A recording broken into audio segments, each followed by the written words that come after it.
Okay, dude, fuck it. Game Awards time. Once again, when there's like one thing that's going on, there is absolutely 0% chance I could do anything else. Everyone is being cringe and cancerous fuck.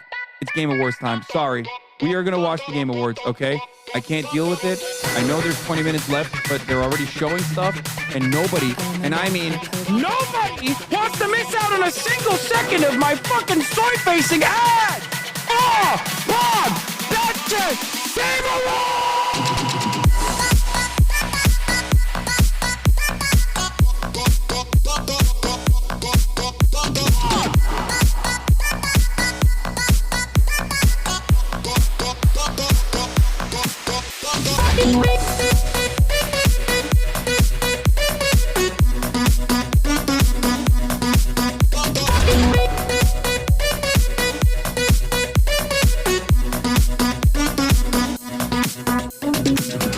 I can't focus on this anymore because all you motherfuckers keep talking about the PlayStation event. You dude, fucking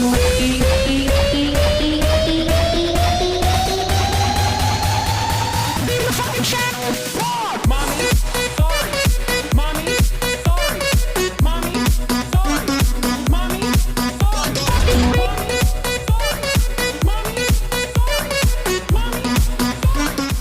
What's going on, everybody? I hope everyone's having a fantastic evening, fantastic afternoon, fantastic pre-noon, no matter where you are in the world. I'm Hassan Piker, and this is the Hasanabi broadcast coming to you live from somewhat sunny California, Los Angeles, folks. We're live and alive, and I hope all the boys, girls, and MBs are having a fantastic one because today's a beautiful day. Today's a wonderful day. Today is Saturday, folks. That's right. It is Saturday, fun day, folks. I'm Hassan Piker. And I hope everyone is having a wonderful time, a wonderful day, regardless of all of the awfulness that happens in the world. And that's precise because it's a beautiful Saturday. We're going to be having some fun. We're going to be having some immaculate vibes, and that's it. That's no matter what happens, we're going to have fun. Can we watch Bill Burr on Sneaker Shopping? Sure, we can. I saw the part where he talked about Luigi Mangione. He's like, these fucking billionaires. Yeah, people are very mad at very mad at Bill Burr. We'll talk about that as well. But this is the part of the broadcast where I tell you about my personal news about what's going on in the world of Hasanabi Piker. There's a new Overzealots video. I'll be watching that as well. But in terms of what's going on in the world of Hasanabi Piker, shirt right here is also part of the new merch.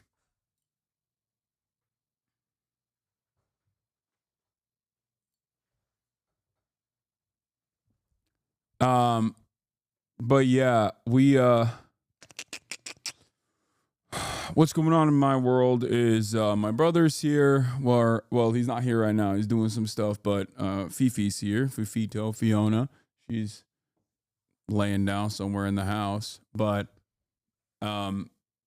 he's staying with me, and he really wanted to watch 0 Day, and I could not do it. I could not watch 0 Day. It's so bad. But having said that,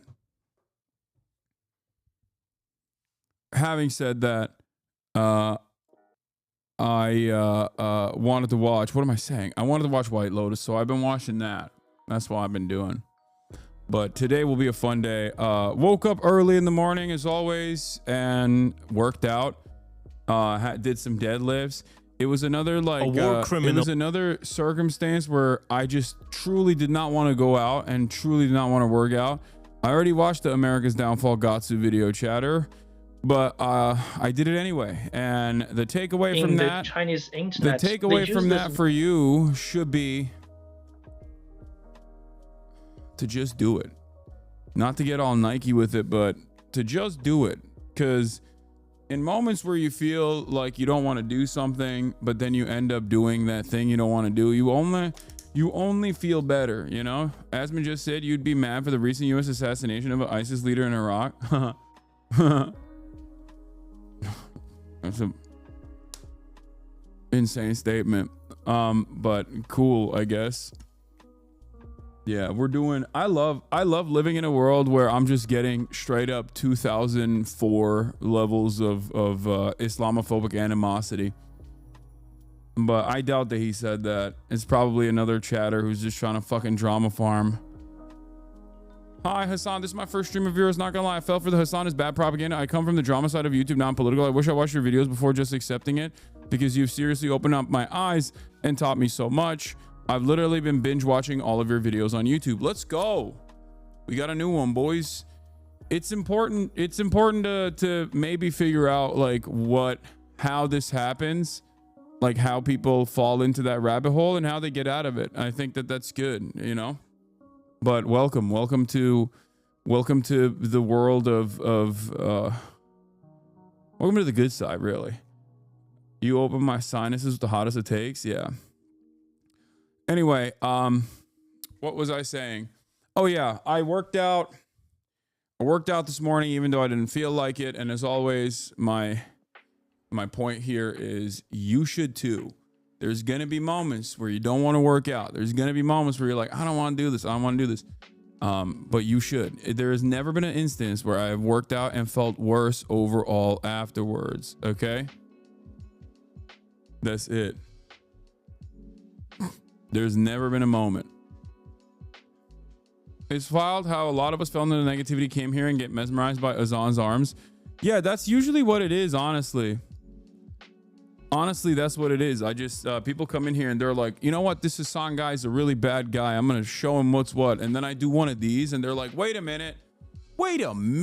This guy seems to take care of himself. And he seems to have some opinions that maybe I misunderstood because other people were saying he was bad, but they weren't really explaining it. Your new NPR interview is great. I don't think I did an NPR interview recently. I think I did it in like a while ago. But we can listen to that. We can watch that. Assassin's Creed what? Yeah, they sent me a collector's edition for the new one. I'm very excited to work with it. New incident of local profile. Oh yeah, we're gonna do Cop Watch today. We're gonna do Cop Watch. I want to watch the Fent one. I want to watch the Fenty one. The one where the cop is like arresting a or the one where the cop almost dies to a fentanyl or something. Like I want to watch that one too. But yeah, Death Stranding 2 trailer. Okay, I like that. Nico UK election video. Sure, we can watch that as well. We'll watch all. We'll watch it all. We'll do it.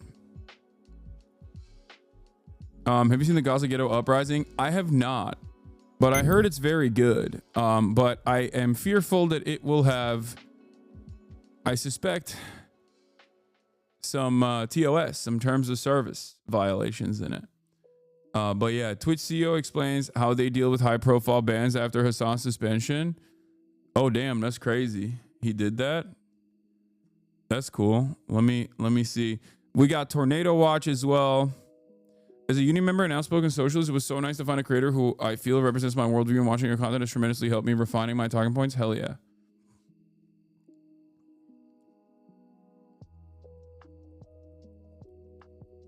Ireland's most hated hero. What is this? Chakiarla. Ireland's most hated hero. 70,000 views in one day from the channel called Spectacles. Okay. But where was I? What was I talking about? Oh yeah, let's blast off. Let's do it. ICE tortured a green card holder. So yeah, we're gonna be doing some news today, but then we're gonna be doing some fun stuff. And by that I don't mean, when I say fun stuff, I don't mean like, oh, it's just immediately gonna be like Drewski reacts and shit like that. What I mean is like we're gonna watch like longer videos, react videos, things of that nature. I will not be watching Was Nietzsche MAGA. Okay, I'm sorry.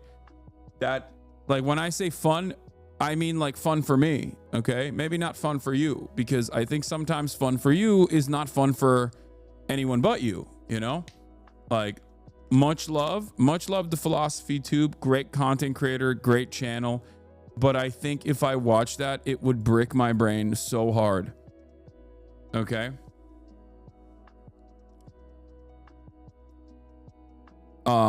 Yeah. U.S. launches broad attacks on militant sites in Yemen. Of course. Anyway. Light news. Tornado watch. ICE. Tortures another green card holder. I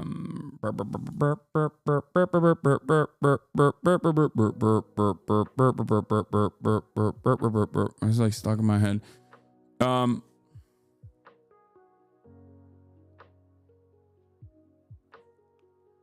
Where was I? Voice of America is closed.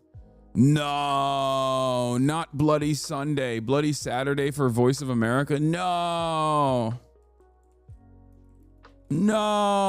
I can't believe it. I'm so upset about that. R.I.P.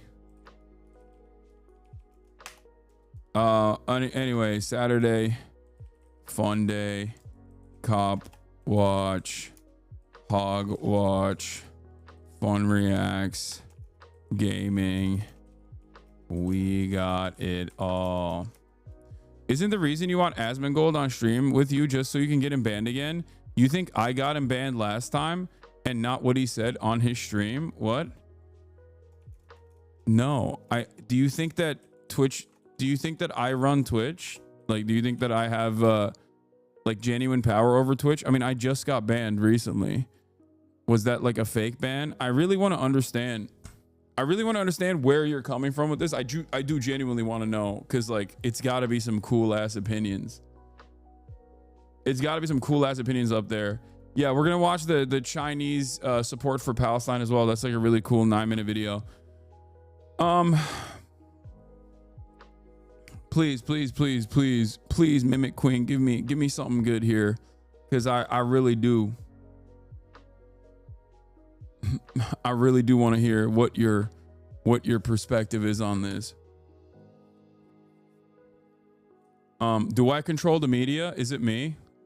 Is that what you're thinking? Anyway, do we have a blast off meme chat? No. And also, the reason why I want to talk to Asmongold is pretty clear, like pretty open. I'm pretty open about it. I don't care about Asmongold doing like transmog competitions or even like reacting to political stuff in general with his own seasoning. That's great, right? I do, however, care about, like, you know, Asmongold doing right-wing propaganda, either deliberately or because he just doesn't have all the facts. And in that process, I've never not been charitable to Asmongold. I would still absolutely be charitable to Asmongold in a conversation, like in a direct conversation. You know what I mean? And I think that watching clips of one another is not going to give people the full scope of people's arguments. But what I don't understand is a lot of these people used to always say, "Oh, Hasan, you're like afraid of debates. You're too afraid of debates. I don't understand why you're so afraid of debates." And it's like, now they still say I'm afraid of debates while I'm trying to talk to Asmongold. So they have to like, like I saw something under Chris Cappy's post, because Chris Cappy was like talking about the new state of affairs of media on Twitter yesterday. Chris Cappy is a content creator on YouTube. You might have seen his stuff where he was like, back in the day, it used to be Tucker Carlson versus, Bill O'Reilly, right? He says something like, back in the day, it used to be Tucker Carlson versus Bill O'Reilly. Here's the tweet. My generation had Jon Stewart versus Bill O'Reilly debates. This new generation has Asmongold versus Hasan proxy debates, commenting on each other's streams, the information age Cold War. And I said, I said I'd do it in person, to be fair.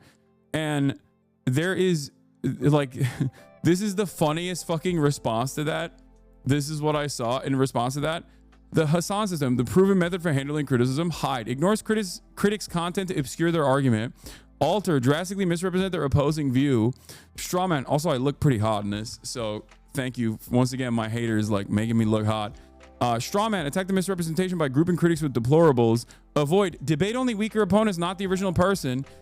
Name call, label frustrated opposition as crazy or obsessed to discredit them. Now, what's really interesting about this is I think it's projection, but also it kind of fails because, like, there are a lot of right-wingers that I openly will say I want to debate, right? Like Ben Shapiro, Steven Crowder, Charlie Kirk. And what is really funny about it is that this basically demonstrates how stupid you are. You have to be as a Marine Corps veteran because this is me literally saying I would talk to Asmongold in person. And you're just like, nah, dude, I bet you're running away from him. Like, it makes no sense. But hey, thank you for keeping a sexy photo of me in your phone. That's nice.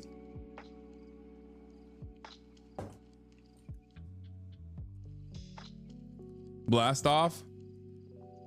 Gavin Newsom and this is Daryl Cooper. That's funny. That's meta. God damn, that Daryl Cooper stuff it was a little shocking, I will say. There is a real growing movement on the right of people who just like don't necessarily care like one way or another about Israel. Some of them really hate Israel. Some of them don't care. Some of them are like agnostic, but they hate Jews. Like, holy moly. Like, really. And it's always been there, but like now it's pretty out and about, like pretty much out in the open. Interesting stuff.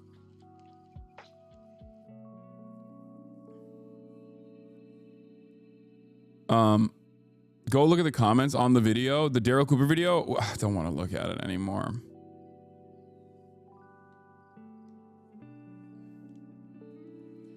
The same executive order that shut down Voice of America also shut down the Wilson Center, a think tank that Russia designated as an undesirable organization in 2022. Huh. I don't understand why they're doing the Voice of America thing. But anyway, let's get started on this. Twitch CEO explains how they deal with high-profile bans after Hasan's suspension. Twitch CEO has admitted it's tricky at times when it comes to banning streamers and has also lifted the lid as to whether he has the power to suspend channels. Twitch bans have been a hot topic within the live streaming community. Streamers have called on Amazon-owned platform, blah, blah, blah, blah, blah. Speaking to Business Insider's Peter Kafka for his channel's podcast, Clancy revealed that some bans are tricky to do. On a VOD platform like YouTube, you can edit something or take something down. It's hard to sit there and talk for 6 hours straight and not step over the line, he said. It's 6 to 8 hours trying to make sure you don't step over the line. So it's the fact that sometimes people step over the line and you can't just edit it as you would on a VOD platform. I don't think it's contentious. It's just tricky for both them and us to make sure. Look, we keep it within the guidelines. So we have to see when somebody steps over the line and do something to make sure they don't step over the line consistently. That's a pretty good approach to it, I think. Obviously, people will not take this seriously because they've already made up their minds on Dan Clancy specifically and also Twitch specifically. I will say, like, regardless of my criticisms of Twitch or my immediate criticisms of Dan Clancy, I think that, like, for example, I don't like that he streams so much. Okay? That's one thing that that's my own personal opinion. You might not agree with it, right? I'm not like the biggest fan of that because I feel like you're opening yourself up to a lot of attacks in general, right? And yet him doing streams, unironically, I think, allows him to get a better understanding of the product and the content creators themselves and like what they go through. Does that make sense?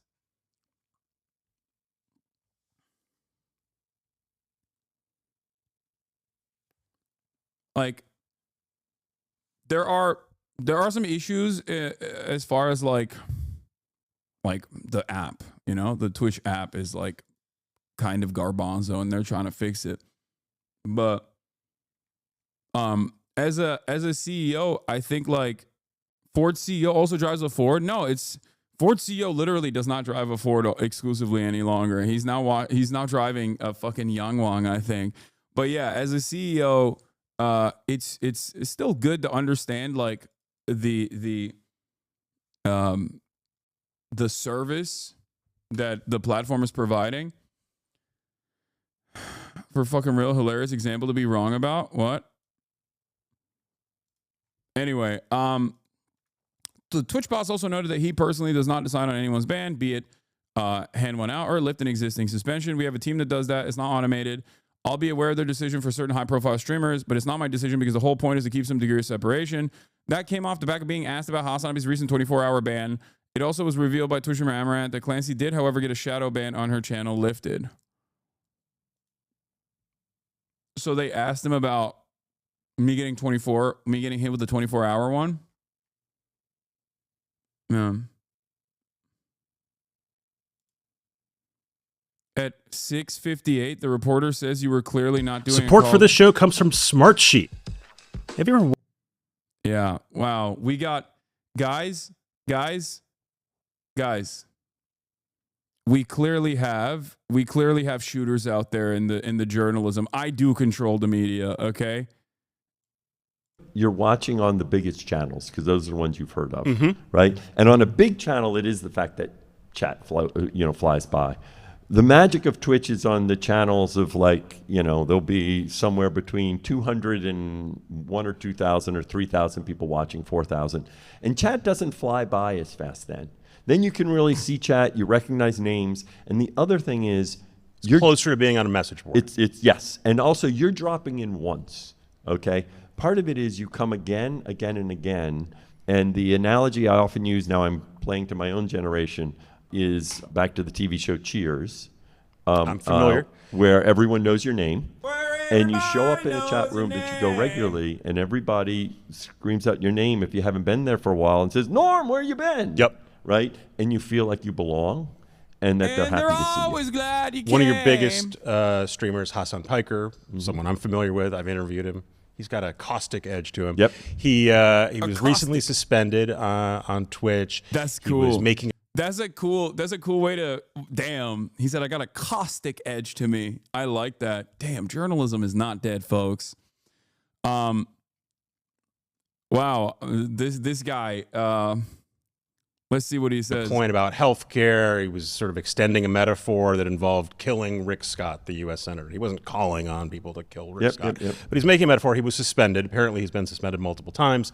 First of all, how does that work? How do you get suspended at Twitch? Do you get? Damn, I can't believe an adult in the media who I cannot believe that an adult journalist in the media who has spent a good deal of time studying communication, using language, covering the news, did not have the same exact attitude as like a Libs of TikTok or a fucking Asmongold on this issue. But of course, those are the guys who are gay and woke and wrong, and the based patriots are the dudes who don't leave their homes with YouTube channels. And it's not just Asmongold. I'm talking about like the way that a lot of Americans approach this issue nowadays, and their media consumption is like, no, every single person that's a fucking nerd is wrong. And they're just like, they have a secret political perspective and they're woke, and that's why they're sheltering this person.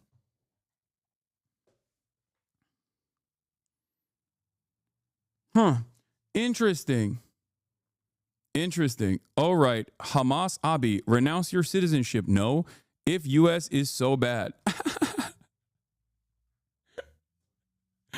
I'm good, man. Thank you, though. Thank you for the suggestion.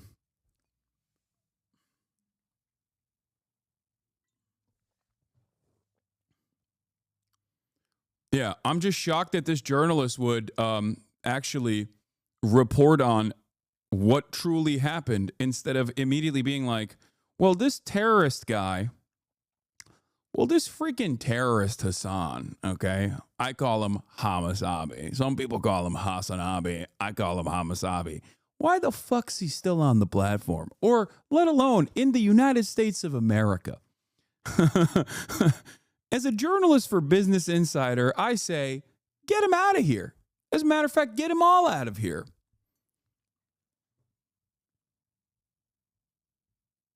Are you actually surprised, though? You apologized and admitted the words were hyperbolic? No, I was never surprised for being banned. I'm just showing you that, like, people do understand the difference. Like, they're, especially adults. There are still adults out there.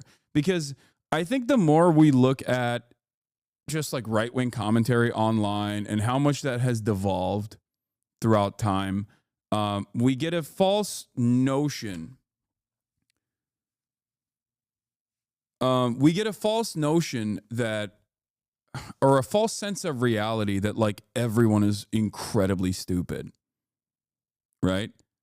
And I don't think that's the case. I think that there are still intelligent people out there, and you can't like lose sight of that. You can't forget that there are normal humans out there who also look to like Elon Musk sig-heiling and don't immediately rush to defend him. There are plenty of normal people who see that and go, oh, that's it. I'm done. I'm writing this guy off. There are normal people out there who are still intelligent, careful, considerate, maybe not like super knowledgeable on an issue, but don't immediately just like fly off in the most reactionary perspectives. That's what it is, right? We need to remember that. We need to remember that there are people like this in the media. There are people like this all around us. And I think I sometimes lose sight of that because I've read too much Asmongold comments. You know what I mean? Like Asmongold YouTube comment section. And I think when you stare into that darkness for an extended period of time, you end up developing a false interpretation of like what our fellow citizens are like. Not to say that there aren't truly people like that, and those numbers are growing, especially online, where there's just like an incredible amount. There's a definite like crisis of intellect, a crisis of critical thinking, a crisis of nuance in this country, for sure. But I do think that, you know, it's not as severe as we think it is.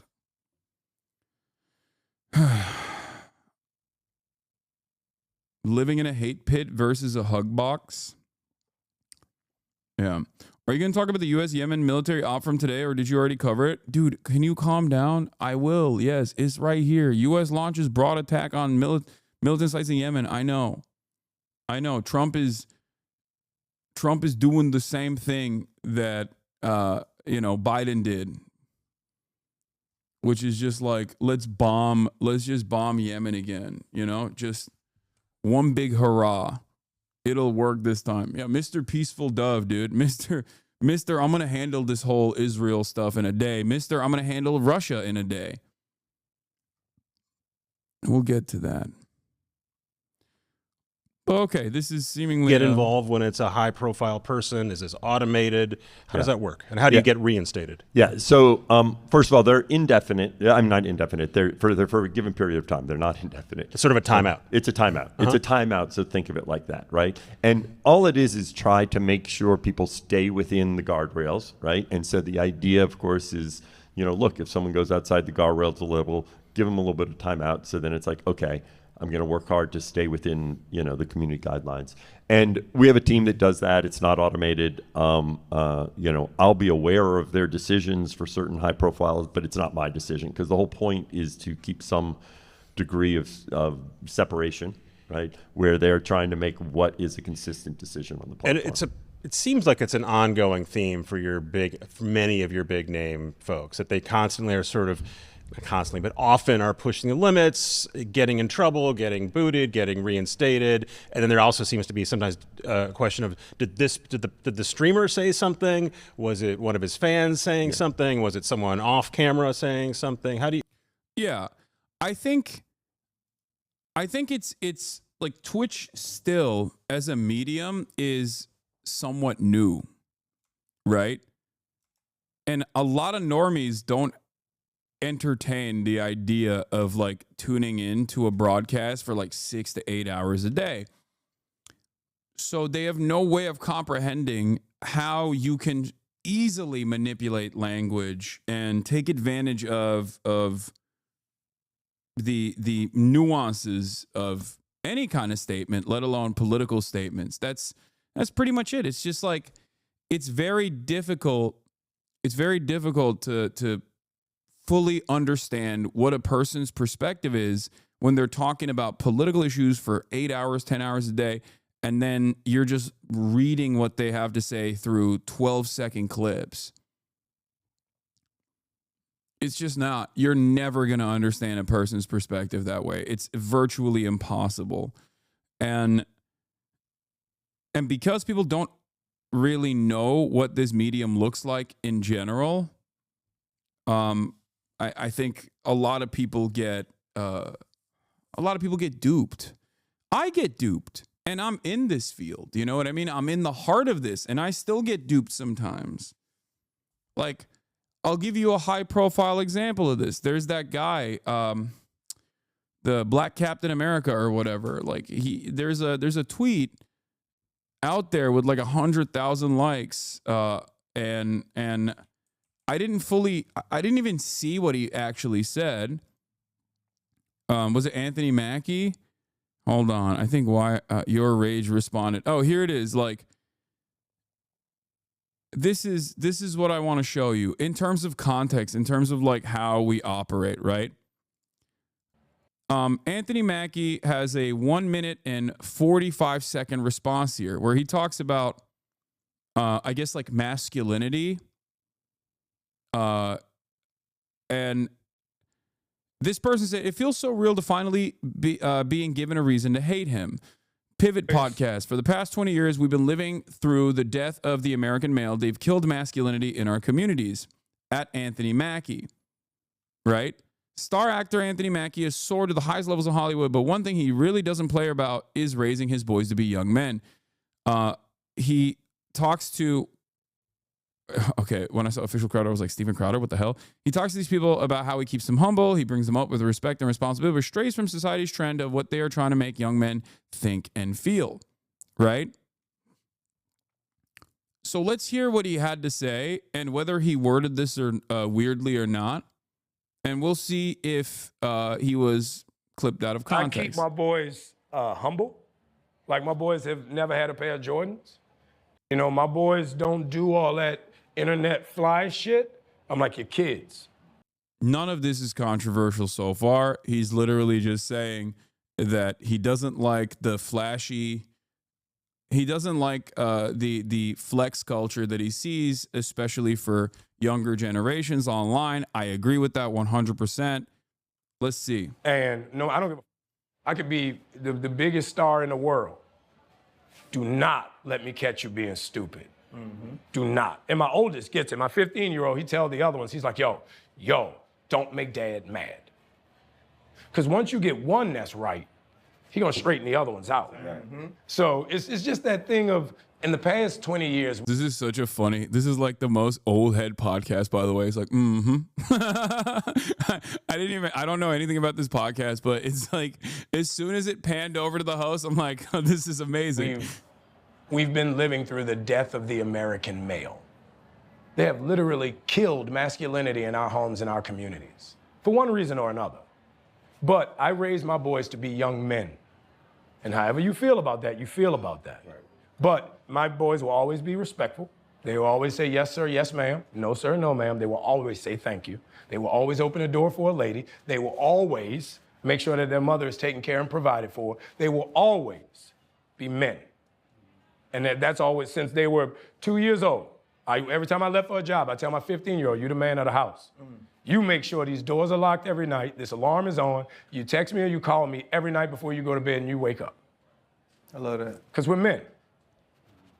If I'm not there to protect, he got to be there to protect. Because you can have all the money in the world, climb through the window, that money means nothing. Right. You can have all the celebrity in the world, jump through the door, that celebrity means nothing. Yeah. So you got to have a little guard in there, you know? And so for me, it's always that idea of American masculinity is very different. Hold up. Okay, so it comes across as like kind of right-wing, right?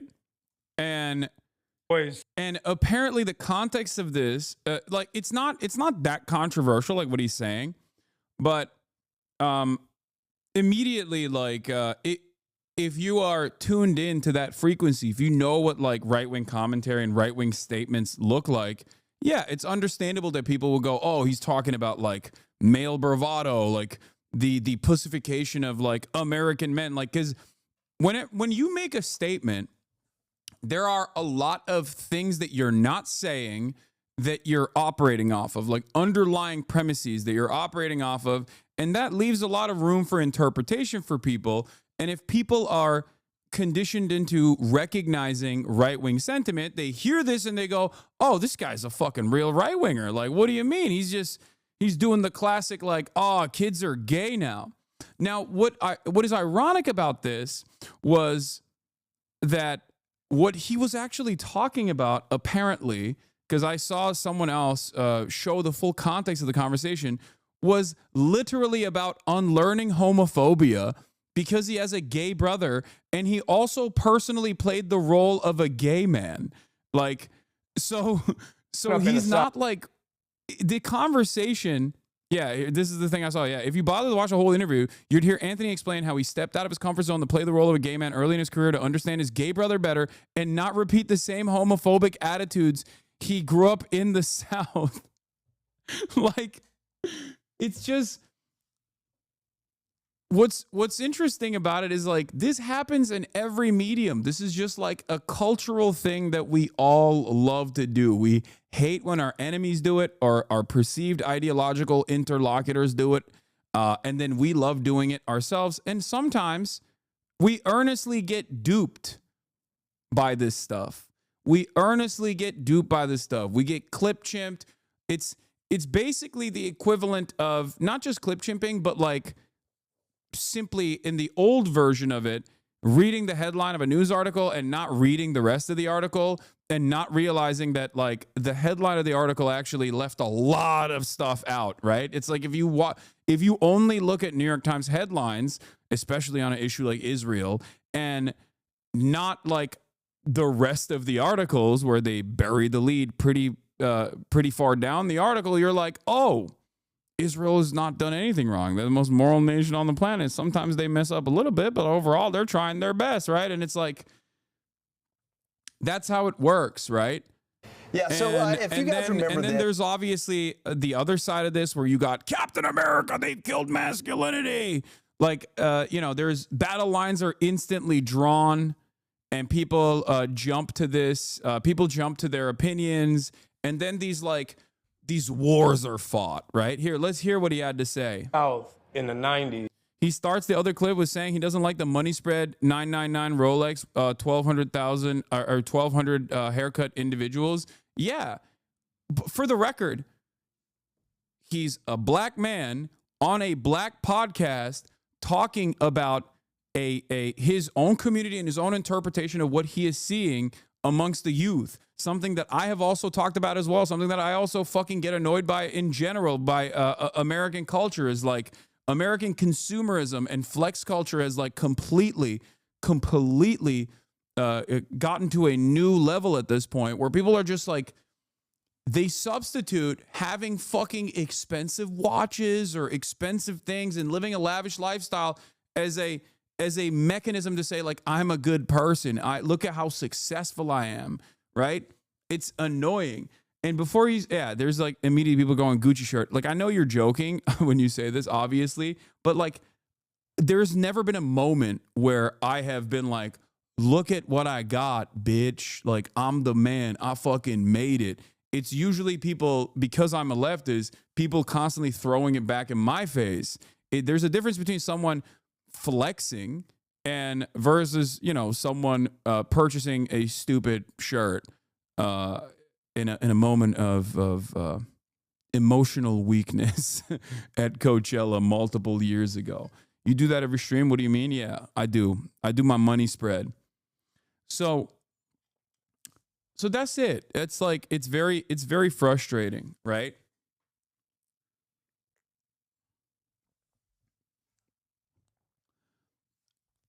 I think that's a perfectly valid thing to get upset about, because I think it's a sign of it's a telltale sign of insecurity in general, right? You flex your biceps on us. Okay, that's a great example. Okay, that's a great example because I think, jokes or not, like, I'm very proud of the amount of work I've put in to my own body. I'm very proud of my own accomplishments, and I want other people to also take the lesson. And that's why I talk about my workouts, talk about my diet, talk about fitness in general, because I want to hopefully influence people positively and get them also to do the same thing. But even then, flexing your fucking biceps is like, well, yeah, you worked on it. You know what I mean? I totally think that showcasing your prowess, like your art or showing your body in that regard, I think is infinitely more acceptable than just being like, look how fucking rich I am. Because while a lot of people have worked hard for it, in terms of wealth, I think you never really know. And also luck plays a major factor in this. But yeah, I feel like he's talking about the Andrew Tate type. Yes, that's what he's talking about. Exactly. There is a real annoying culture, especially among the youth, that looks to guys like Andrew Tate and doesn't recognize the insecurity that these guys have. Because if they were secure with themselves, like they wouldn't constantly be talking about their Bugatti Veyron, right? Like only insecure people do that. In the 80s, you grow up homophobic, sexist, and racist. Like we talking about the 80s and the 90s. That's just a fact. You know what I mean? So when I got to school, my roommate was gay. Like I didn't know how to deal with that. Like my brother's gay. I didn't know how to deal with that. So being a man, I used my art to better myself. I played Perry so that I could understand my brother better. So I could understand my friends better. Going to art school, a bunch of my friends were gay. You know what I mean? Like when I was a kid, we had a record label, we had the first gay rapper. Nobody gave a You make good music, nobody care. You know, Big Frida is famous here for sure. Like you think this guy's like a right-wing reactionary? I don't think so. Especially like a lot of people rob others of their social development, their world experiences. They never look to like how a person got to the position that they got to, right? Like that's really interesting. That so many people will be like, well, I grew up sheltered, you know, I grew up in New York to like woke ass parents, and I expect everyone to arrive at my worldview and my position instantly out of the womb. And it's like, of course, that's not going to be the case. You have to look at these things. You have to be. That's why I always say, be normal, be a human. The reason why I try to educate people on this process all the fucking time is because, unfortunately, with the way that our information environment works now, with no third spaces, no sense of community, no like going out and being around other human beings, and constantly being in a social situation where you are forced to interact with other humans on a regular basis, we spend most of our time socializing online.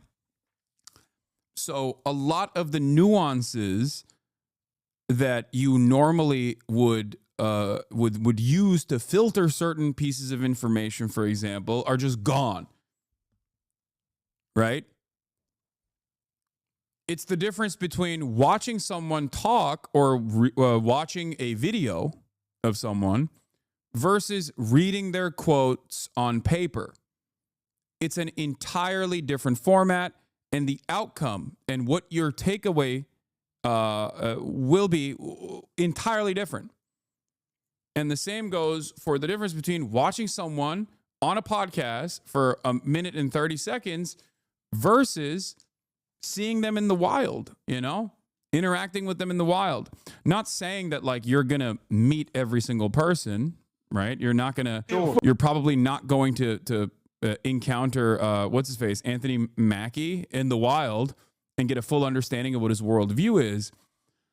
But when I say be normal, what I mean is try to understand how a person that's in front of you that has this worldview, how do they get there? Okay? How do they arrive at these conclusions? I think it's very important to understand that. For sure. You know what I mean? So the idea of being gay in New Orleans has always not only been supported, but it's been a part of the culture. Mm-hmm. But with me, I needed to figure out what was my holdup, what was my insecurity about that. And once I played that role, I realized everybody deserves to be loved. It's not my job to say who you love or who should love you. If you loved, I'm happy for you. That don't mean I'm gay. You know, so Perry was more so a statement piece for me with the love and admiration for my brother, with the appreciation and respect of my friends, for that culture. It really put me in a position where I think it made me a better actor because I had to go so far out the box. I had to go to the furthest spectrum. Yeah, dude is woke as fuck. Lamont people fell for the clip chip. Damn. But even the clip chimp itself, I think it's massaged in a way. Like this podcast in and of itself wasn't even trying to make him look bad. This is they probably have an opinion that is a little bit more conservative, right? Socially on that front. And instantly people jump to this and make up their own minds about what they think is happening. I watched this thinking he about to say some wild red pill crazy shit or something. Bro even played a gay role in support of his gay brother. Nah, y'all internet motherfuckers is not real. This is a real figment of my imagination. The fact that this week got 100K likes is all bots. It's got to be. You motherfuckers don't exist in real life. Y'all despawn when the internet turn off, said your rage. And yeah, I think the reason why I talked about this is because like it happens all the time. This kind of stuff happens all the time. And even I fall for it because when I saw this tweet and I just read this, okay, and I read this right here and I saw the tweet, I thought, oh, wow, okay, so maybe Anthony Mackie's like a bit reactionary because that's how it's presented. But in fact, the only thing he was talking about is like positive masculinity and teaching his kids to be like good men, teaching his male children not to be like not to fall into the Andrew Tate trap. You know? Like that's it. And I think that we just gotta be a little bit more. We gotta be a little bit more gracious and a little bit more forgiving, even if people who engage in somewhat reactionary commentary, right? Because I mean, this is why I always try to preach some semblance of tolerance and grace to those who might even in context come across as intolerant, with the understanding that they are all, at the end of the day, a product of their social conditioning, a product of their material realities. Leftists who understand that America is this like hateful nation, leftists who understand that like there's so much systemic discrimination, oftentimes forget what the impact of said systemic discrimination will look like in the collective consciousness of those who don't really think about this stuff deeply and have never really entertained a counterexample and just kind of simply are responding to all the things that they see, all the things that they take for granted. That's it.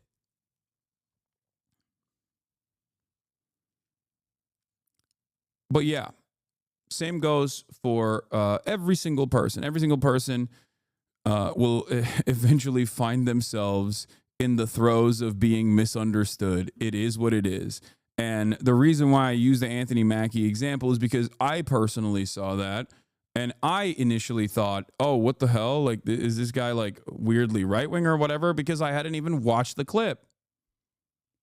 Okay. And then I investigated a little bit further. I was lucky enough to be able to encounter someone else who had investigated a little bit further. And that completely changed my mind on it, right? That's it. And I think that's a good that's a good teachable moment, right? For everyone. No room for intellectual elitism while we're all trying to live in solidarity.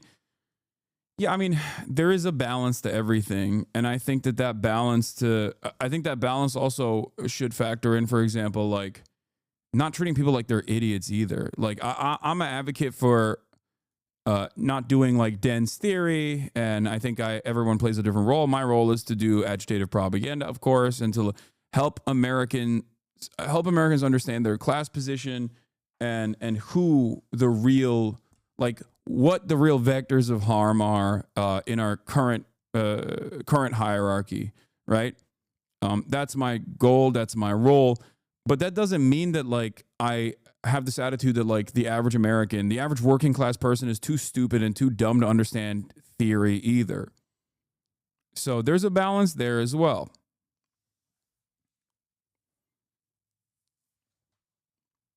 But yeah, it's important to recognize that he was clipped out of context last month when he explained what it means to be Captain America. But that time he pissed off the MAGA crowd. Yeah. And now the MAGA crowd is going to make propaganda off of this, right? Like, they've killed masculinity. Captain America sounds alarm.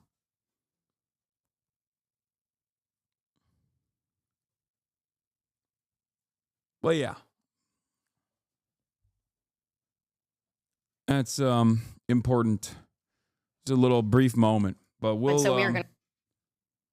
Good TikTok regarding Larry, conditioning and normies. Correct? Come on up. You are next. And my understanding is you were in the overflow room? Yes, How many more are up there? quite a few. Okay, if there are any of them that are going to be testifying, Wait, hold on. and we're getting down there on slips, so if they want to make their way down here, if they plan to speak, I would invite them down here now. So, all right, Larry, the floor is yours. You got 2 minutes. First of all, I'd like to apologize to you people. I was invited here to give my support for Bill 401. I have very little knowledge of gay people and things like that there. So when I came here, my eyes were open. I was one of the critics that sat on the side and made the decisions there was only 2 genders. So I got an education that was unbelievable. And I don't know just exactly how to say this, but my perspective for people have changed. So I don't want to take up no more of your time. I'd like to apologize for being here, and I learned a very lot about this group of people. Bro, I'm telling you right now, this is why I always fucking say, and this is a truth that every single trans person in this community knows, okay? Being fucking normal and chill, especially as a trans person out in the real world, goes the distance, okay? It is like the most successful weapon you have. You will brick the brain of grandpas like this, or even your own coworkers like this. Like, it played a role in my development. You know what I mean? If the starting position is like 2 genders and it's a rigid binary and that's all you hear and that's all you know, and then you got like a normal ass chill trans person being like, nah, this is not, that's not the case. Like, it truly does allow people to change their minds on these issues, This isn't also what?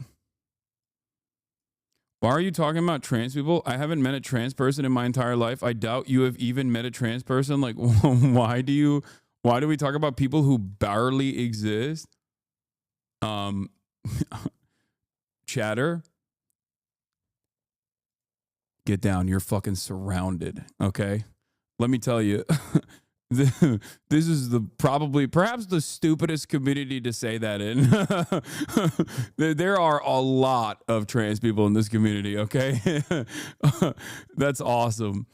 I don't disagree in terms of like, there aren't that many trans people, in general. The hyper focus on trans people is totally constructed and manufactured, and the anger and resentment that people feel towards trans people is because like people are gearing others to get mad at them. They're a vulnerable population. They're in the margins, and they're constantly presented as the villains for very cynical propaganda purposes. So you're not necessarily completely wrong on this issue, but like obviously, every now and then we're gonna be talking about trans people, considering that they're like less than 1% of the population, but are comprised, but make up like 95% of the resentment on the right. It's insane. But yeah, according to the Hasanabi census this past year, 14% of this community is trans. So trans people are 14 times more represented in this community than the American population. So You know, I've shaken Hasanabi's hand so much for being a foe, shaking my head. Yeah, I'm sorry. I apologize if you feel like you were duped because I keep saying I'm a foe to the LGBT community. I will continue highlighting the trans wrongs while sometimes speaking out about trans rights. Okay? I am an enemy. Okay? I am an enemy to the LGBT community. Make no mistake. No, not 40%, 14%. I'm not Germa, okay? No, my trans audience population size is not 40%. That's Germa. He's a couple doors down.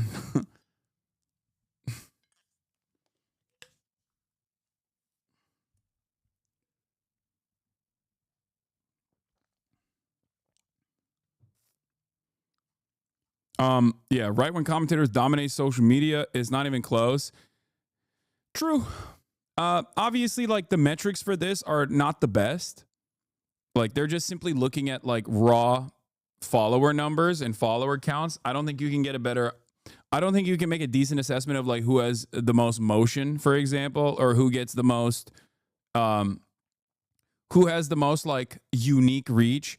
Because I would go so far as to say that like Asmongold's reach as a right-wing content creator is far greater than Ben Shapiro's reach right now at this stage.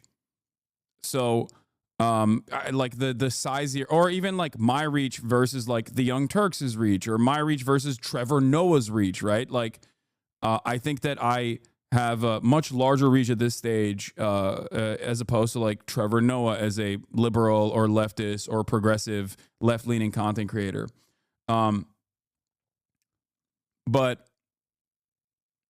this just looks at like raw follower counts. Like, or here, I'll give you another example. Patrick Bet David and Asmongold together have, I think, a much, much larger reach overall than the likes of Ben Shapiro, right? Or even Russell Brand, really. So it's not the best. It's not the best way to showcase like who has more influence. But yes, in terms of like raw follower counts, the collective follower totals, yes, the right wing dominates. But I think in terms of raw output, in terms of like audience penetration, right wing content creators also dominate on that front as well. Like they really, really, really do. It's not an accident that like online spaces seem more and more right wing, and I think Twitter, like one of the social media platforms, directly opening up the floodgates of neo-Nazi commentary, I think played a fairly large role in this. And I was wrong. Okay. Initially I thought, oh, Twitter is not the best platform. It's not the biggest platform. Who cares? I was wrong. I think that like, even if it's a tiny platform, it's still one of the main social media platforms. And having one of the main social media platforms very clearly turn far right definitely played a big role in even changing the outcomes and changing the political dynamics in other platforms as well, other social media platforms as well. Because there is like all of these social media platforms like still work alongside one another. And I would say that like Twitch becoming more right-wing in general is because of Twitter. You know, I think that my assessment initially was wrong. Where I said it's not going to be that significant. It's not Twitter being, super right wing. I wasn't, I'm owning up to my wrong analysis, but also at the same time, I wasn't like making a big deal about this perspective in general. But still, it's not necessarily that there's like a large number of what. How come Asmongold is red? He's spitting on Trump all the time. Asmongold is criticizing Trump very much. Yeah, I'm sorry, dude. I think if you're reacting to Trump as like a based free speech defender and you say you want to dress up as Ash Ketchum to do mass deportation ride-alongs, it's going to be really hard for someone, especially people in this community, to fucking hear you and go, yeah, you're probably correct on this.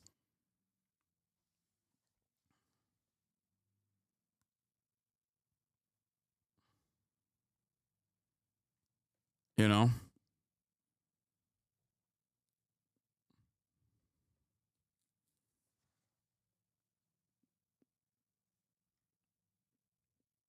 That's like saying Hassan is critical of LeBron James. Yeah. Unless you mean he spits on Trump's dick before he gargles it.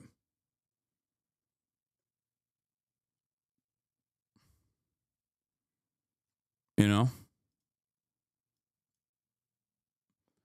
Great new piece about you in chat. WBUR.org. The stream is up. The politics of Twitch personality Hasan Piker and his dedicated community. Oh, this is the new one. This is a new piece that came out, right? Yeah, March 14th. I can say to my new Samsung Galaxy S. Parent origin story video for Tim Houthi.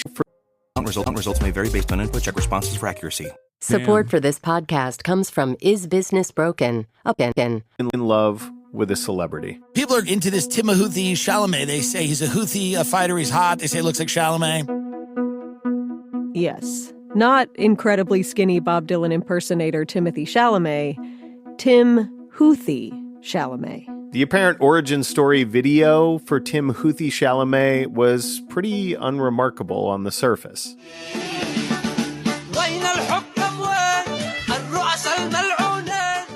Just a guy with curly, dark hair steering a small boat with one hand and holding his phone in selfie mode with the other.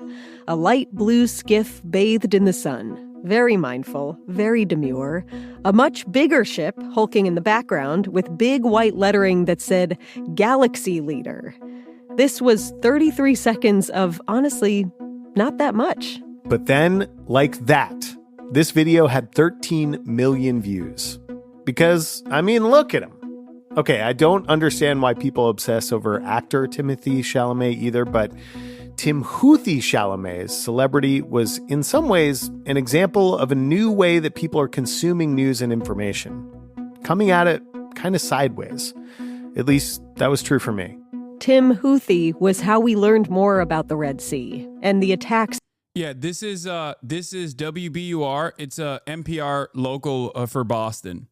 I did this interview, I think, months ago, like months and months ago, and I believe they just only recently came out with it. But every day, 7 days a week, for 8 hours or more, Hasan Piker is live on the video game streaming platform Twitch. This is where he shares his political commentary with a dedicated community of viewers, many of whom fall into a particularly sought-after electoral demographic, young men. One of the dominant theories about re-election of President Donald Trump in November 2024 was that it was aided by commentators like Piker, brash and broy. But Piker is a socialist, considerably to the left of the mainstream Democratic Party. He gets into streamer beefs, but he also talks a lot about empathy and bringing a spirit of charitability to political discourse. What kind of effect does he have on his community and their political activism? Who's tuning in 50 hours a week to get their news from one guy? Spoiler, it's not just 20-something men. And really, who is that guy? Endless Thread talks to Hasan Piker and his fans. Did they interview my fans too? That's crazy.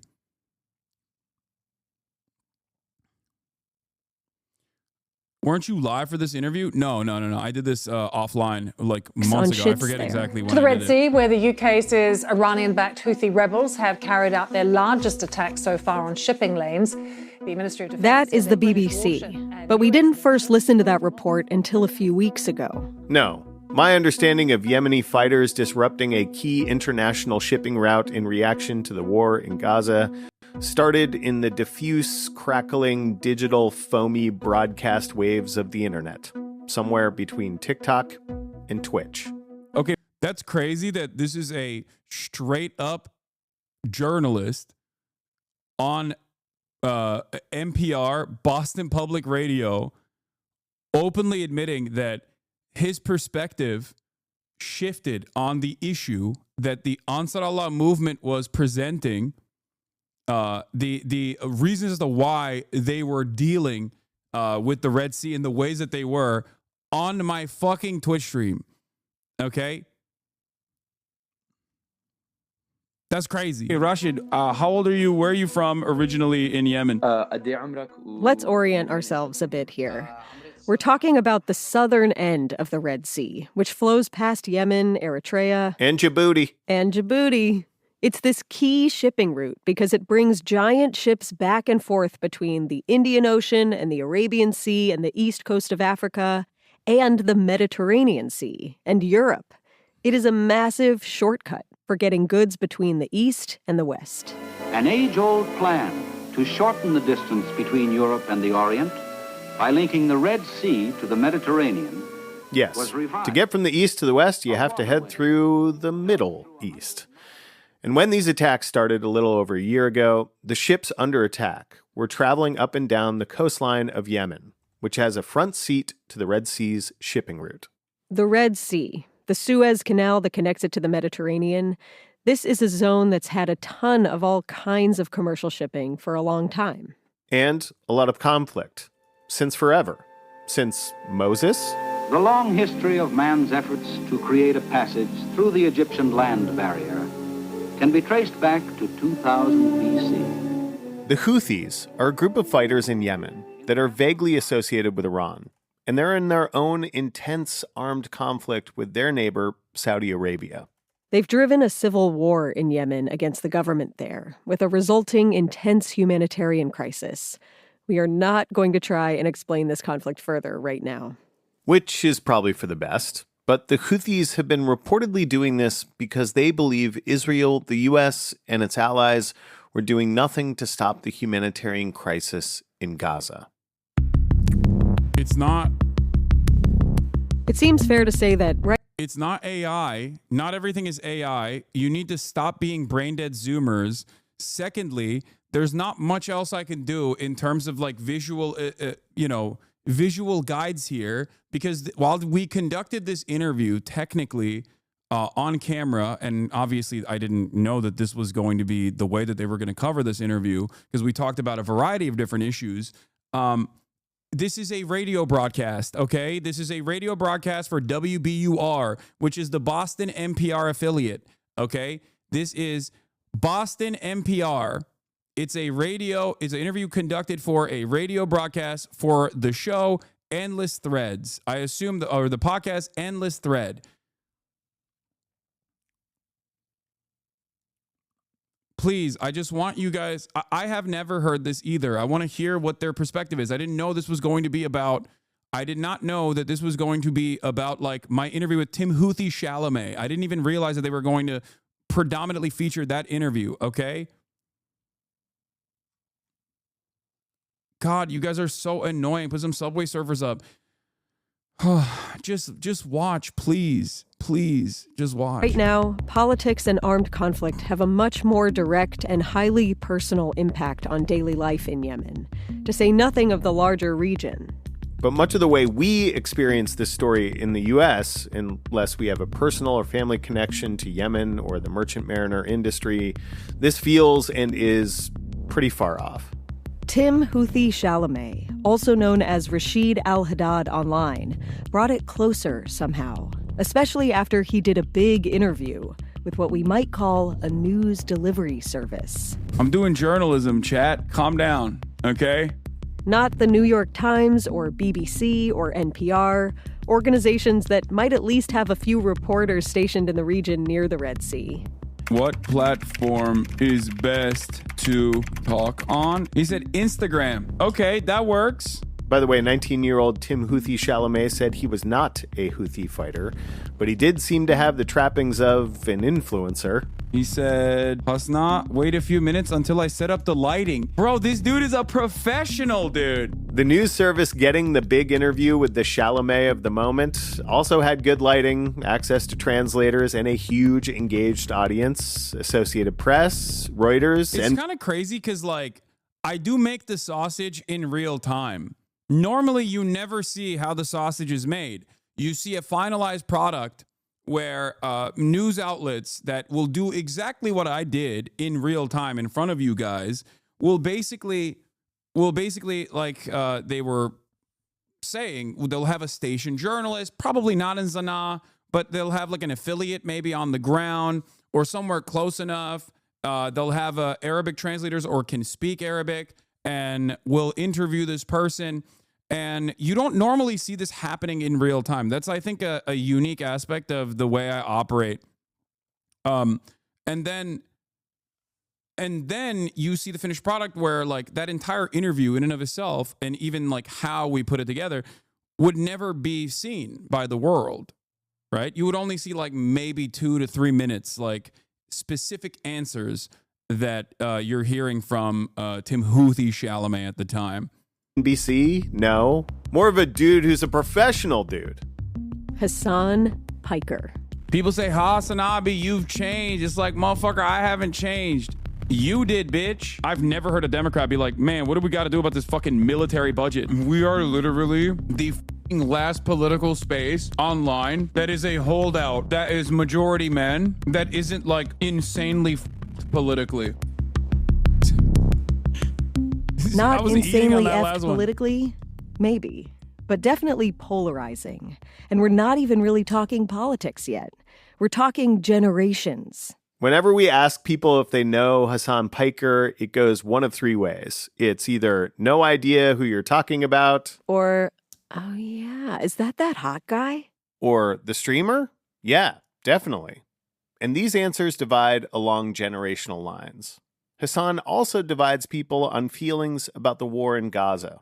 Political lines in the U.S., too. Also, lines of gender. But you take all the people on one side of all those lines and put them together? You get an impressive audience. 3 million followers just on the video game streaming site Twitch. Another 1.5 million on YouTube. And his hours-long live streams. There can be 20 to 30,000 people watching and listening to Hasan at any given moment. That's how you know. That's how you know this is old, because now it's up there. Now it's more than that. Now it's a Saturday, so we got 25 in here, but now it's 30 to 40,000, as you guys know. So, you know, just saying, this was an older interview. That's an audience that competes with WBUR's largest average broadcast radio listening audience in Boston. The same audience as our entire station in a major metro area. But it's one Twitch stream, one guy, Hasan Piker, 33 years old. He's ripped, a true Chad. And as Americans celebrate or slide into despair following the second election of... Chad, stop saying this is AI. It's not AI. I literally had a conversation with these people. Can you please stop saying this is... What is wrong with people, man? What the hell? Why do you guys keep saying AI? It's not... Like, I talked to these human beings, okay? It was a real interview. President Donald J. Trump, an increasingly popular Chad. I'm AI. Thanks to an increasingly popular, seemingly endless stream. There's a couple things that I talk about that, like, basically break people's brains. Peter Thiel owns the country now. You understand? You don't want solutions. You don't want to understand why this violence happens. I do. I'm Ben Brock Johnson. I'm Amory Sievertson, and you're listening to Endless Thread. We're coming to you from WBUR, Boston's NPR news stream. And on today's episode, a look at how the media landscape and news consumption are changing through one example. The guy people are calling, quote, the Joe Rogan of the left, who has bad news for people who say things like, he's the Joe Rogan of the left. I just don't think that we can podcast our way out of this problem. Like, I just don't think that the Democrats... Come on, man. Come on. Whatever you've heard of Hasan, whatever you think of him, however you've found him, or if you've never heard of him or found him, let's start with some simple facts. His parents are Turkish. His father is a political scientist and economist who has helped support the Future Party in that country. Chatters who have never listened to a singular NPR piece, I think, don't understand NPR voice, and that's why they're thinking, like, this sounds like AI. No, dude, they dictate perfectly, okay? That's what it is. That's just, they enunciate in a way where it almost comes across as, like, robotic. And even, like, the cuts that they put in with my voice sounds like AI as well. They got NPR voice, And also the way that they like cut certain stuff, like even there's like an NPR filter, I guess, where it also sounds like I'm doing AI voice. In opposition to the right-wing Justice and Development Party. His mom is an architectural historian teaching at the Institute of Technology in New Jersey. And Piker's uncle started the Young Turks, the popular progressive news network that began on the radio, jumped to YouTube, and is now played on some television channels. 4.5 long years of we're making progress. We're not making progress. You're heading off a cliff, dude, and you don't even realize it. Hassan's of an even younger generation than the Young Turks. He's on YouTube, but he's most established on the video game streaming platform Twitch, where people watch other people play video games. And in Hassan's case, people watch him talking about politics. But if you're going to stream on Twitch, you're probably going to do both. The first time I came across him was when, in the election of 2020, he streamed a Get Out the Vote game of Among Us with Representatives Alexandria Ocasio-Cortez and Ilhan Omar. When you watch this video, as AOC gets onto the stream with Hassan, he seems pretty psyched. We came a long way. Here we go. From 15 people watching me play Fortnite with motherfucking Felix Biederman to playing Among Us with the top content creators and also two of my favorite politicians.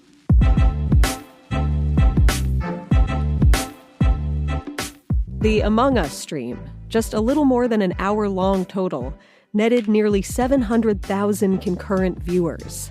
Just to give you a sense, that competes with the prime viewing period between 8 and 11 p.m. of CNN, which, by the way, is also putting Hassan on. This is Hassan Piker. This is my dog, Kaya.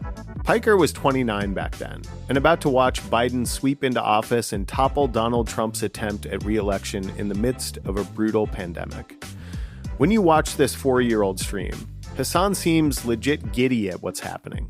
And it's this odd combination of video game nerdery and progressive political energy. Or maybe it's not that odd of a combination. Hassan Piker represents a huge change in the way people consume information in 2025, especially digital natives, people who have only really been around after the internet and computers. Increasingly, they don't. I was thinking a lot about this, actually. You know how people always ask me, Hassan, like, what has your attitude really changed on? I don't think my values have changed. I've been fairly consistent on that stuff for the past decade. And you can check that against, like, you know, commentary from the past 10 years that's, you know, out there, right? From the Young Turks all the way until now. And you'll see I'm advocating for the same exact shit. Having said that, there is one thing that I was thinking about that has changed. I think that, like, my hope in the Democratic Party, I think, has eroded almost entirely. Like, I always had this attitude that regardless of the fact that one of the two major parties in a bourgeois democracy is never going to bring about revolution, I understood that on principle. But I still believe that there was a way to, like, there was a way to engage in harm reduction. There was a way to engage in harm reduction that the Democrats were going to abide by if you voted for them. And I think, like, year over year, election cycle after election cycle, the Democrats consistently showed me and anyone else that was paying attention that they were not interested in doing harm reduction at all. And I think that's the reason why when I see someone like Dean, right, the liberal Spider-Man debate Dean, right, like, I understand as a 19-year-old, if this is your first foray into, if this is your first, like, political cycle that you're actively defending the Democrats on, like, I get why you would be more, I don't want to say naive, but, like, you'd be more hopeful that the Democrats will do the right thing. Whereas, you know, go through like 3 of those and you'll understand very quickly that optimism in that regard is quickly going to be cast aside for an assumption that the Democrats are basically controlled opposition. This isn't like every single Democrat for sure. And my attitude, I would say, shifted from Democrats are definitely better than the Republicans they're marginally better than the Republicans to harm reduction,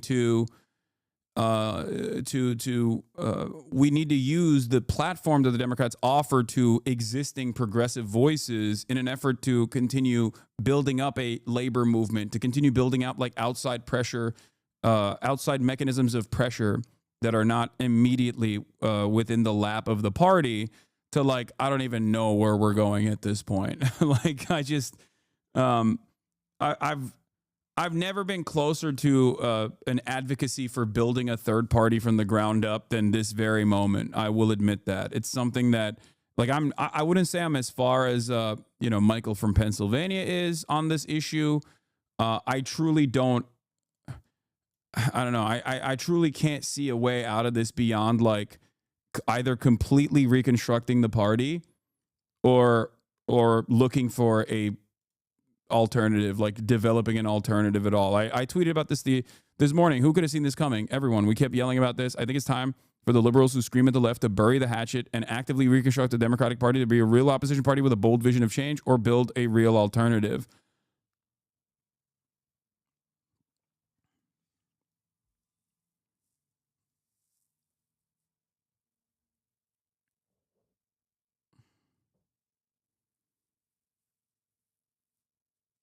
And it's just like,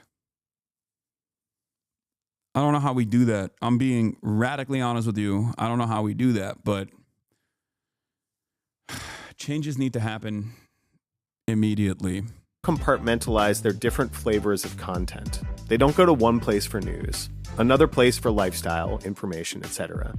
They go to the same place for all the things. And usually that same place is not a brand per se. It's a person. We wanted to hear from some of these people, so we reached out on Reddit and got a bunch of responses. Some Hasan fans have requested that we only use their first name because, well, Hasan takes political positions that some employers might view as extreme. I had gone through different posts, reading comments, because I just basically view reading Reddit as like people watching, and kind of bookmark Hasan in my head as like, I got to figure this guy out. This is Janet. She's in her early 40s, lives in Colorado, goes against a few of the larger characteristics of Hasan's audience, but she's part of a growing demographic. Percentage of male went down. Percentage of female went up. We're up big. That's Hasan streaming his annual Hasanabi community census on Twitch. Hasan's subreddit lists, quote, 151,000 comrades as its follower count, which is where we found Janet. Janet started out reading Hasanabi hate on Reddit, but she's a comrade now. She's watching his Twitch stream every day. And it's not just Janet who's taking it all in. My toddler gets a little bit of TV time in the morning, so when Hasan starts, the TV goes off for him and we throw him into lunch.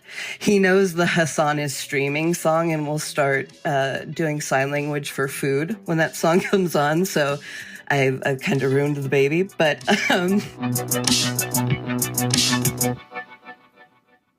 a number of the people we talked to watch and listen to Hasan while at work or while doing schoolwork. But Janet's home with her baby, so... It's on my 80-inch television. It's in the front of my living room. We have a really open floor plan, so I can hear it while I'm cleaning, while I'm hanging out with the baby, doing flashcards and whatever. He's basically just like our talk radio during the day, except we get to look at him. We heard this a lot, actually. Hasan as replacement for the radio. But he's streaming video, too, so it's pretty similar to cable news. And while it's not a 24-hour Hasan cycle, it is 7 days a week, along with a serious regimen of weight training, which you kind of have to do if you're sitting in a gaming chair for that long every day. He has a background team running a Discord chat, doing video graphics, and managing the community. I got little babies listening. I got to stop cursing. This is why I got to stop cursing. Behind the scenes. This consistency has, over time, just grown his reach, which in turn turned the heads of the people trying to run the country in the last election. Hasan was invited to the Democratic Convention. He was looked at by many in the run-up to the election as Exhibit A that Kamala Harris and company were talking to the right people to help them talk to the people who were going to vote. But then, the other team's podcast Reach Out game turned out to be a lot more full on. The following is a conversation with Donald Trump on this, the Lex Friedman podcast. How long have we been talking? A long time.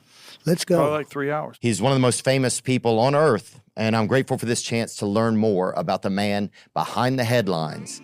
Today's guest is Donald Trump. The Associated Press has called the presidency for Republican Donald Trump. Ever since, Hasan has been on what almost feels like a group therapy tour, talking to a lot of legacy media organizations and helping to explain to them how they could have possibly missed this thing that the polls really bore out, that young men were breaking for Trump. I think Trump speaks to male insecurities better. It's not necessarily flooding the market with like a bunch of liberals. Like, if we had like 8 more Pod Save Americas that kind of look like me, for example, like more bro-y, right? Then that would be fine. It's like, no, you can't podcast your way out of this problem. There it is again. You can't podcast your way out of this problem. And yet, it seems like if the Democratic Party could podcast or stream its way into the hearts of young men, Hasan could be their guy. Because he courts more than the Janets. He also courts a lot of Jadens. Right now, Heber Springs has a population of about 7,000 people. 24-year-old Jaden didn't find Hasan Piker in his hometown of Heber Springs, Arkansas. It's a pretty close-knit community. Arkansas heads, rise up. My slander against Arkansas has not gone unnoticed. I apologize. Community. A lot of people know each other. A lot of people will go to the same church, for example. All the beliefs of everyone are pretty much shared throughout the entire community. That shared belief system, in Jaden's experience, has always been church-focused.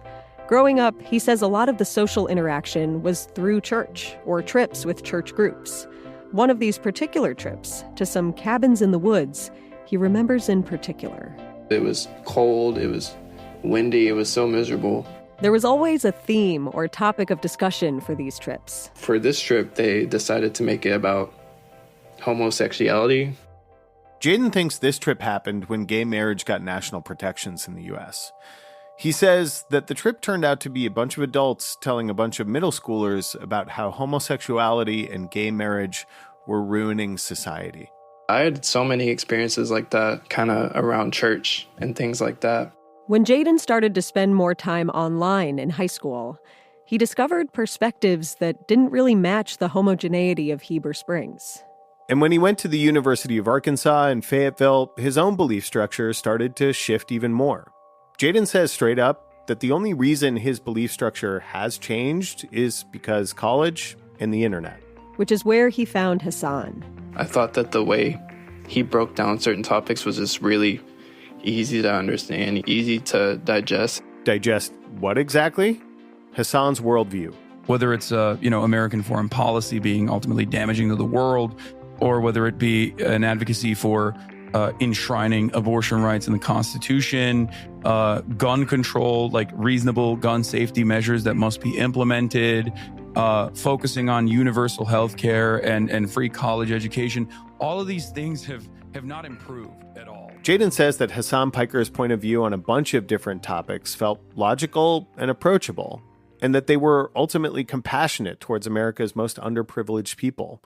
Unhoused people, veterans, racial minorities, working class Americans, etc.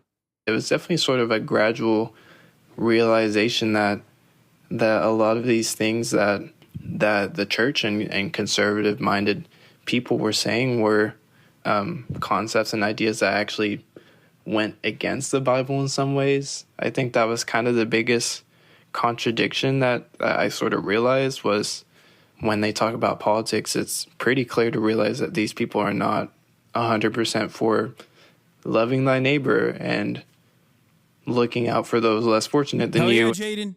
Back in Heber Springs, Jaden's parents and his brothers are not watching one of Hasan Piker's streams 3 days a week, like Jaden is. His parents are watching Fox News. His little brother? He's definitely sort of that Joe Rogan, Till Coney, or Kill Tony, Andrew Schultz kind of audience member. So family conversations, even though Jaden gets along well with his parents and siblings, can be a little tricky. But Jaden has a new vocabulary. Definitely one benefit of tuning into Hasan and all these other left-leaning political commentators is that you're able to have discussions with these people and introduce new perspectives on looking at things that they have definitely not been exposed to before. Maybe one of the reasons Hasan resonates with people like Jaden, who identifies as a cis white male, is that in a lot of ways, he looks the part. Hasan has said he was teased as a younger kid for being, as people in the 1950s might say, kind of a shrimp. And like many young people before him, Hasan channeled that teasing into time at the gym. Which in turn feeds a persona that on the surface might feel like it's part of the manosphere that many of us have heard about. The online spaces where men prioritize alpha masculine behavior and ideals above all else.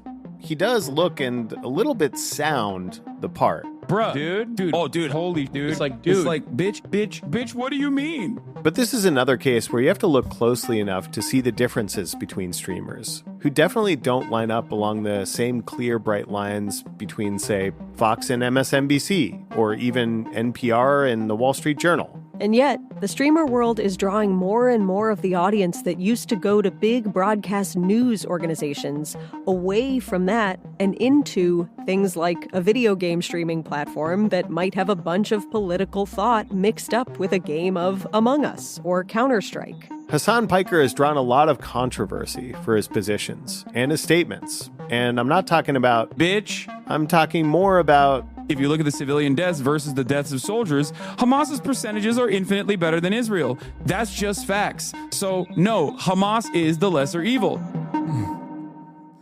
If you're on for 8 hours a day. I love that line because it is so, that right there is so perfectly, that right there is crafted so perfectly for liberals to go, well, my conditioning dictates that I'm always on board with the lesser evil. Like, it is virtually impossible. The only people that will have issue with that are people that are already completely supercharged with pro-Israel propaganda, that where they will actively deny the truth. The genocide lovers hate that line. Yeah, that's why when Fox News posted that on their article, saying that like I'm a terrorist or whatever, I didn't really have an issue with that being posted on that article, because that is a correct statement and that is exactly what I mean. I'm saying exactly what I mean. It wasn't like out of context at all. It is something that I stand by, 7 days a week, speaking to a large audience of young people, and your general topic is political thought, you're going to eventually say some things that stir the pot. Hasan has opted into the battle royale and tete-a-tete world of streamers. Like this face-off with a famous streamer called Destiny. I'm almost positive that you said that you wouldn't vote for Joe Biden, that you said you would like go shack up and live in the woods somewhere, which is cool because you have the privilege to do so. But I said I'm considering not voting for Joe Biden and living up in the woods and living in an anarcho-primitivist lifestyle, which is like the second. It's a meme, dude. Okay. Destiny, a streamer known for being pugnacious, had a falling out with old ass debate. That's like they went back into the mines for that one. I don't even remember having that conversation. That's crazy. Hasan, that was seismic in the streaming world. And Ethan Klein. Even back then, that dude was still doing the same thing where it's like, wow, you made a joke, but I will actually take it completely seriously and make it seem as though it's real political commentary. And I'm like, no, I'm not going to live in the woods. I'm not an anarcho-primitivist either. Like, well, I've destroyed you in the marketplace of ideas because you have been found making a joke. An American-Israeli YouTuber and podcaster who used to collaborate with Hasan on a podcast, has since sworn off that partnership. Mostly because of the duo's inability to have a measured debate on Oh, no. There's brother. Okay. what has been happening in Gaza. Just a few weeks ago, Ethan released a 2-hour-long takedown attack By the way, Ethan is not Israeli. He's not. I mean, he's an American. He is an American through and through, like straight up. He lived in Israel, but he's not Israeli. Hasan, much of which seemed I don't even know if he has an Israeli passport. Focused on Hasan's support of Palestinians. Hasan's chat had been calling me a Zionist, baby-killing genocider. maybe it is unreasonable that I'm asking him to moderate his chat for a friend. Hasan responded in kind while on vacation in Japan. Yeah, dude, I am pro-Palestine. That's it. If that's news to you, you are the dumbest baby on the planet. This, we can say, is giving streamer. Big time.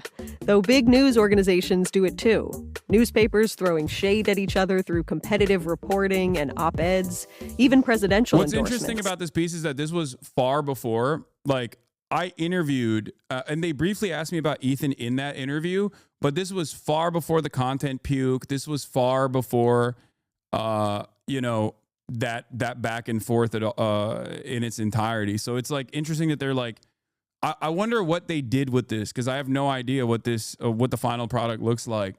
But I do remember like briefly talking about it. And at the time, because when this interview happened, I still was, when this interview initially happened, I still was very much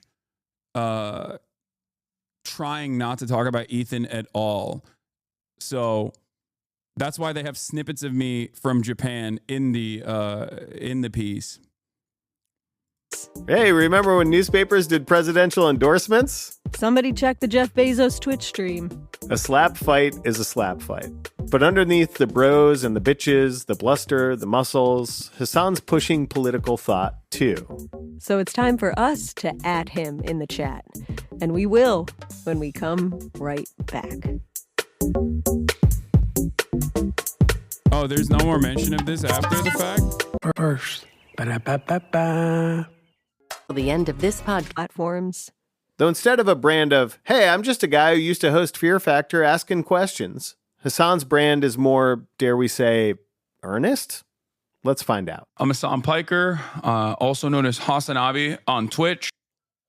Why are people adding me?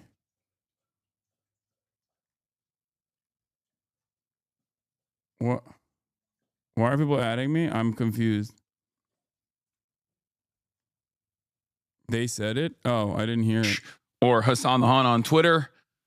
Or Hasan D. Piker on TikTok and many other social medias. I'm 33 years old. Why does it sound like that? So I have all of these different usernames in every single website. It's a big mess. Do you remember your first screen name? My first screen name was actually Hellboy Hasan. Nice. Yeah. Nice. That was way back in the day. Can I ask what might seem like an overly simplistic question, but why stream for 8 hours a day? I really enjoy it. And also there's a lot of news to cover. Outside of that, I think that there's also a lot of fun to be had besides talking just about the news and doing outreach to a broader community and trying to get them on board to at least like view the world from a more charitable perspective to the way I see it. So there's like a mission for you in that altruistic mission. I mean, I don't know if it's altruistic. Some people might consider it to be, propagandistic, I guess, or is that even a word? They would say it's propaganda. And would you say it's propaganda? That. I do, yeah. I don't think propaganda necessarily is a bad word, but it's considered a bad word when someone uses it in especially the Western world. But yeah, I think that you can be honest with the things that you're talking about. Now, Hasan told us he's a political commentator, not a journalist. But what gives some journalists indigestion about Hasan is that some people do get their news primarily, or in some cases exclusively, from Hasan, as if he really is the news. As you've heard from Hasan already, depending upon when you jump into the stream and how long you listen, it could be both. I mean, there's definitely something different. Megan is a 37-year-old from Connecticut. If something happens and I'm not there for it, it's like I missed that moment where like the chat tells him like Trump just got shot. And then like immediately he's switching over to the live feed. And then right away chatters are sending him links like this is what we know so far. It's addictive. It makes me not want to miss it. In a way, Hasan is really a new filter for the news. When it happens, he's reading articles of real news outlets and commenting in front of his audience, and his live chat is feeding those articles to him in real time. It's almost like a live updating discussion feedback loop where Hasan and his audience are talking to each other about what is happening. Megan didn't find Hasan looking for news, though. I think it was actually his Chad Vice segment that I saw first. Can you still not nut? Oh yeah, yes. Oh no! yeah, end it, dog. What are you doing? Yes, Chad Vice, where Hasan Piker gives advice to dudes about how to be a Chad. In internet parlance, a desirable, successful, with the ladies kind of guy. And Hasan's goal seems to be to do this Chad Vice segment without all the misogyny and toxicity. Again, a perfect example of the Gen Z and millennial audience's habits. Less about the network, more about a person they trust and the community. People, I think, come in and they're like, well, that's a cool guy. He seems progressive. He doesn't seem like an asshole. He looks kind of bro-y, maybe a little too bro-y for me. Or maybe that's beneficial for a lot of young men, that they look at someone that they identify with, like a white dude who likes to work out and play video games, and they go, like this seems like a different community than the one I'm used to. If the manosphere is what insecure young men are discovering and pouring into as they search for a way to navigate masculinity in what some might call a boring dystopia, Hasan can represent a different set of solutions for the same problems. Specifically, like he always says, if you put in the hard work, if you focus on bettering yourself, like everybody can be a 7. Alex is another Hasanabi fan we talked to. His journey going to the gym, losing weight, and how it changed his mindset. He was also a big inspiration for me in that regard. I started going to the gym. I ended up losing 60 pounds, I think. Hell yeah. And now today, years later, I'm in the best shape I've ever been in. Alex hasn't just transformed physically because of Hasan. He's also changed his politics and even what he's studying in college so that he can be a lawyer who works on labor rights. Had I not found Hasan's community, I like to think that I'd maybe still have these views, but there's no guarantee, I'm lucky that I found this community as opposed to, something else. Granted, like Alex, I can't wait for liberals to clip certain aspects of this interview, get mad at the journalists, call them, Hasan dick riders, harass them into oblivion, and never show their sheltered audience this aspect of my commentary and what I try to do. Desperately try to get people to be the best version of themselves and desperately try to get people to see the world in a more empathetic lens. Never that. Always just oh man, this guy's a terrorist supporter. He loves terrorism. He's getting his chatters to love terrorism. Why? Because he's against the Israeli government doing a genocide. Let's see. Let's see if my prediction on this is correct. Okay.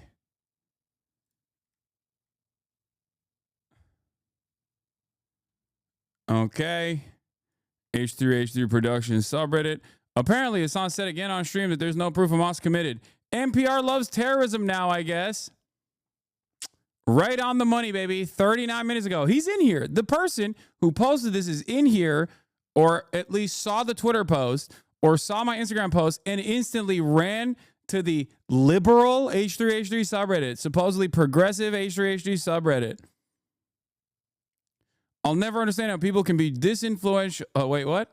I'll never understand how people can just be these influential media personalities and be so ignorant. There's no justice in the world. Please, what will it take for you to shake yourself out of this stupor? These people are knowledgeable media figures. They're not just random people who are oblivious.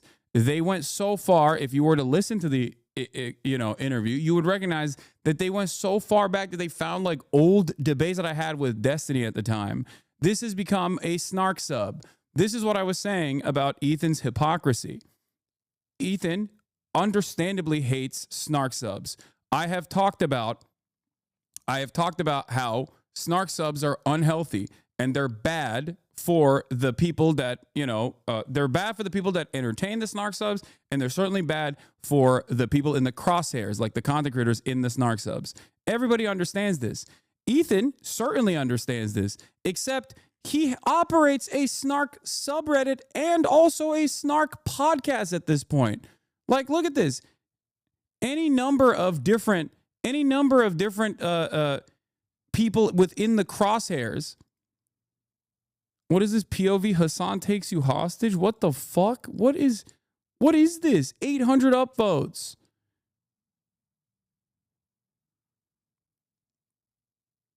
Bro really added loner box in the thumbnail after he criticized the video. Hasan talks about Polish people with such disdain. It's bizarre. Noah Samson is pro-genocide. Like, random memes about me. Like, this is insane. How do you not realize this is a snark sub now? You have officially changed your fucking... you have changed your entire community's outlook. You know? So which is it? Is Ethan crashing out becoming right-wing Zionist? Or is he literally among the top left-leaning online shows like your own story says? That's so funny. No, he is. He's crashing out and becoming a right-wing Zionist and bringing all of you along with it. Like, where are the H3 posts, man?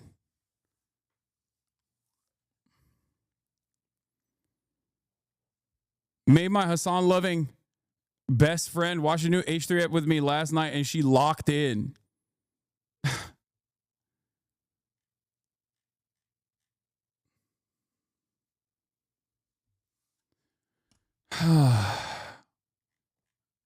I guess my question is, if you think personally that snark subreddits and snark podcasts are unhealthy, why the fuck are you operating one against your former podcast co-host? Like, you're bitching about your own fans that disagreed with you and left your community because you banned them because they correctly interpreted all of your arguments that were sneakily and sometimes not so sneakily pro-Israel in the aftermath of October 7. And that bricked your brain so hard that you wanted to fucking sue every random Redditor that has ever criticized you, sue every content creator that's ever happened to fucking criticize you at a time when, like, the American government is actively bouldering towards fascism. Anti-Semitism is at an all-time fucking high, and your crosshairs are locked into people who are personally getting upset at you for operating what previously was a relatively sizable progressive space online and turning that into a faucet of hatred for anyone that has ever said, Ethan, maybe you should stop spending all of your time shitting on pro-Palestinian voices if you truly are pro-Palestine. That is what this entire situation is. This is what the podcast has become. This is what the subreddit has become. I'm hearing more and more unhinged shit from Ethan on a daily fucking basis on my Twitter timeline, where he apparently is calling Jewish Voice for Peace tokens. Every Jewish person that's an anti-Zionist is a token now. Like, this is some real Michael Rappaport shit. It's alarming, to say the least. Yeah, he wants to sue Noah Samson for making an entire video where he correctly points out how many supposedly centrist drama slop tubers or people who masquerade as progressives have done subtle and not so subtle pro-Israel propaganda by not covering the actions of Israel and hyper-focusing exclusively on people who do cover the actions of Israel in Gaza. Yeah, he's going after Matt Lieb. He's going after all these other people. And the people that he goes after, they receive a torrent of hatred, okay? When you go after someone like this, when you go after a content creator, small or large, when you go after them and you actively try to deplatform them, as he has successfully done so, like, their fucking replies are flooded with the most Islamophobic shit. And at first, I remember talking about this with Frogan, right? When I was like, there's no way those are Ethan's fans. There's no way those are Ethan fans who are, like, saying unhinged Islamophobic shit. I think at this stage, they absolutely are. You have changed the dynamic of your community, and you have changed the overarching politics of your community, and those who remain, who are major fans of you, are also changing alongside the rest of the people that came in afterwards. It's so weird, and everyone can see how fucking weird it is.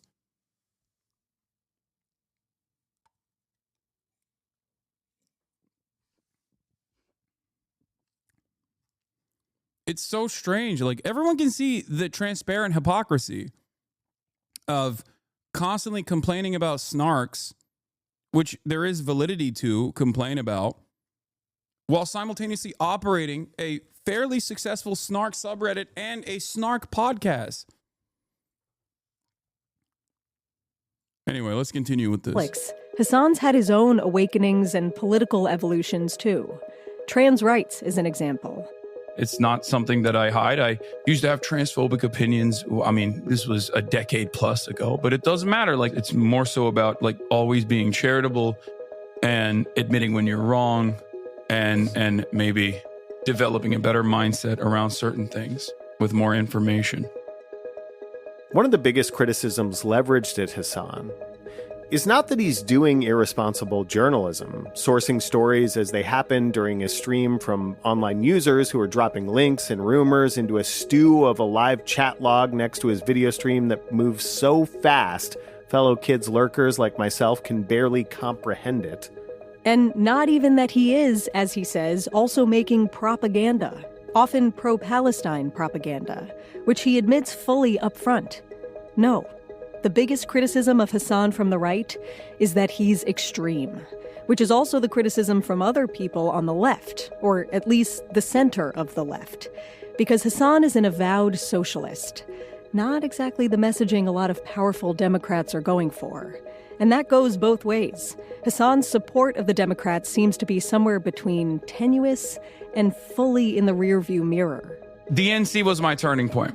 And I'd like to welcome you all to the Democratic National Convention roll call. Why? What made you turn in that moment? I was shocked at how not tapped into the real world I was when I was at the heart of where things are happening. I was genuinely shocked at how out of touch I was with everything else that was going on in the world. Because when you're there, when you're in that bubble, when the DC bubble comes to Chicago, right? You're still in that DC bubble. And I now understand why so many people, so many staffers, so many analysts, so many of these guys that, write these think pieces and whatnot are so unimaginably out of touch with the needs and opinions of regular old, American working class people.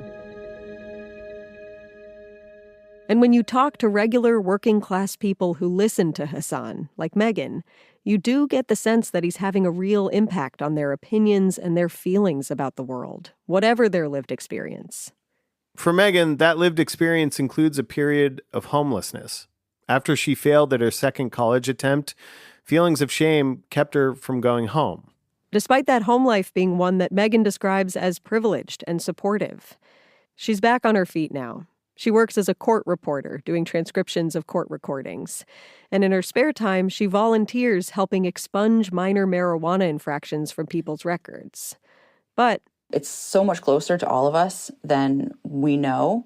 And Hasan does a really good job of helping people to remember that these people are just like them. The person that you see on the street that has like leathery skin at this point from being under the sun, from sun damage, sun exposure for many, many years, who clearly is not mentally well, right? That is the last tier of homelessness. Hasan has definitely helped me to feel like that's something that I can share with people, because previously it was like shameful. I was ashamed of that. Now, if I do share that with someone, I will follow it up with the tiers of homelessness and, try to leave people with like a little bit more empathy for people that they see panhandling or whatever. Empathy and charity. feisty as he may be on the screen, these are words you hear a lot from Hasan and his fans. More charitable to those ideas. You'll never hear that from my fucking naysayers, though. That's why whenever I say I really care about being charitable to every single person, understanding where they're coming from, you'll never, ever in a million years hear that from my haters who will laugh at that. They're like, I've never seen you be charitable. It's like, no, that's the whole point. Trying to be charitable to the best of your ability until the person on the other side of the screen shows you that they do not deserve said charity, that they're here to simply piss you off, to simply fuck your conversation up.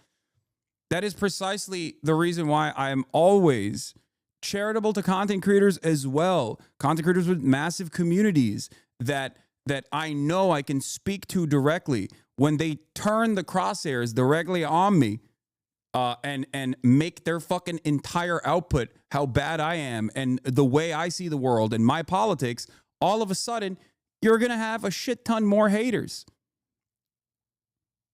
People that could have just as easily been in support, allies in this struggle.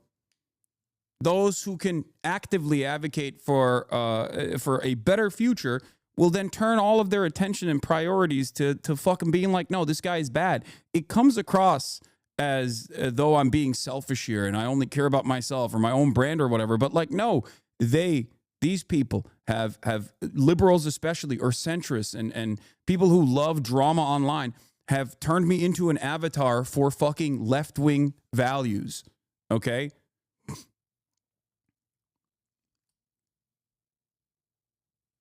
The problem, this is precisely the reason why I have tried to be as charitable as possible to XQC, Asmongold, H3H3, even fucking Destiny initially.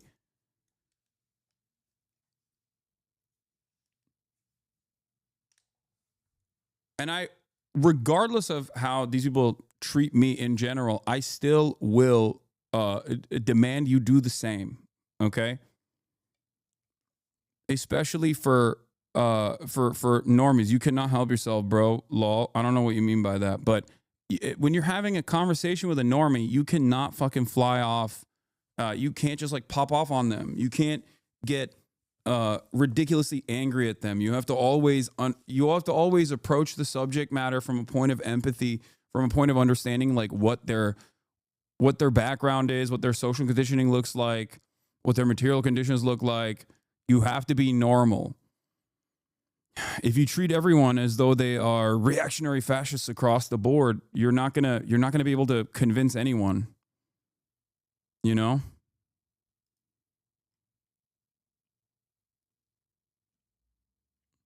Wasn't the other guy's complaint that you weren't reining in your audience while they accused him of wanting to kill babies? Yes. That is the most hyperbolic approach to that subject from a person who felt wronged at the time. That is like the pivotal reason as to why he's still been doing a year-long deplatforming campaign that has been completely and utterly unsuccessful.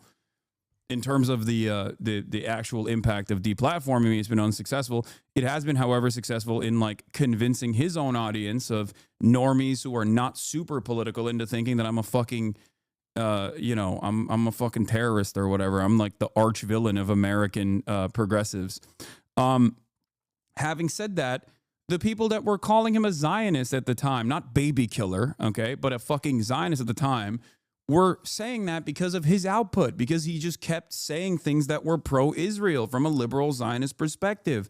And of course, a community like this one, or any community that understands the propaganda dynamics, of course they thought that. Of course. And I kept trying to both privately and publicly explain to him, like, Ethan, the reason why people feel this way about you is because they don't know the full, depth of your opinion. Because at the time, I did truly think that he was pro-Palestine. And I kept telling him, like, you can't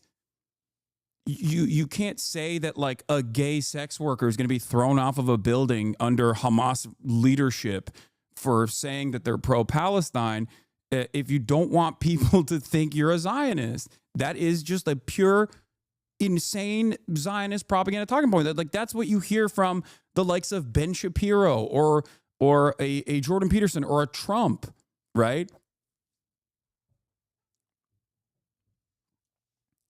Of course, people are going to assume that you are that way. And to be fair to everyone that like clocked him early on, he certainly showcases his attitude a lot more openly now. He mocks your talk to Sam Cedar line now. Lamau, what a freak.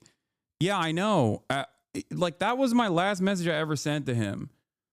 The last message I ever sent to him, and you know, he's the one who leaked this to say it was inappropriate because he claimed it was anti-Semitic. I went back and I looked at it recently to see what I had said, because he had texted me on September 29th, and I didn't respond to him because he saw like a clip of me saying, I have no problem with Hezbollah. And he was like, oh, I really find it like ridiculous that you love Hezbollah or something. Like, he said, your support for terror orgs has been upsetting to see, my friend. I see nothing wrong with Hezbollah. Really troubled me, to be honest. I don't expect you to say anything, to be honest, because it's how you feel. And I think it's good that you're being honest, but I wanted to at least voice my concern to you. You don't need to respond if you don't want to, obviously, but I'm not expecting.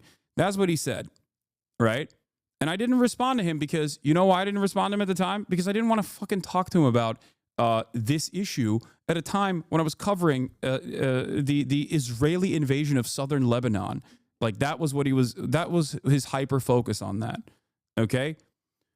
And after that, after all of before the context nuke, or before all of that, there was a point where I tried desperately, like my last ditch effort, my Hail Mary, where I said, and again, he is the one who has revealed this text message. So I don't have an issue like rereading it, you know, so that people understand.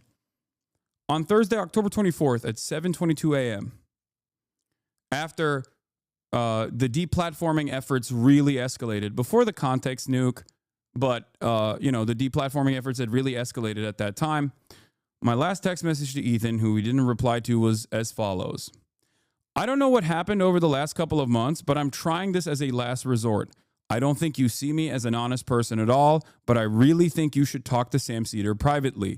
You clearly respect him a lot more than you respect me, and he has lived experience. This isn't about debates or drama or clips out of context. I have always admired and defended your open-mindedness and willingness to change your worldview, so I hope you will do this. In spite of everything that has happened, I hope you're doing fine. I hope your family is well and the crew is good.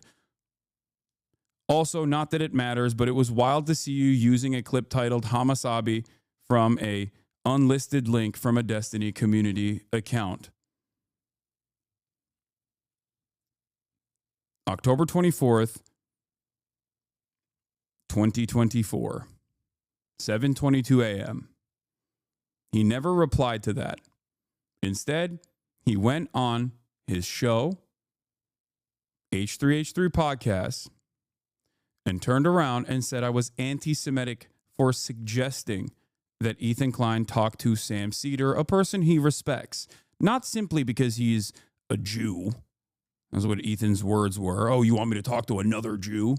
No, because he has lived experience that I certainly do not, and because he is, or at least was at the time, a person that he respected. It didn't have to be on camera. I said, just talk to him. And I had also talked to Sam Cedar as well, privately, about this issue a long time ago. And Sam said he was totally on board with talking to Ethan privately.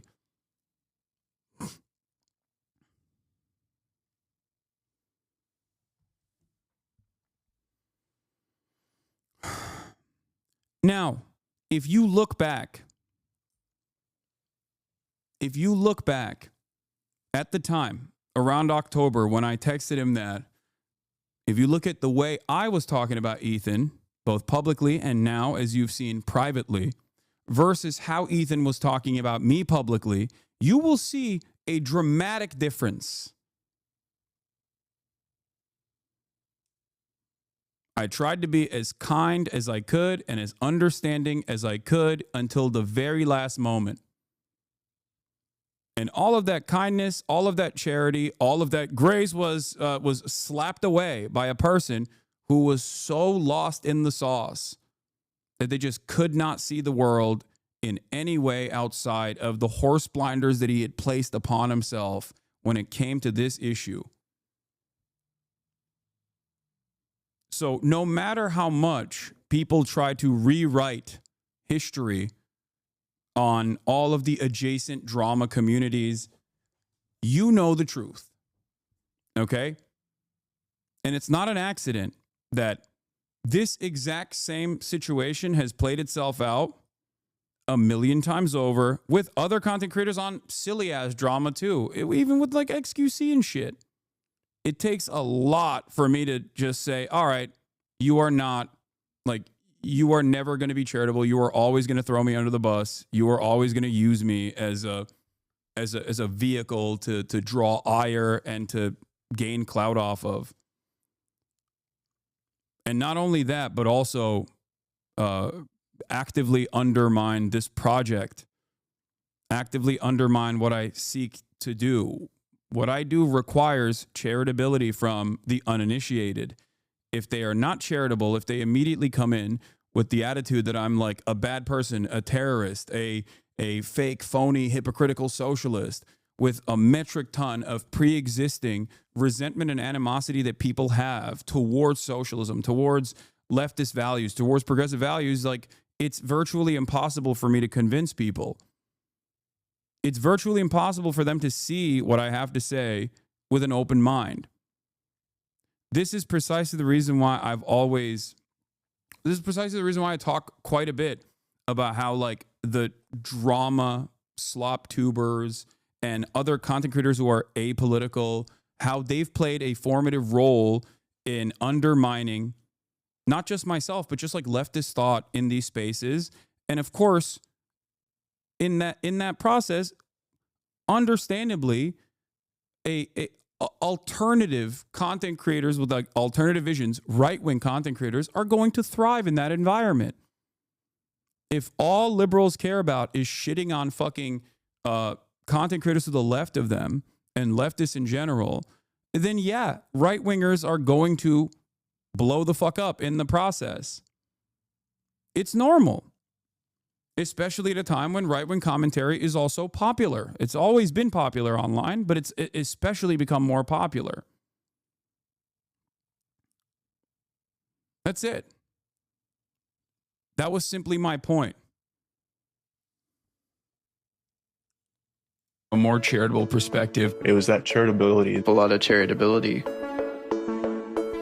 To put a finer point on it, while Hasan lives in this disembodied world of Twitch and YouTube streams, interviewing people who know suspected domestic terrorists at home or abroad, he does seem to push this common theme of get involved in your local community and just help get things you believe in done.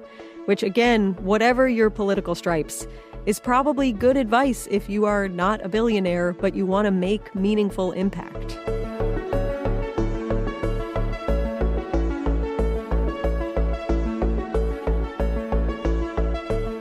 More than a year after Tim Houthi Chalamet had his moment in the sun, driving a skiff next to that big merchant ship Galaxy Leader, and becoming a special guest in Hasan's Twitch stream, the online world has moved on. But the world hasn't. According to the latest reports from news and information services, new and old, that large ship remains under Houthi control. Its final destination, a question mark. And in a way, we're all there too, unsure of what the future holds. For journalists, propagandists, billionaires, streamers, our goldfish attention spans in hyperdrive.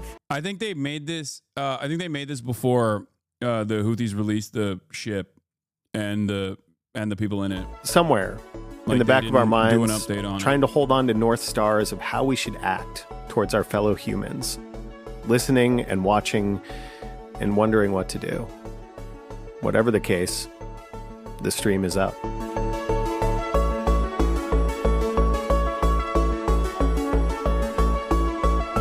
Overall, the interviews were around Christmas. Yeah. Overall, great video. And, this is what it's like when you talk to actual journalists, adults who have a firm, established worldview and actual knowledge over geopolitical events, even if they don't fully align with my worldview. Okay? That's the difference. As opposed to a person with a political perspective, but not necessarily a lot of fucking knowledge on any of these issues.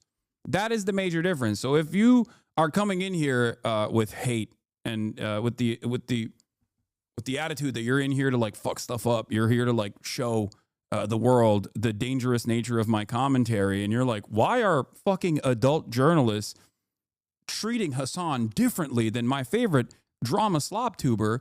It's because they're adults. It's because they're not only adults, but also knowledgeable on this stuff and not simply operating off of some very clear resentment that they feel towards an individual or a particular worldview that they want to disparage and tarnish, but aren't smart enough to, craft a coherent narrative.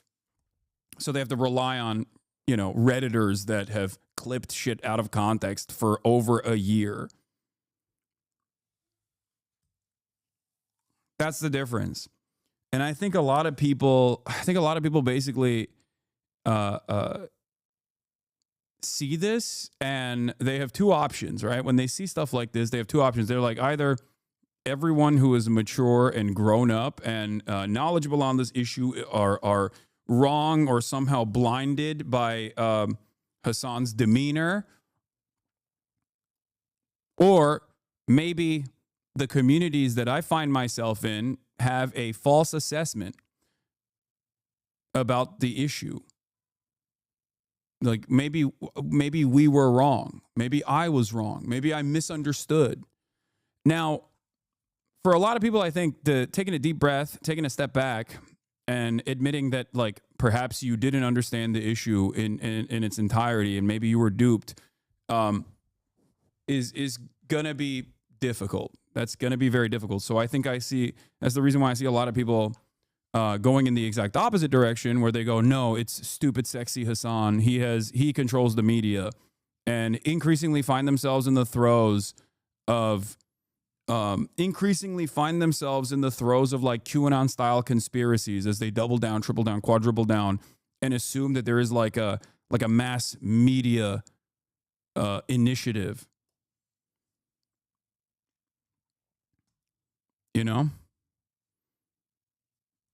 Or the third thing, which is, finding something out of this reaction that they can clip out of context and continue the Hasan fucking sucks narratives.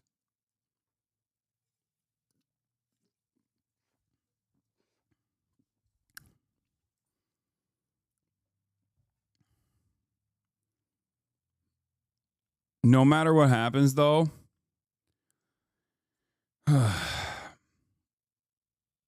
no matter what happens, I still believe that people have the capacity to change and make up their own minds. I don't know. I kind of agree with the narrative that you suck. Yeah, it's true. I do suck.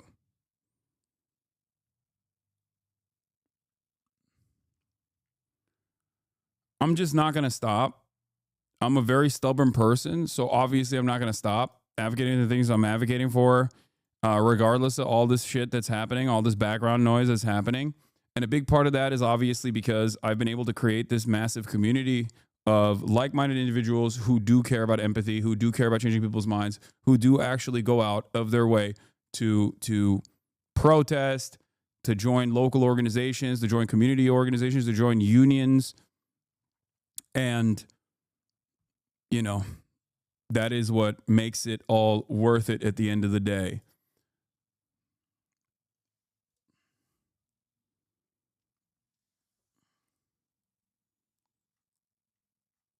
Anyway.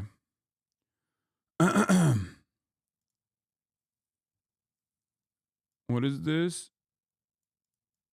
What? Lol, you suck. Asmin is for you and you can't stand it because he's so much better and bigger than you. Radical hypocrite fool. Me. Greets from Austria. What the fuck?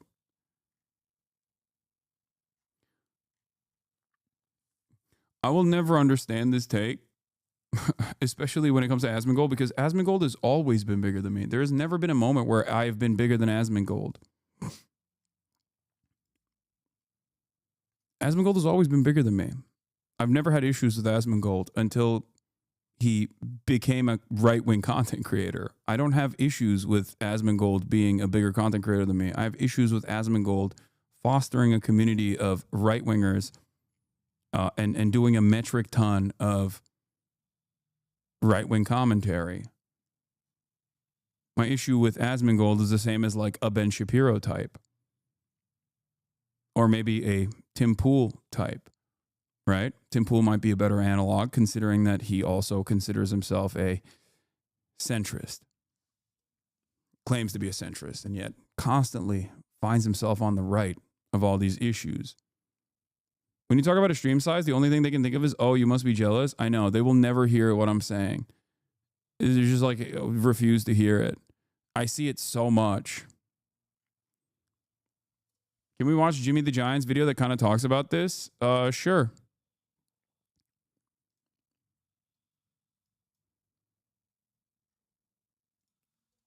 Let me see. Which one? Did I escape the alt-right just to be brainwashed? This is the one you're talking about, right? He put me in the title too. I mean, he put me in the thumbnail. You go down to the pool that I have jumped out of the alt-right pipe. Right? This video is brought to you by Lies of the Left. When are you dropping How I Escaped the Alt-Left Pipeline? Woke crap. Since I made that video, Escaping the Alt-Right Pipeline, there has been a claim that's kicking around that I have jumped out of the alt-right pipeline and landed slap bang in the far left. Can you clear for the haters? Are you demonized or do you choose not to run ads? I choose not to run ads, but I am also demonized. Alt-left pipeline. In this video, I want to talk about that. I want to talk as well about what the direction of this channel is, how you guys can help. Yes, that means I'm setting up a Patreon and I'm going to ask you for money. But not just that, right? We're going to talk about the culture wars, the evolution of wokeism, and most importantly, am I now woke? Yes, my favorite small YouTuber who only posts obscure content finally uploaded again. This submarine is sort of woke now. Don't tell me that isn't a woke-shaped submarine. Trying new stuff, I guess. Sorry, I didn't know the Walt Disney Company is making submarines and it looks less I figured I'd start this video out with me doing my political compass. I did it on stream, and when the results came in, shit. God, I'm a fucking lefty. That's mental. That's insane. I can't believe it, bruv. Yeah, I guess I am pretty left. For those of you who don't know, Jimmy the Giant used to be, by his own admission, he's someone I interviewed as well, by his own admission, someone who was like firmly in the alt-right. And he is at his own personal journey where he's become a little bit of a lefty, also by his own admission. Now, look, I'm going to make my excuses. The problem I found with these tests when you do them is that it sort of doesn't account for new. I think it's impressive that you focus on problematic content creators and drop them once it more or less gets resolved. More or less resolved. I mean, it fucking rarely ever gets resolved, unfortunately, but yes.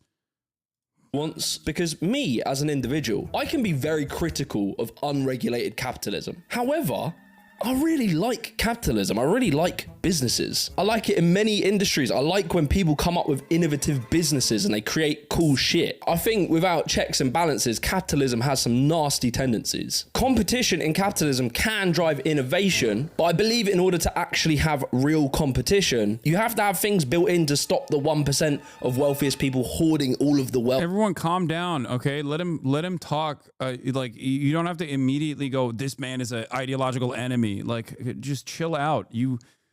This is what I mean about charitability, okay? This is literally what I mean about being charitable to people. You're talking about a dude who was like a couple of years ago saying like, we got to save England from the scourge of unrestricted migration. And then the moment where he's like, I've gotten out of all that stuff. And I still think that like capitalism is good. I like cool shit that they invent. He's not a card carrying commie. Like, you know, I guess he's an enemy, you know? He doesn't, not a card carrying commie who wants a permanent first world genocide. This is crazy.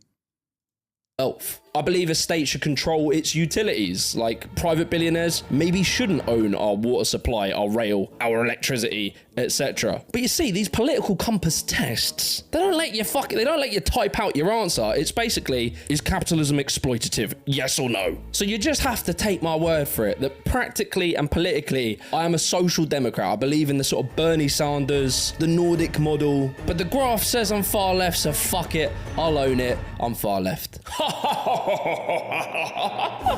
But you see, this does leave two very important questions. Firstly, why am I not a communist? And secondly, and much more importantly, am I woke? Almond milk. All I want's proper bloody milk, not left-wing options, proper milk. What's wrong with me asking for that? To answer it's a war on proper milk, lads. It's a war on dairy. Save England. It is pretty funny because, like, this is why I do Hogwatch, right? Because there is so much unlimited potential. It's an untapped vein of content. Right-wingers are constantly hilarious, organically, without even trying. That's why I think it's good to, like, sometimes laugh at them when they come out and do dumb shit like this, okay? It's just... It is a very successful mechanism of propaganda, the way that, like, right-wingers do this to some of the edge cases on the left. These questions, I'm going to tell you a very long and drawn-out story to extend the retention time on this video. Some of these, and some of these. Almost there, and done. Now let's see how it looks so far. All right, imagine this. You made it to summer, you managed to not top yourself during the British winter, and you go on holiday to Croatia. Croatia! It's beautiful. Look at it. Oh my God, what's that thing in the sky? Where's the rain? Where's the grey? Why is it not all grey? It's your first day and you think, you know what, fuck it, we're not gonna do the bags, we're gonna leave them in the hotel room and let's just go to the pool. And you're feeling good, right? You walk down, you're British, so obviously you've already got a beer in your hand at 10 a.m. And as you waltz down to the swimming pool and you look for a sun lounger, you peer over your sunglasses and you notice there's fucking towels everywhere. You know what? I'm not going to get mad. Fair enough. It's a busy day. I'm a bit late. My fault. Should have got there earlier. So tomorrow I'll wake up early and I'll try again. Tomorrow comes. You wake up early. 8 a.m. and you go down to the pool and you notice there's fucking towels on every sun lounger, Barry. Why are there towels everywhere? And what's worse is that about 40% of the sun loungers are empty. No one's sitting on them. Compared to the amount of people in the swimming pool, there are enough sun loungers to go around for everyone. However, because people keep putting their towels to reserve them, there's none available. So what do? Tomorrow, you set your alarm clock for 7 a.m. the moment that the pool opens and you arm yourself with all the towels you can get. You sprint down to the pool, you beat everyone. Ha ha! I did it! And in that moment of triumph, you realise, shit, I went from a nice, community-loving proletariat into this individualist, hyper-competitive, petty bourgeoisie. You've changed, man. This right here is what happens in a society with no regulations. The greedy, self-interested individual can literally dictate an entire culture upon people who would actually not mind sharing. We're all watching it because we're all horrified that we've had to do this every day on holiday, Lella. This has ruined my holiday. That 1% of people, and you all know him, everyone knows that greedy guy in the group. They don't really care that everyone else has enough. All they care about is making sure that them and their family have what they need when they want it, whenever they want it. Do you mind not looking at me like that all the time? It's really disturbing. This small minority of people, their behaviour makes a ripple effect, which causes people to respond in defense, mirroring their competitive behavior that otherwise they probably don't want to mirror. But they do so due to fear of scarcity. I mean, just think about it in your life. Like during COVID, this happened with the toilet paper, right? Everyone was scared that they'd have none for when they needed a dump. And despite the news repeatedly telling us we have no shortage of toilet paper, the shelves are empty because people were panic buying. As soon as you see some people buying more than they need to, you start thinking, will there be enough for me? And when you're in the shops yourself, you can see that people are panicking, so you're starting to panic as well. It's more of a follow the crowd sort of thing. In a plea to customers, they said, "We need your help. There is enough for everyone if we all work together." Now look, this is all very tragic, right? Our beautiful, lovely Croatian resort. The poor people that just want a nice holiday. They all convene, right? All the pool goers, they convene and they discuss, how do we fix this problem? And they come to a genius conclusion of maybe we should employ a few staff members to monitor all of the sun loungers and make sure that people aren't reserving them with their towels. And we make sure that we have enough sun loungers to go around. Yeah, well done lads, you did it. You had your big revolution. Pooltopia's established. Brilliant. But you know, look, some time passes and like new generations are born into this Pooltopia. And as we're sat enjoying a cocktail late into the evenings, old granddad, the proletariat, he's telling stories to his young petty bourgeoisie grandchildren. Listen here, Michael, back when I was your age, right? You won't bloody believe it, mate, but we used to have to wake up 7 a.m. to come down here and put towels to get a sun lounger. It was a nightmare. I'm telling you, it was a nightmare. Ruined the holiday. All right, Grandad, go to sleep. And one day, Grandad does go to sleep. And he doesn't wake up again. And slowly, we forget. They're off. Look at them. They're off. Look at them. The younger petty bourgeoisie, they never had to fight for their sun lounger. They grew up in good times and they started to have their own ideas of how this Pooltopian economy should operate. My friends of Pooltopia, I have a question. Why do we have these tyrannical pool chair Stasi policing and monitoring our every towel placement? Do they think we're children? This very persuasive speaker rallies the Pooltopian economy into firing the chair guards. And so what they do in turn of the guards is instead place nice shiny signposts on the walls saying, no putting towels on sun loungers. And the signs look great, right? They're brilliant and everyone's following them. But at the end of the day, they are just signs. One day, as they rush down to the pool to jump on a sun lounger, they notice that there's some towels already on the sun lounger. That's weird. It's probably nothing to worry about, probably just some keen beans going for a morning swim. And then they wake up the next day and they notice more towels are on the sun loungers. And the next day, and the next day. And just like that, the cycle resets. The towel wars return. And somewhere far away, Grandad Proletariat is rolling over on his heavenly sun lounger and thinking, I tried to warn him.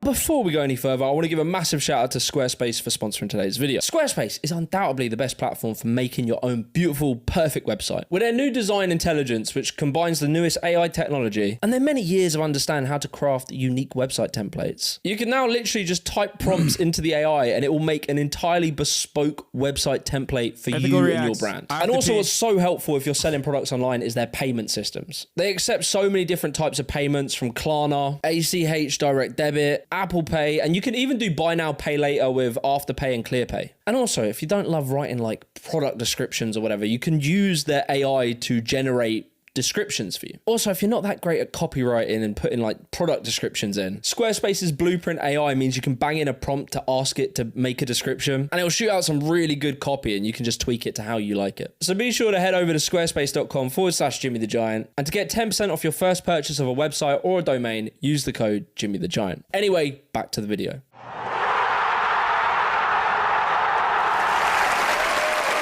Thank you guys. Don't worry, you don't need to give me a round of applause. I know, it was a masterful analogy. This concept and this thought of like how power struggles in politics eternally have battles was encapsulated perfectly by the aristocratic socialist MP, Tony Benn. I'm old now, and the older I get, the more I realise every single generation has to fight the same battles again and again and again. There's no final victory and there's no final defeat.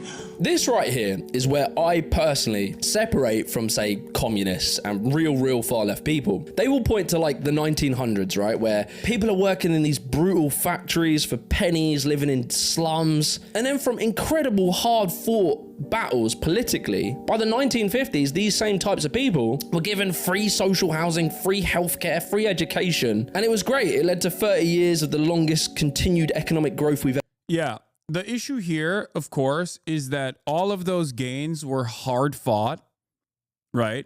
By communists, by socialists and trade unionists, like a coalition of people that had a range of ideology.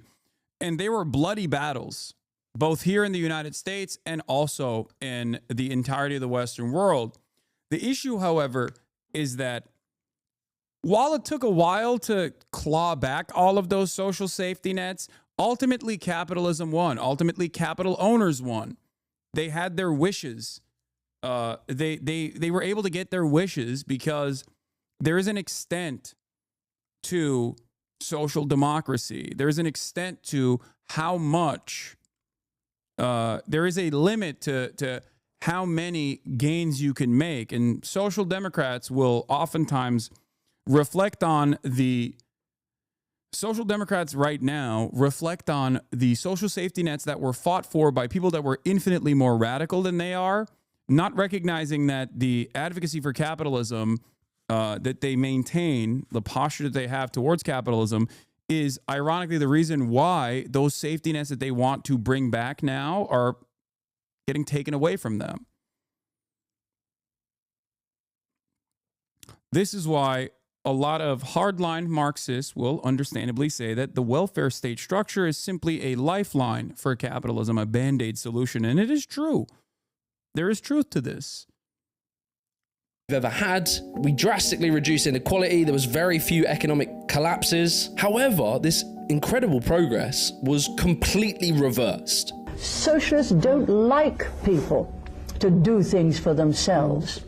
Socialists like to get... It's also the stupidest arguments. Like, I can't stand it. I'm no elitist by any means. I myself will voluntarily recognize how stupid I am, how many limitations I have. But goddamn, the stupidity of anti-socialist thought truly frustrates me, because it reminds me that you don't have to be particularly brilliant. You don't have to be particularly smart. You can just basically say the dumbest things possible, and the overwhelming majority of Western society will agree with you when it comes to being anti-communist, anti-socialist, and the like. That's it. You can say anything you want about socialism and what it truly means, what it means in practice, or what it means in theory, and people will just go, yep, that seems right to me, because other people have also said that before me, and I'm just taking it for granted without ever actually thinking about things in a different way. Get people dependent on the state. Also, Margaret Thatcher isn't a particularly stupid person, okay? Margaret Thatcher is evil, albeit fairly intelligent. It's just even intelligent people can very easily dial back their intelligence and talk about socialism in the stupidest ways possible. And the majority of people will eat that up. Never build a great society that way. We were the first country to attempt and to succeed in rolling back the frontiers of socialism, which is the first cousin to communism. By the 70s, when Thatcher came in, the wealthy classes managed to undo a lot of this progress, stripping back welfare states, privatizing publicly owned assets. And the communists will argue that the reason this happened is because we didn't go full communist. And I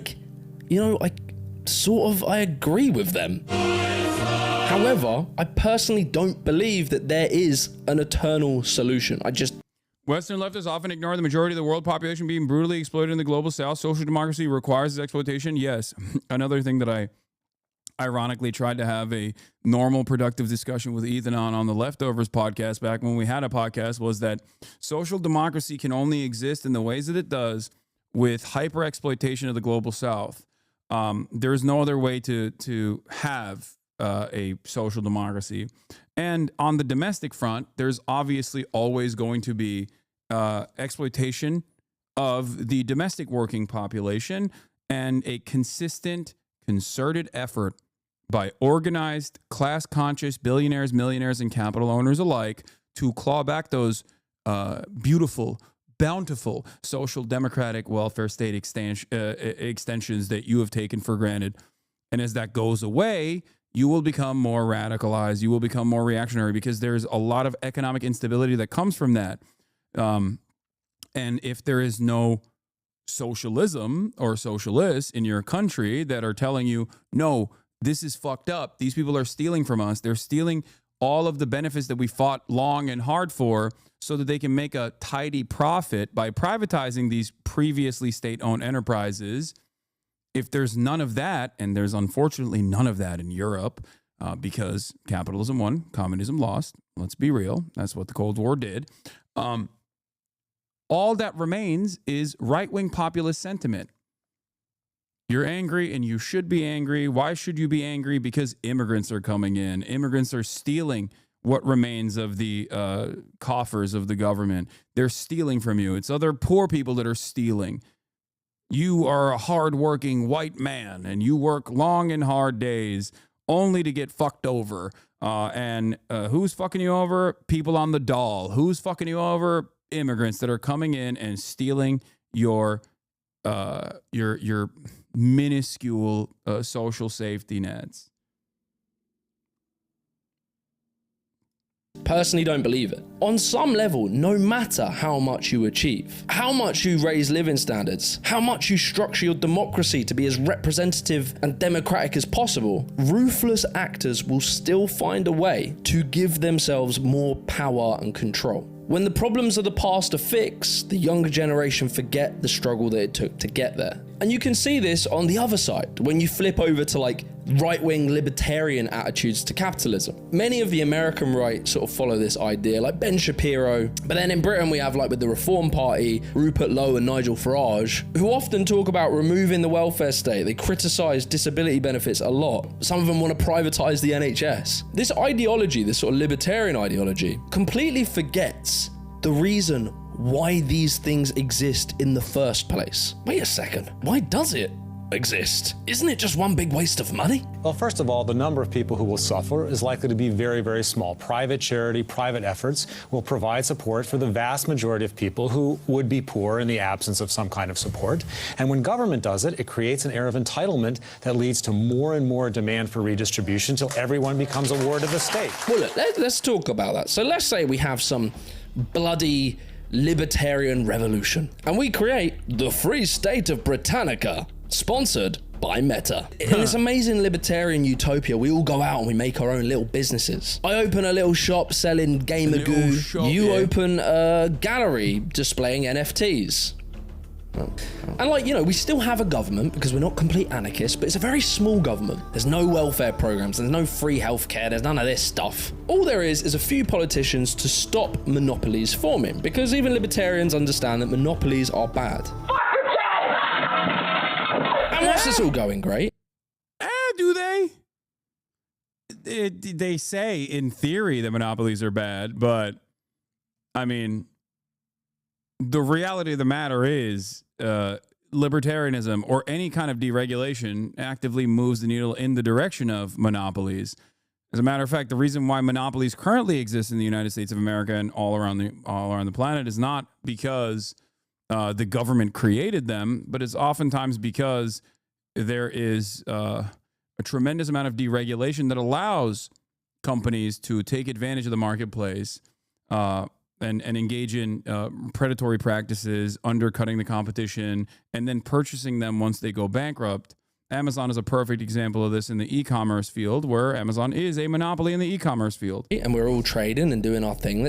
A guy appears, right? His name is Shelon Crust. Shelon invents a brain chip that can cure your existential loneliness. Amazing! What a great innovation! What a genius! The market should reward him for his incredible contributions to humanity. And so, Shelon becomes incredibly wealthy. But you're trying to do good things and you're a billionaire. I mean, yeah, that seems a little bit like either superhero or supervillain. You have to choose one. And because he owns this chip, he's able to spread his ideas on his platform and push them to everyone. And he starts pushing some ideas of how society should function. Weird, different ideas with like strange hand signals and stuff.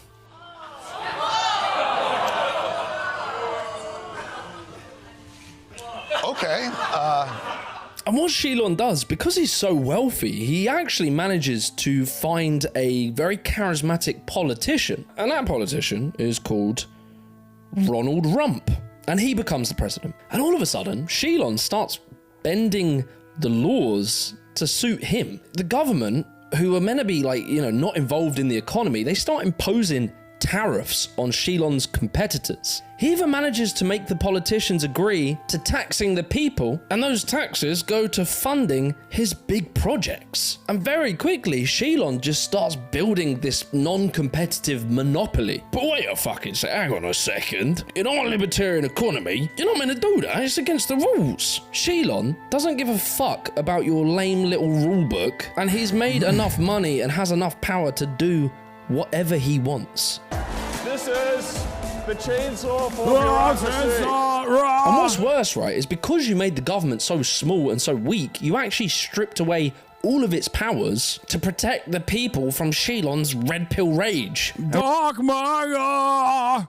Very quickly, Shilon starts exploiting the working class. And bada bing, bada boom, well done, you recreated the 1900s. I mean, I look at what you do. You walk in and you just say, you want to quit? They go on strike. I won't mention the name of the company, but they go on strike and you say, that's okay, you're all gone.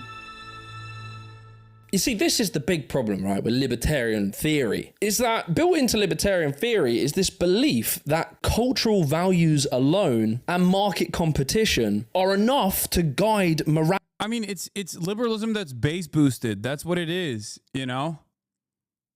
Good, bad dynamics, like assuming that some people are intrinsically good, some people are intrinsically bad.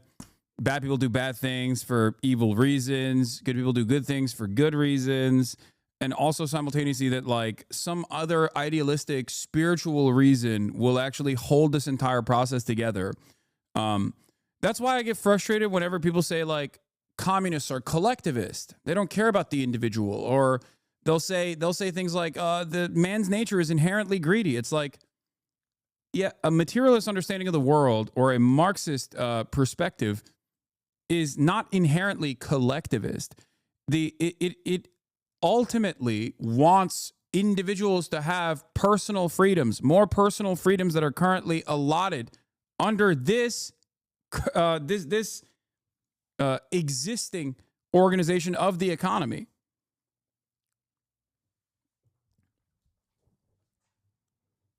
Yeah, cultural values.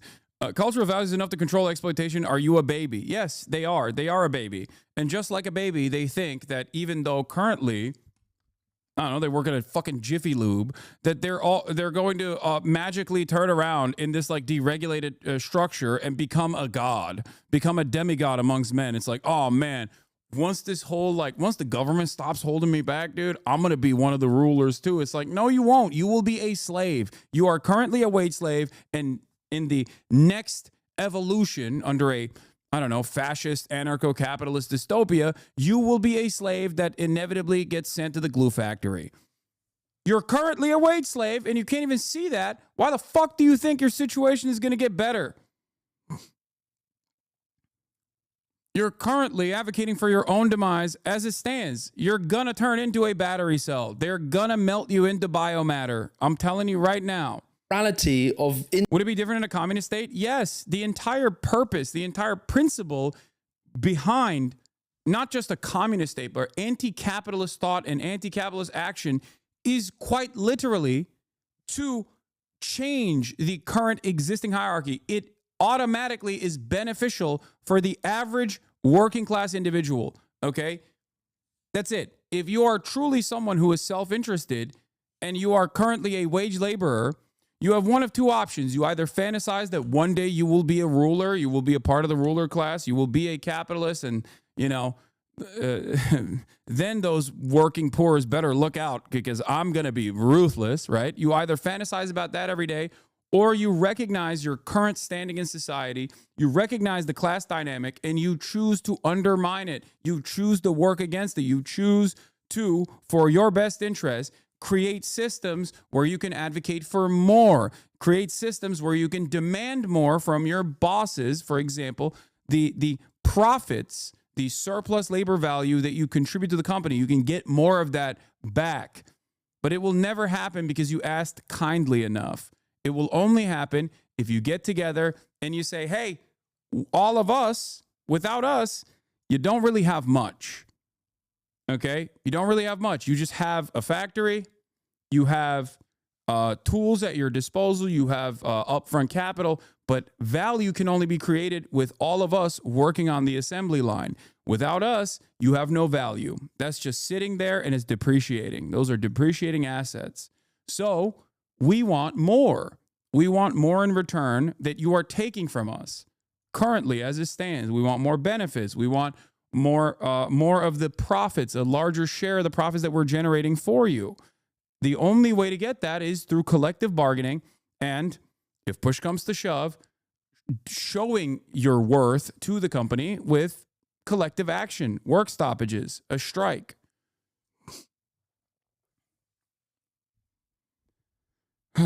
Individual people to not exploit each other, as opposed to having heavy rules and regulations. But I mean, just look through history. Look at every civilization ever. History shows us that powerful, rich business people exploit workers wherever they can, unless the state steps in to stop it.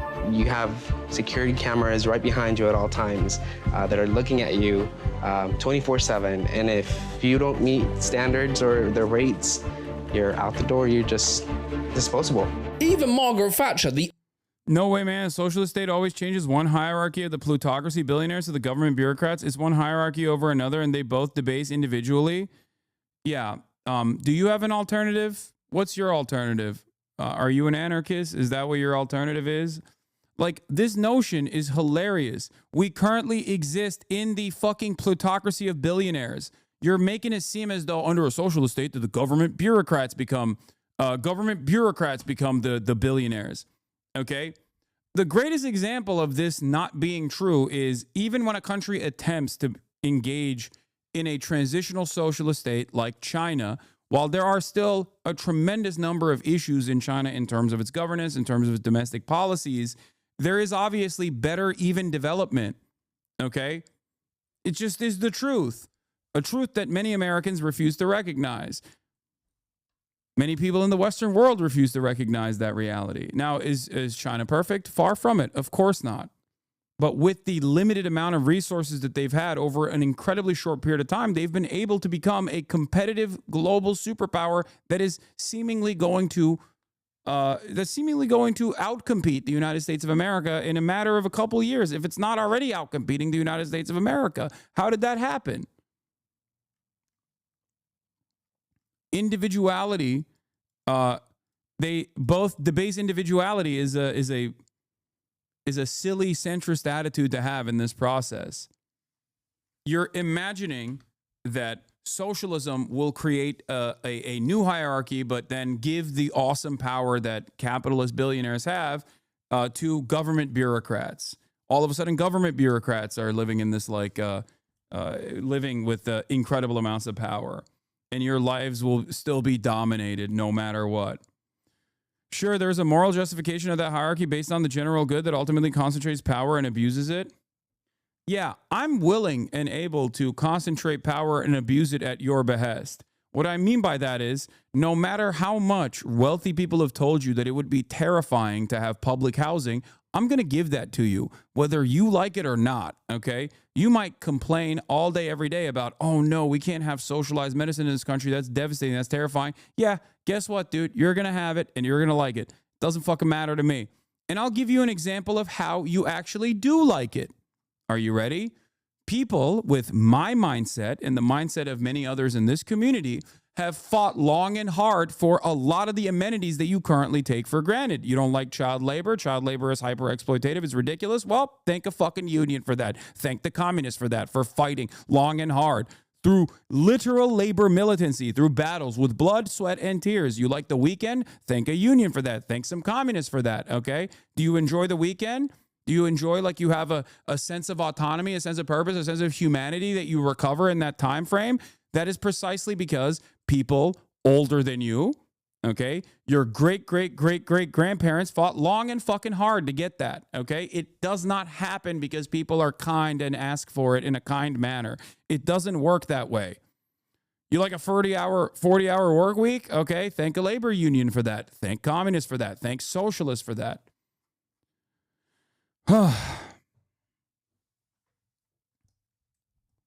There are already so many so many things that you personally enjoy, that you personally like, that you personally take for granted, that people have actually actively fought for. Those are good policies, but you can't disregard the reality of the risk of those hierarchies. We need social support and investment. We need universal health care and education, but that doesn't mean there won't be a debasement of individuals as cannon fodder for the ruling class.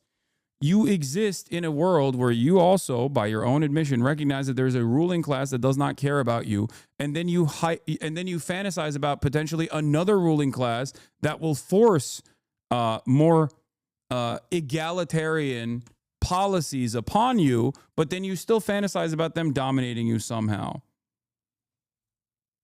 I keep getting network errors on your stream only. What WTF? I don't know. I don't know why it's happening.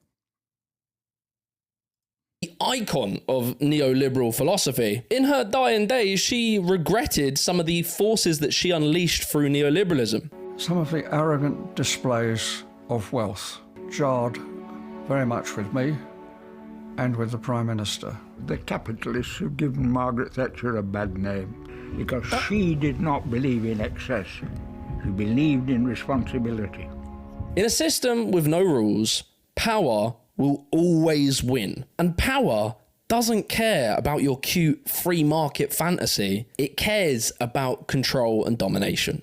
The free market has never existed. It is a figment of the imagination of people. The market is a system that favors the rich, which is why the rich love markets.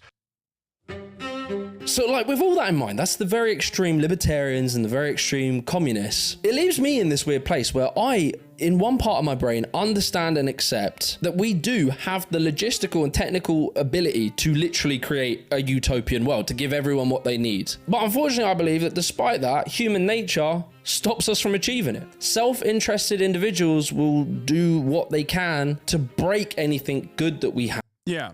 Here's the difference, though. Self-interest is at the forefront of socialist thought. But absent of class consciousness, you will always advocate for your own demise when you talk about greed and self-interest as a way to maintain the capitalist organization of the economy as a working class individual. This is baked into our collective consciousness. Not only is human nature and self-interest not the end-all be-all, and I think that the entire history of humanity proves that we have always, like, there's no notion of like a natural state of being for humans. After all, what is natural about skyscrapers or airplanes or fucking astronauts going to the International Space Station? None of that is natural. The entire existence of human nature is to overcome the natural predispositions. This is why it's considered a logical fallacy to apply naturalism as a argument. Okay, everything we do is destroying nature. Now, having said that, I hate this take of yours. Wait, what? Why? You said spit, and then you said I hate this take of yours. But having said that, there is an argument you can make. There's a selfish argument you can make for socialism. There are more of us than there are of them. There are more people who are wage laborers than there are people who own capital. The problem is people who own capital do, under capitalism, run the countries, run the organization of the economy. They run everything. And the entire system under capitalism is designed to keep the existing structure the way it is. That's it. So if people were more selfish, wage laborers were more selfish, if they could have some class consciousness to recognize where they are in current society and advocated for their best interest, they unironically would be able to bring about a potential socialist change, a socialist revolution, if you will.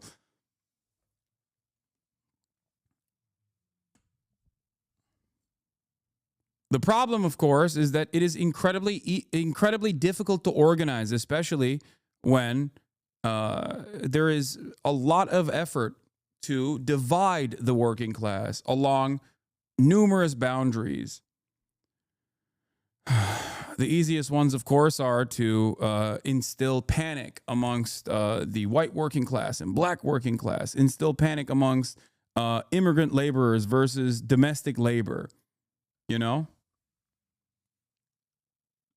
I don't know why there's a constant network error happening. I can't look into it, chatter. I don't know why. And Ben. Yeah, here, this is my, girls love dictator That's Hassan why I'm arc. saying, Yeah. I'm going to be authoritarian, okay? I'm going to be This is, oh, I reposted this already. Okay. authoritarian right now. Let me tell you something. I am going to in an authoritarian manner, I'm going to force free healthcare on you. I'm going to force free healthcare. That's sweet free healthcare on you. It doesn't matter if you don't like it. You're going to be like, no, I want to die to curable, treatable diseases. I want to die. I'm like, no, you're not. You're not going to have medical bankruptcy. I don't give a fuck if you like it or not, okay? You get to have no say in this process. I'm the dictator. And you know what I'm dictating? Free fucking healthcare for you, bitch. Don't give a fuck. You can complain about it all day, every day, but you're going to get it. And you're going to get a free college education as well. And an opportunity for a jobs program, okay? A federal jobs program where you can have great benefits on top of that. You can fucking say, I don't want it. No, I hate those things. I don't care. Yes, that's going to happen regardless. And you know what else I'm going to do? I'm going to punish the fucking wealthy. I'm going to punish the super wealthy, corrupt capitalists, okay? I'm going to punish them. Oh, I'm sorry. Did you sell spoiled baby formula knowing full well that it was spoiled? Guess what? You're going to jail, bitch.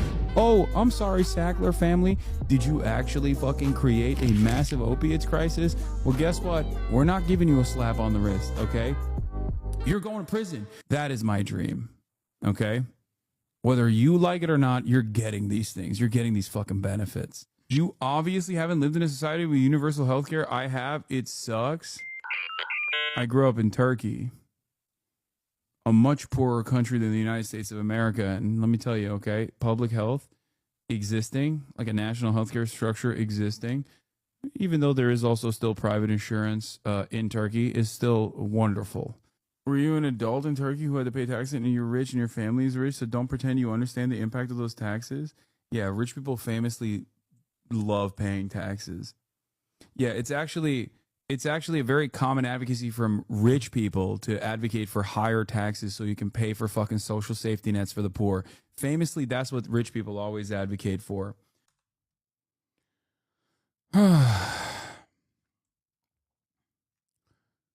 I can't comprehend how you can ever say universal healthcare sucks.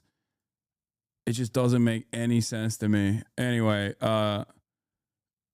let's continue with this, but after that, we're gonna talk about potentially the Wartime Immigrant Act. Benefit themselves, and that applies to even what I advocate for, the system of social democracy. Even if you achieve it, it will eventually become undone. I think you even see this starting to happen in some of the Scandinavian countries, where there's more privatization happening and stripping back of their welfare state. I just think you have to build a state that protects us from that as much as is possible. There is no destination called justice or democracy, and if you catch a train driven by the right man, you'll get there. Every generation has to fight it.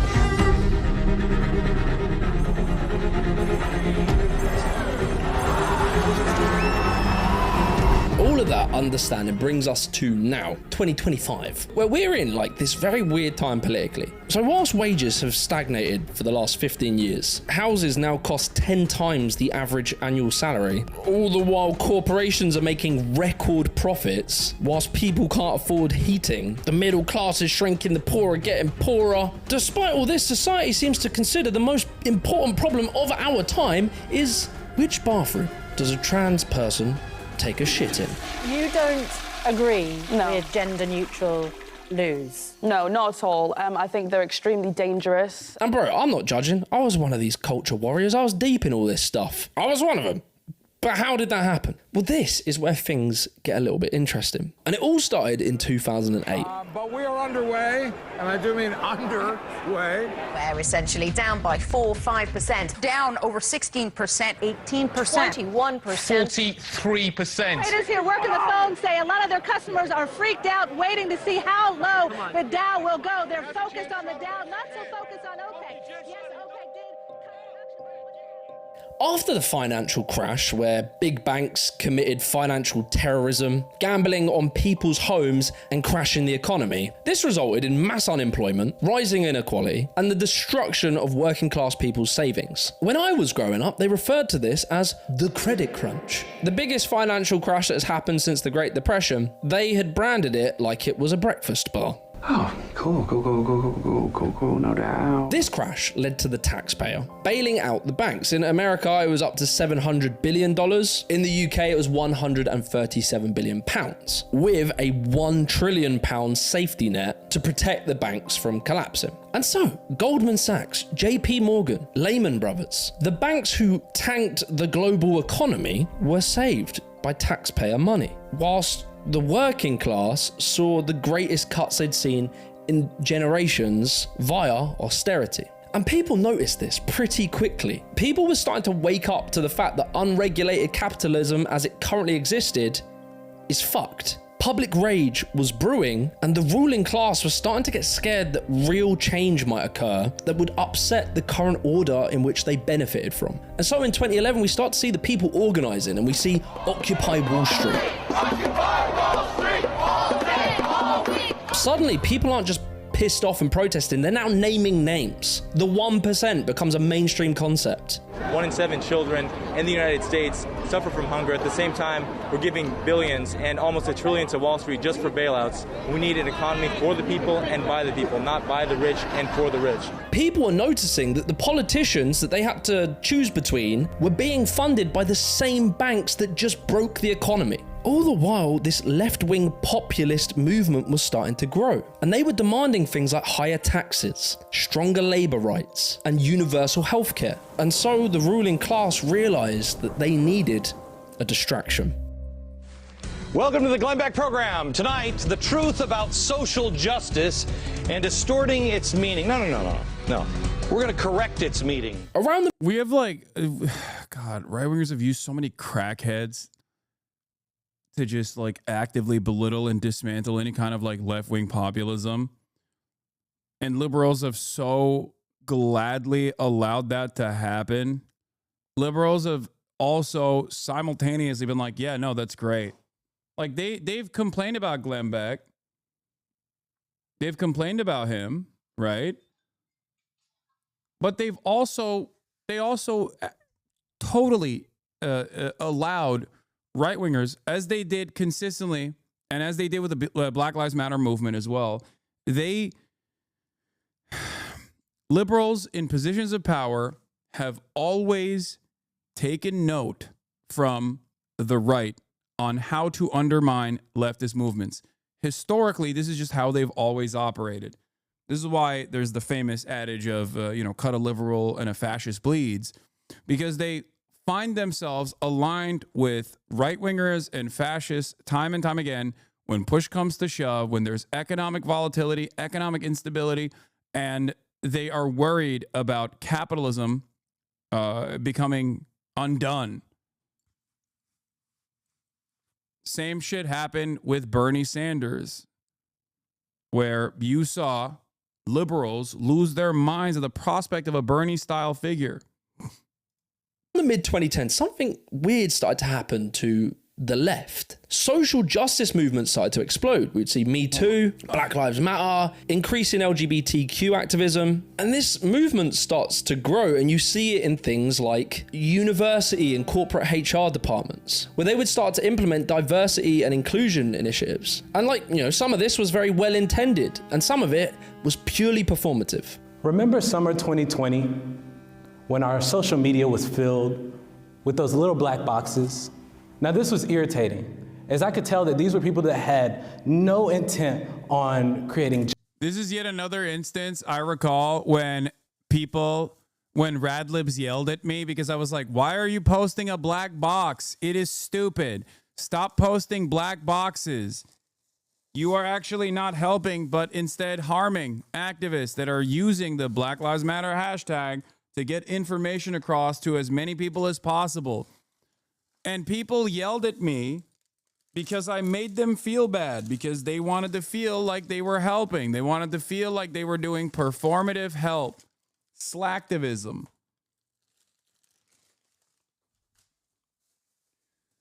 How many times does this have to happen for people to finally come to that conclusion? The worst part about it is that it's not like when people realize that they might have been in the wrong, that they go back and go, hey, you know, the guy who told me I was in the wrong initially that I yelled at, he might have been in the right.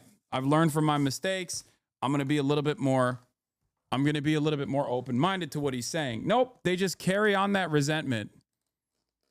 They carry that resentment permanently, and they just move on.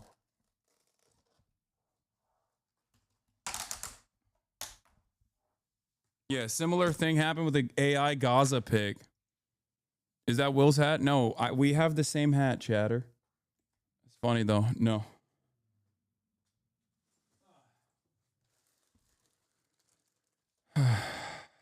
Justice or true change, but they only wanted to appease their conscience. From here, the liberal media starts to jump on board. You start seeing men's razor blades telling you that young boys having a little wrestle is toxic masculinity. Making the same old excuses.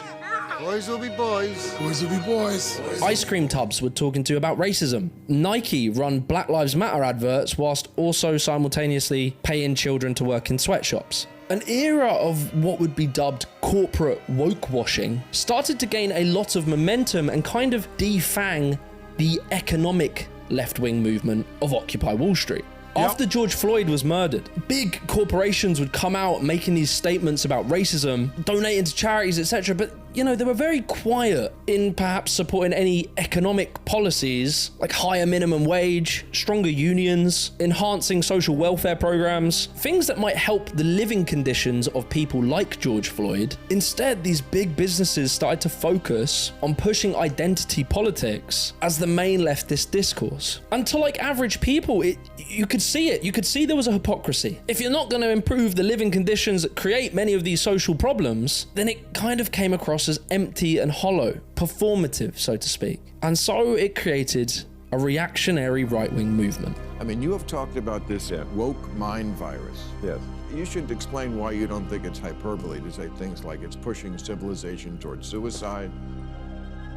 2016 onwards, YouTube explodes with SJW cringe compilations. And whilst it seemed quite organic, various think tanks funded by billionaires were actually funding these anti-woke content creators, politicians, and policies. Things like the American Principles Project, the Clement Institute, the Heritage Foundation, the Stanford Review, Rupert Murdoch, who owns Fox News, The Sun, The Times, New York Post. All of these people would weaponize wokeness as the biggest existential threat to society. David, am I overstating the fact that we're the beginning to see the end of woke, the militarization of the Me Too movement and cancel culture? The oil billionaires Dan and Faris Wilks, they would pump big money into... Great video, dude. I mean, he is so dialed in. I've talked about all this stuff extensively, but goddamn, Jimmy the Giant really cooked on this one. Do things like PragerU and Daily Wire, who would push people like Ben Shapiro, Candace Owens, Tucker Carlson, Jordan Peterson, etc. Eventually manifesting itself in Peter Thiel, the tech billionaire, being the financial backing force of J.D. Vance, who would of course become vice president. Some religions view the body as a temple, and some religions almost invite the pollution. I think the woke thing is inviting the pollution. And so with all this financial muscle, the anti-woke industry became big business. The media becomes fully addicted to this culture war. YouTube, Facebook, and Twitter rewarded outrage content. And suddenly every fucking influencer was making videos about woke college kids. Imagine being a parent and seeing your child in a video like this, looking deranged, screaming at a speaker. Leading to this once united working class movement being divided into two camps. Right-wing people believing that wokeism is the root of all problems, and left-wing voters convinced that fascism was the root of all problems, rather than the economics that created this condition. And all the while we were fucking fighting each other, the actual elite were just laughing their fucking asses off because no one was talking about them anymore. You can see this concept of like wealthy billionaire class deliberately trying to push the blame onto something else depicted perfectly in this post from Elon Musk, where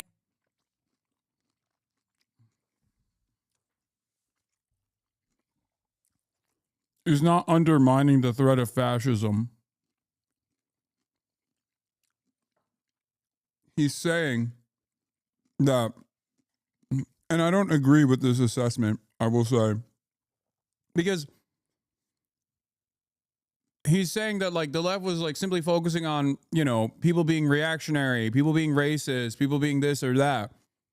And instead of trying to bring like a unified message to the working class to hyper focus on economic issues, it is a little bit reductive because I think it removes the importance of fascism from this equation, because fascism is the inevitable outcome of capitalism. When capitalism fails and there's too much instability, fascism is a way to reassert the hierarchies to through dominance, through state power, through state violence, is a way to restructure and reorganize society and try to maintain that exact same hierarchy, the hierarchy of capitalism. So I think when people are yelling about fascists or fascism, they might be yelling specifically because they're upset at a, you know, racist person or a fascist person that's right in front of them. But I think combating fascism is still incredibly important, even from the economic agenda front. He tries to shift the blame for society's economic problems onto certain billionaires, but obviously not him. I'm saying what I care about is the reality of goodness, not the perception of it. And what I see all over the place is people who care about looking good while doing evil. Fuck them. The culture wars successfully derailed the populist left movement. Corbyn was crushed by the media, Bernie Sanders was crushed by his own party, and the mainstream left of the Democrats and in Britain, the Labour Party, became these hollow parties with no actual backbone. And it just felt like the leaders were just puppets put in front of us, making the conditions for some kind of outsider to win support because, well, at least he's different to what we've got now. The forgotten men and women of America will be forgotten no longer. That is the heart of this new movement. Hillary called them deplorable. They're not deplorable.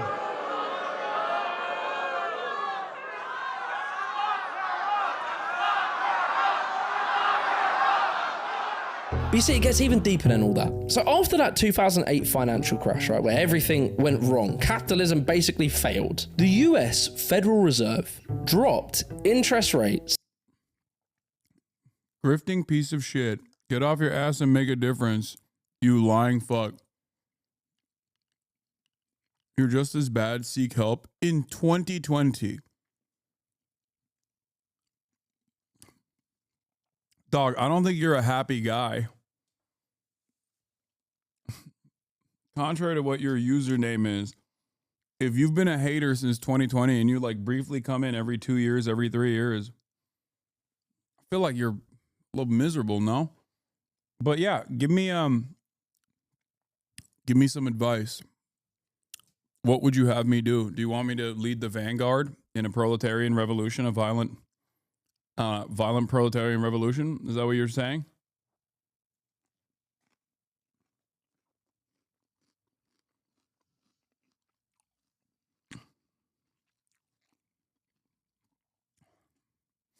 If I was a grifter, I would whisper sweet nothings into your ear about how woke is ruining America, and you would love it.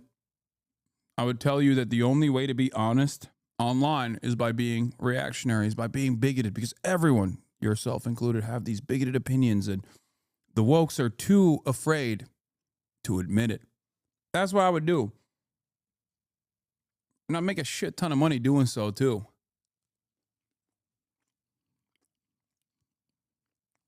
Why does nobody grift to the left?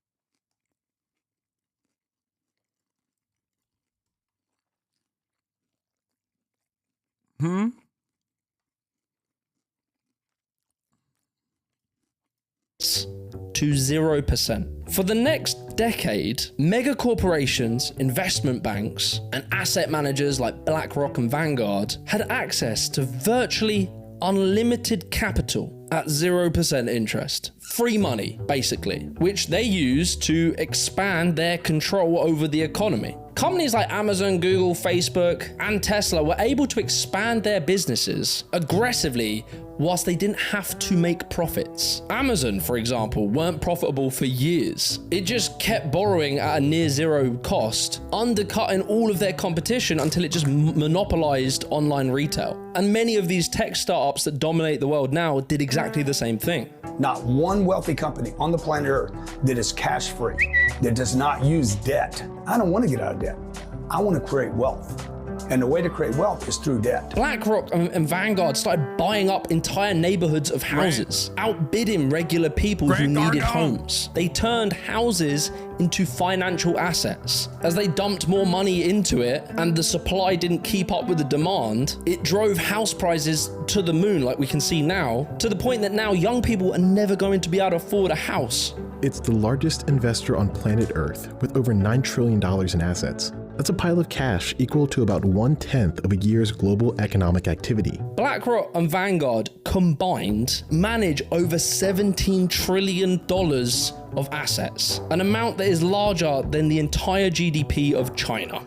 No one deserves to have that much money, right? I mean, that's not like, I think if you do something that's good, So not only were these bankers not punished for destroying the entire economy, it was the opposite. They were rewarded. They were given free money to buy everything up. Meanwhile, for regular people, our wages stagnated, house prices soared, and the cost of living kept rising.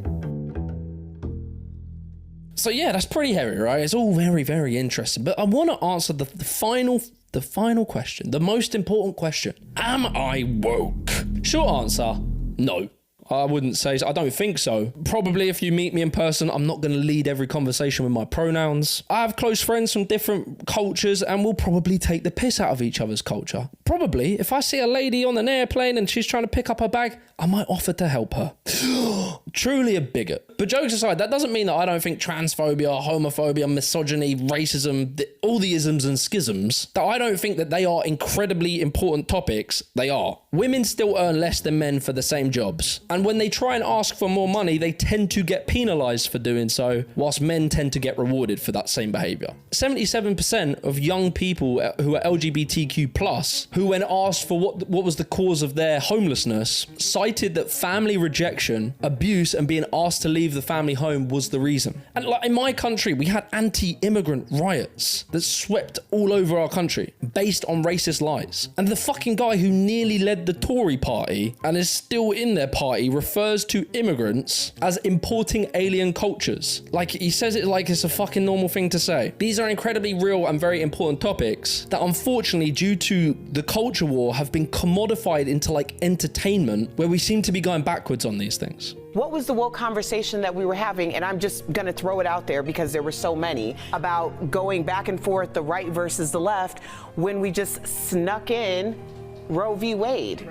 Like, what's being snuck in right now? And so all this leaves me with a question, like, what the fuck am I gonna do? Me. And like, look, I am just a guy. I'm just a guy. I'm not educated, but I do like want to try and help. I want to do my best to help. I've been blessed with this incredible platform, an incredible audience of you guys. And I also have the luxury of time and energy to focus in on trying to help. So my goal right now is to try and play my part in shifting the public discourse onto wealth inequality. The reality is right now, the middle class is shrinking. The poor are getting poorer. Wealth inequality is absolutely fucking all of us over. The growing gap between rich and poor Americans is one of the biggest challenges facing the country. Get this, the richest 1% controls more wealth now than at any time in more than a half century. Why it gets me pissed is because it's literally stealing my generation's hope for a good future, a fulfilling life, the ability to buy a house, to have a family. This meritocracy we live in just is mental. You have to work so unbelievably hard to get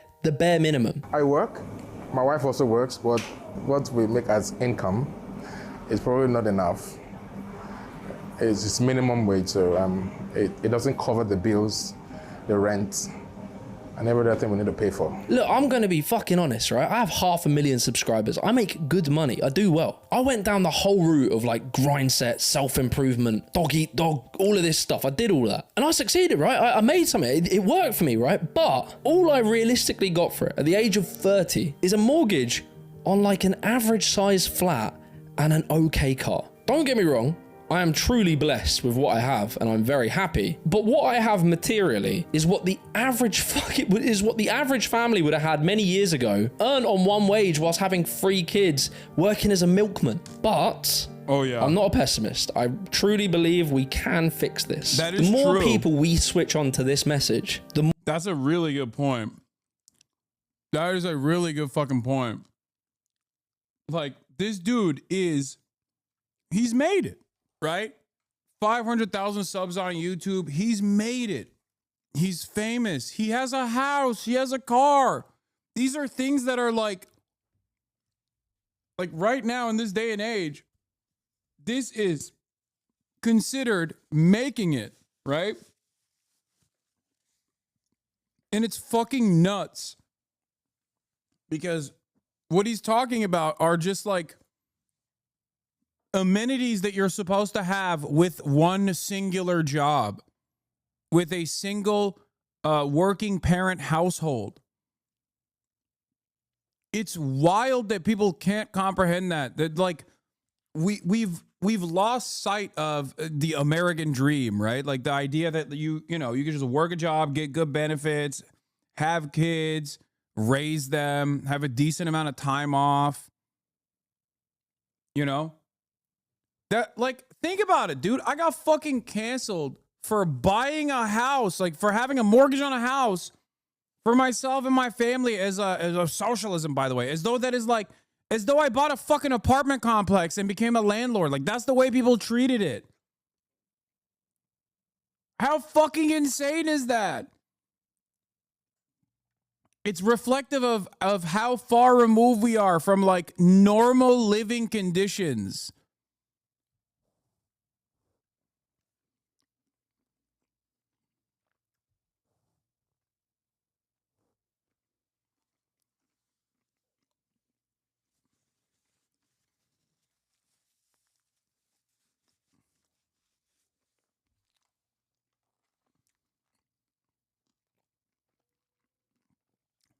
Okay, dude, it's a huge fucking house in Hollywood or wherever the fuck it is. It is kind of different, at least on the vibe check. Bro, what are you saying? First of all, it's a single family home in West Hollywood. And if you think it's a fucking mega mansion because of its price, you would be deluded. It's a normal size house. It's probably smaller than your parents' house in Connecticut, dumb fuck. Also, it doesn't matter. I didn't design the market. That's number one. Number two, it literally fucking doesn't matter. Like, think about it. Please, for a brief moment, take a deep breath and go, Hasan, having a house or renting out an apartment, does this change his commentary even a little bit? Does this change his worldview even a little bit? Who has explained to you that this is inherently hypocritical? Who? Was it me? Did I say that it's inherently immoral to own a house? No, I never said that. As a matter of fact, I want you to be able to own your own home as well.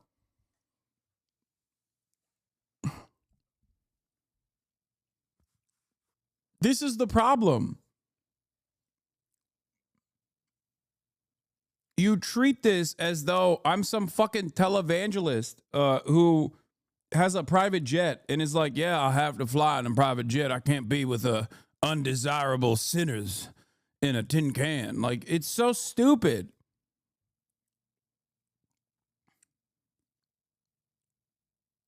There's no like even normal exploitation in the way I fucking generate revenue too. You know how I generate revenue? You have subscribed to me. Times that fucking 45,000, 50,000, that's it. And you don't even have to. That's the craziest part about it. People are voluntarily saying, hey, I like your commentary. I want to give you $5 a month. I want to give you $6 a month. And initially it was because they wanted to avoid the ads. I don't even fucking run ads anymore. And people still subscribe. And people still gift subscriptions to the fucking chat. It's not like it's not like I'm giving you something extra even behind a paywall. I'm not. It's just perfect, completely voluntary. Getting mad at that is so psychotic. It's not like I'm fucking operating a sweatshop. And then people will go, well, Amazon is a hyper-exploitative company. It's like, okay, where is the non-hyper-exploitative company that I could be working at? That I could have a contracted gig, like a contracted wage structure with, where I could still reach the same amount of audience.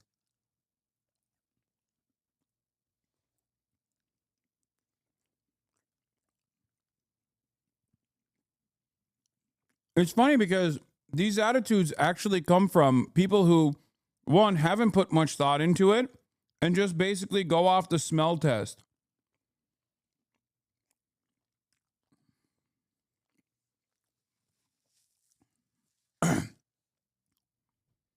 The notion that someone else is supposed to have a say on what kind of fucking house I took out a mortgage on is so stupid.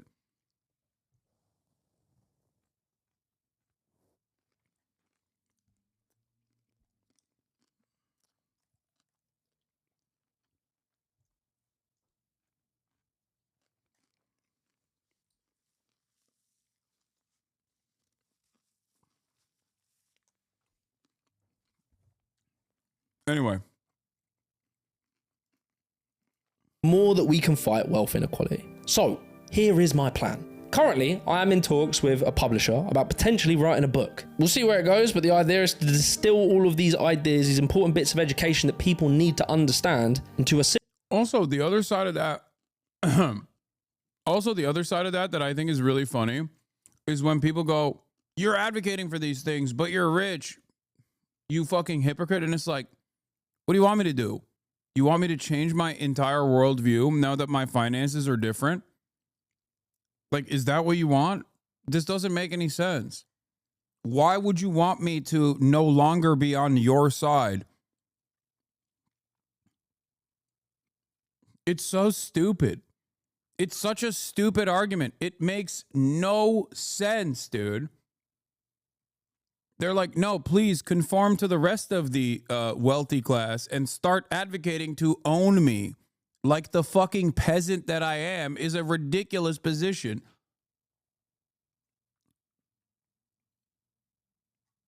Yeah.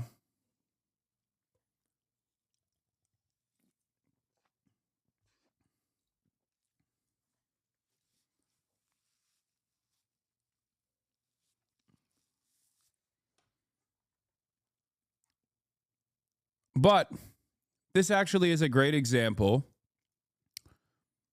of what I wanted to talk about. The peasant-mindedness of the reactionary right. And what I'm going to show you is actually a beloved comedian who goes by the name of William Burr. As you guys know, William Burr, Old Billy Bitch Tits, is one of my favorite comedians. And what's interesting about it is that Bill Burr, in spite of his success in the field of comedy and in Hollywood, and in spite of all the bounties of said success in this field, he's actually become increasingly more radical in his commentary as years have gone by. Instead of becoming more out of touch, he has, I would say, become more in touch with the needs and the anger and the resentment of the average working class individual. Bill Burr says a metric ton of, dare I say, radical, maybe even violent things about billionaires and people who own corporations, the mega wealthy, on a daily basis. Okay? You're literally the counterexample to all those people telling me you'll get more conservative and greedy once you get a big paycheck. Yeah, I know. That's why people's brains are bricked. because of the juxtaposition. I'm not talking about myself. I'm talking about Bill Burr right now. But if I were to talk about myself, that juxtaposition is what pisses people off. Oh, Hasan is rich, but he's advocating for socialism. That must mean he's hypocritical. That must mean he's lying. Oh, Hasan looks a certain way, acts a certain way, behaves a certain way that's like very bro-y, okay? In the way that like many of these people fancy themselves as, you know, someone with a rigid work structure that works out, that cares about physical fitness, personal health, things of that nature, has a good family life, has good friends.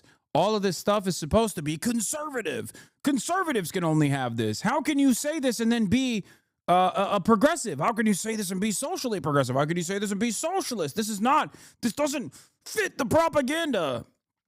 Like when you look at someone on a lineup, Sargon of Akkad versus someone like myself, okay? Or when you look at a lineup with someone like Ben Shapiro versus someone like myself, in terms of like what conservative values are all about, or someone like Asmongold versus someone like myself, that's an even better example. In terms of the way that conservatives fancy themselves and have presented themselves, most people would say, I'm the conservative one. Guy who works out, very bro-y, says pussy, bitch, you know, sometimes is very toxic. Guy who has a rigid work structure, who's constantly talking about personal development, versus guy who has not showered in a month. Who the fuck do you think conservatives think is the conservative one in the way that they envision what conservatism looks like and what conservative alpha males look like? Yeah, it's going to be someone like myself. We saw the exact same breakdown because of the ways in which conservatives hyper-focus on optics with the Sam Cedar versus gay Republican debate, where everybody was like that man bun wearing gay Jubilee kid clearly is the libtard here, and Sam Cedar, the clean-cut elderly gentleman speaking sense, must be the conservative. That's how it is.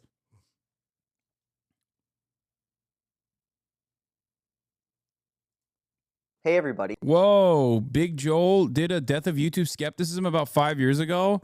I love this. This is like one of my favorite genres of commentary, is like the history of the history of atheist YouTube, skeptic YouTube becoming like incredibly right wing. Yeah, we're going to talk about the invocation of the Alien Enemies Act regarding the invasion of the United States by Trendaragua. Don't worry, we'll get to that in a second.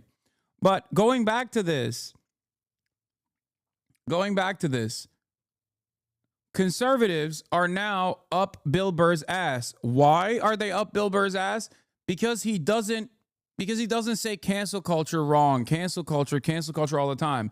Because he, unlike the overwhelming majority of that era of comics, the older comics that all fucking exclusively talk about like gay and trans libtard campus activists, Bill doesn't really entertain it that much, right? He doesn't entertain that shit at all, and instead attacks the wealthy. And because conservatives are unimaginably fucking peasant-brained, they hate him now. They hate him so much. They keep saying he has a DEI wife because his wife is black. You know what DEI is. And the only thing he's done is basically say, billionaires fucking suck. Billionaires suck. They're the reason why everything is wrong and everything is broken in society. It's true. It's an objective truth that Bill is recognizing and in a humorous way explaining. Okay? And for that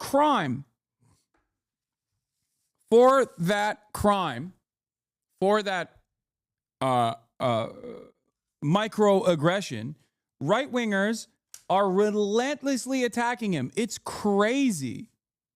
It is fucking crazy. Aren't the Houthis terrorists? Yeah, I mean, if you believe the Trump administration, because the Biden administration certainly didn't seem to think so until they decided that these guys were actually doing something to stop Israel from doing a genocide by implementing a blockade on the Red Sea.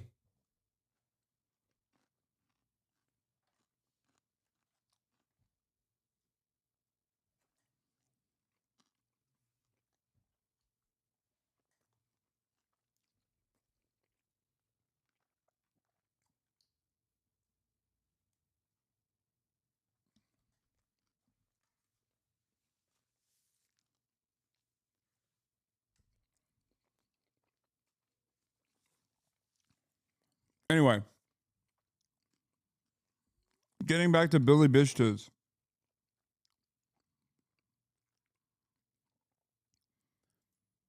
The reason why they hate him is because he's talking shit about billionaires. That's it. So if you're not a billionaire and you're just like a regular old Loby right-wing account trying to make ends meet on Twitter.com, now known as X.com, why in the ever-loving fuck would you have any resentment or any anger for Bilbo Baggins here? Are you a billionaire? No. Why are you saying, get behind me, billionaire, I will defend you? I don't understand it. It doesn't make any sense until you realize that these guys have peasant brain. Here, I mean, and it's not like he hasn't been anti-billionaire. He's been making fun of incredibly wealthy, incredibly famous people for being dumbasses for quite a while. This is a video from 2012 originally. 2012. Actually, Nerd Jesus died in the last year, right? Steve Jobs. Yeah, he died, right? I know. A lot of nerds here tonight. I know, you're sad. I didn't get it. I didn't get the big deal they made about that guy. When he died, they were like, he changed the world. That was insane. He changed the world. The world was one way, and then Steve Jobs came, and it was another. What did he do? Somebody, for the love of God, what the fuck did that guy do? What did he do? He told other people what to invent? I want my entire music collection in that phone. Get on it! Right? And then these poor, nameless, faceless scientists got to go in a back room and figure it out. What the fuck? Dog, this is from 2012, okay? 2012. Understand. 13 years ago, he was saying this. Nothing has changed. Are we going to get all of this into this? I mean, what year does this guy think this is? This is crazy. This is like Buck Rogers. Dude, my kid has a birthday in like 11 months. Steve Jobs just walking by. I don't hear any thinking going on in there. Just strutting around the office, eating some pretentious fruit like a pear, right? Just throwing out ideas. There's another one. There's another one I just came up with on the way to work. I was reading a magazine the other day, turning pages, you know? I like to turn pages on a screen that aren't even there. Yeah, wrap your fucking heads around that, guys. See you in 8 years. Where you going, Michael? Big, little, get on it. Right? And all these people slave away to make his vision come true. And then they have the big nerd fest, right? Down there, Comic-Con, and all their nerd mecca. They're all showing up with their Acne and their Hulk shirts, limping into the arena, right? Does Steve Jobs go out with a whole chorus line of scientists? No, he goes out there by himself. Sneakers and no belt, like it was no biggie, right?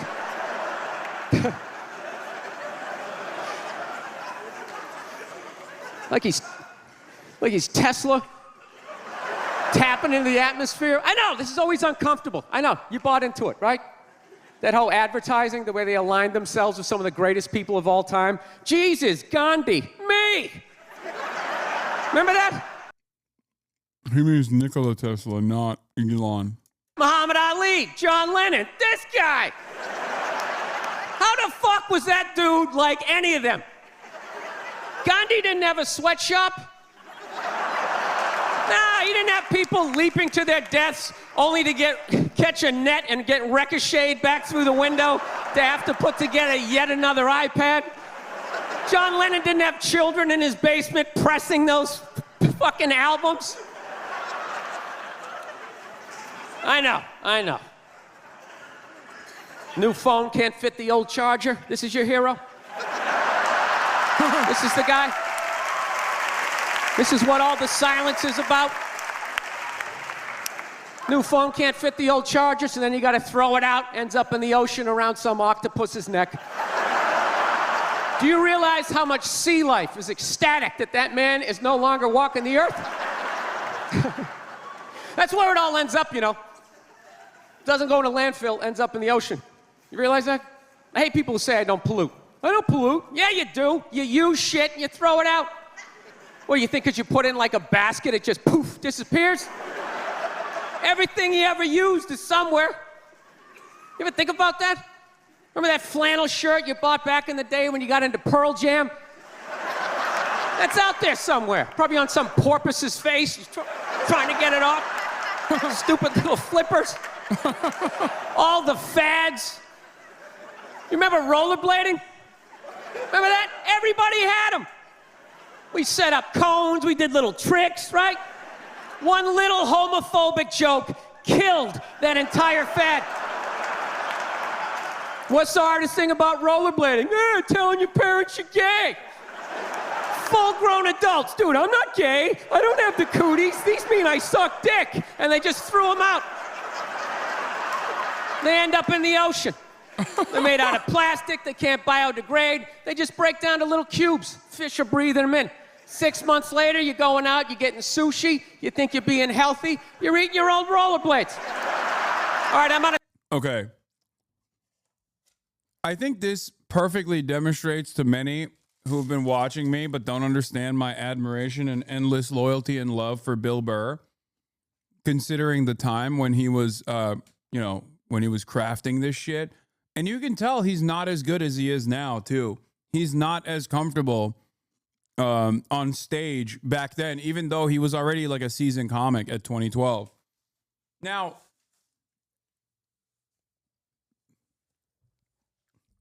I think one of the best ways to see if someone is a timeless comic is to look back at their old material and see if it stands the test of time. And the only way that your bits will stand the test of time are if they are inherently leftist. This guy literally on accident, because we weren't fucking woke about microplastics back then, but this guy on accident invented the thing that we now know as the meta, which is like eating the microplastics. He wasn't that well read to know that the microplastics issue was a major problem. He was just looking at the situation from a leftist framework.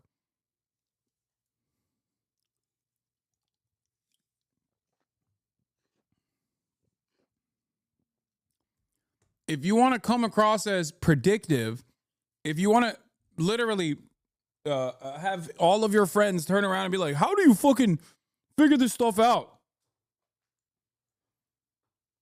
It doesn't make sense. Why do you come across why do you come across like you got the gift of prophecy here? What's happening? Be a leftist. A little bit of common sense, a little bit of critical thinking, and also materialist thought will go such a long way. Okay? It'll help you with pattern recognition. But of course, the inverse of that is the one time if you are, if you come across an issue, especially as it pertains to the propaganda that you hear from the State Department, and how you're not immediately on board with that, let's say, and you get one detail wrong, even though your analysis is correct, people will never let you live it down.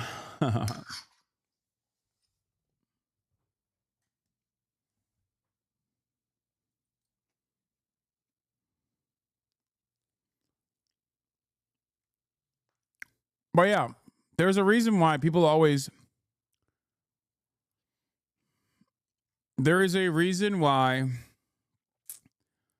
people always go back to like the old Simpsons and go, dude, why is the old Simpsons predicting this? Why is the old Simpsons predicting that? Why is this old Simpsons is crazy?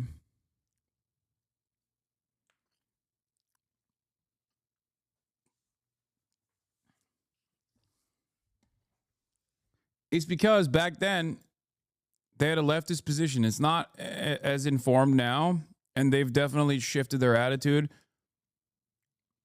But if you want to understand good comedy, timeless comedy, look to people's old work, see if it stands the test of time.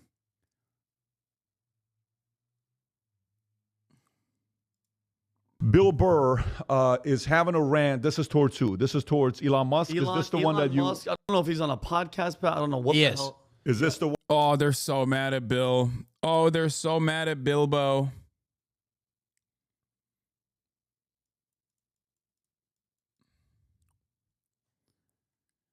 Neurotic Toast says, do we know if Bill Burr has changed his trans takes? He was pretty anti-trans women in sports. He has even a bit about special from 2015. I know he can't be perfect, but it'd be nice for him to grow in that area. I don't know. And I don't remember his takes on trans women in sports or anything like that. But you know, there's always going to be some shit. It's not appropriate. I'm not saying that it's like allowed or whatever, but there's going to be imperfect allies in general.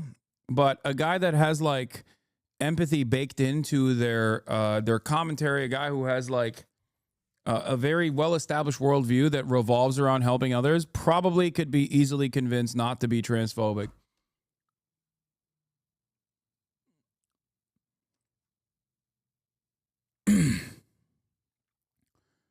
Also, I'm looking at your comments, and you talked about that whole issue with the Asman calling you schizo when the subject of destiny comes up. He's acting like you haven't dealt with 7-year harassment campaigns, which you were silent on until recently. Asman admitting to using the subreddit and knowing it brigades, by the way. Yeah, Asmongold knows that the Destiny community actively hunts me. He knows it so well because he has DM'd me about it in the past. He's just acting brand new on camera now. He's acting like he didn't know about it. He has personally talked to me about this before. He has also, I think, admitted in the past about the insane ways in which the Destiny community fucking tries to brigade everything that I appear on.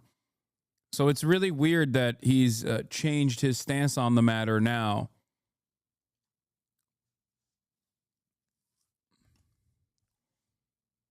I'm fairly certain he's like even publicly talked about it in the past. After all, it's Asmongold who once said, if Hasan is so wrong in the ways that you guys say he is, then why do you constantly have to lie? Why do you constantly have to lie about his positions if they're so bad? He recently shared he is on the Reddit himself. Yeah, I think he doesn't want... Here, I'll tell you what I think is going on. Okay, I haven't talked to him about this personally, so I don't know. But I think he knows how fucking annoying the Diddy Gers are, how rabid they are. They're not like the biggest community, but they are basically cyber terrorists, right? They can actively brigade communities. They can like do a lot of bad PR and slander propaganda. And they openly do it. They do it in a fairly sophisticated way. I mean, there's a fucking entire Bloomberg article dedicated to the defamation, slander, and the deplatforming campaign that they engaged in. Asmongold knows all of that because most streamers know all of that, right? Like most streamers are familiar with other streamers that are making a living off of creating drama and like actively harassing other content creators. Streamers talk to one another. And that's part of the reason why no one ever talks about Destiny is because they're truly afraid, understandably so, that they don't want to get the smoke from Destiny's insane fan base who actively harasses journalists and actively harasses anyone and everyone, even when they can't get to me, people in my group of friends. And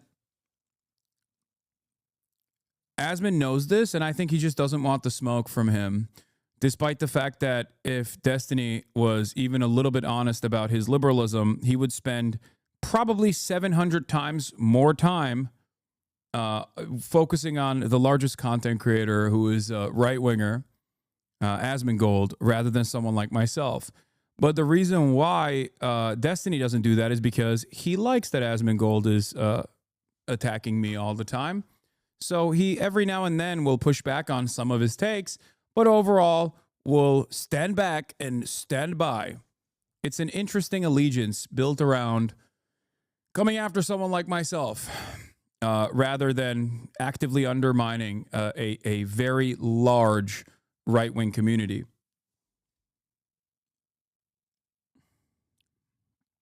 That's it. Like, think about how many videos someone like Sex Pestiny has done on a person like myself who is supposedly very close to me in our worldview, right? He's a liberal. I'm a leftist. We should agree on more than we disagree on, right? Now, compare that to the largest right-wing content creator and how much he talks about the largest content creator in the same vein, in the same, with the same exact angles of attack. And you realize that it's almost quiet.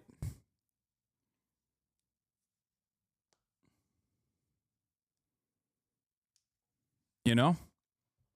If 20% of your output is directly on someone who you have ideological closeness to, and it reaches nowhere near that standard when you're talking about a dude who is much larger than me, then maybe you don't have any sort of real political dog in this fight, and you just simply are carrying out a personal vendetta against the person that you are upset with, and you're using politics as a weapon to wield in the process to actively recruit larger people, actively recruit a larger audience, to make it seem like this is a political battle that you're fighting, to normalize, common sense liberalism.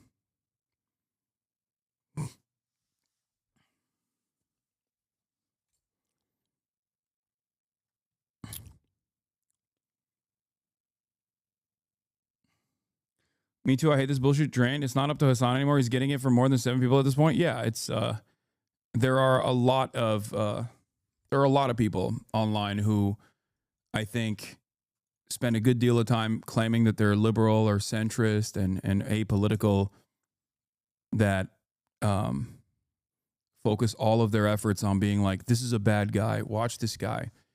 They never have that same critical lens for others, interestingly enough.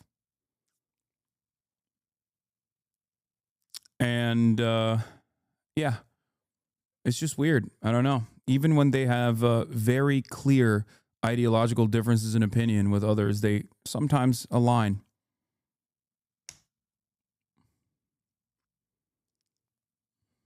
Sooner or later, though, those people often show their cards, show their worldview.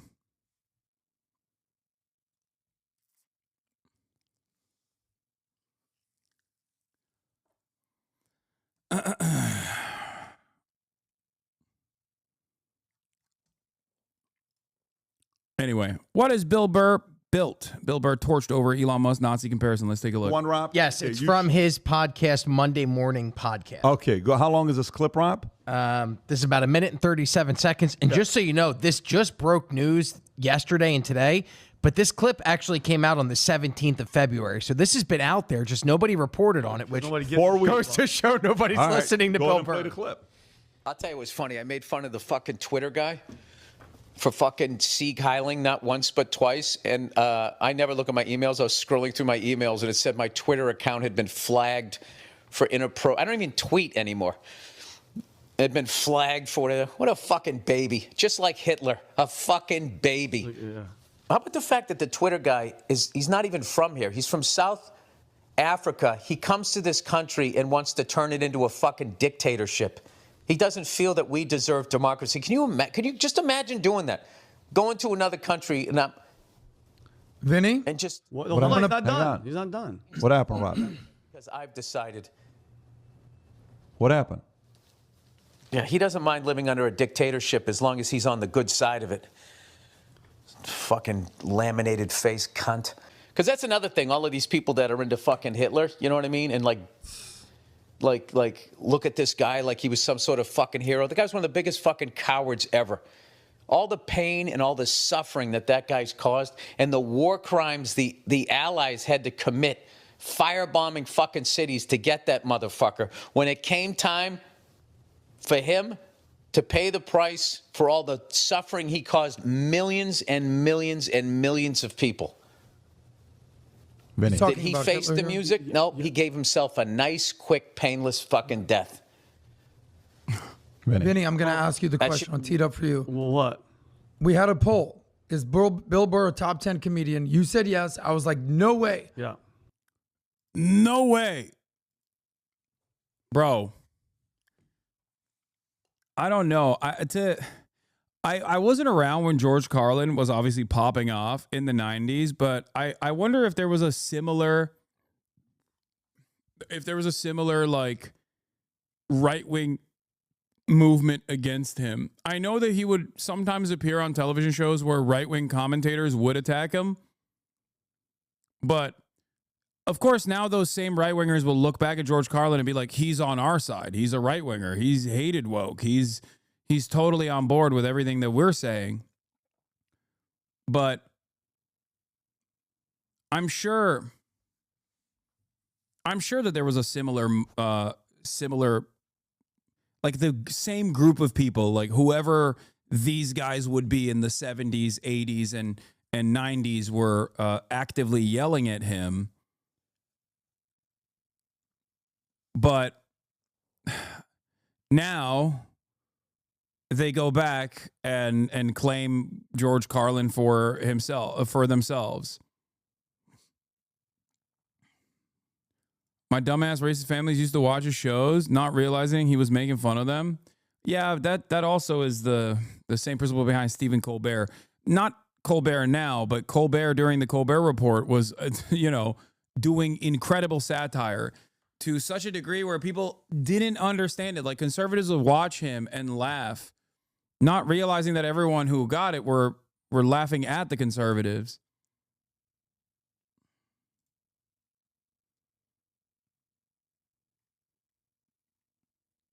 Colbert now is super libbed up and awful, but Colbert Report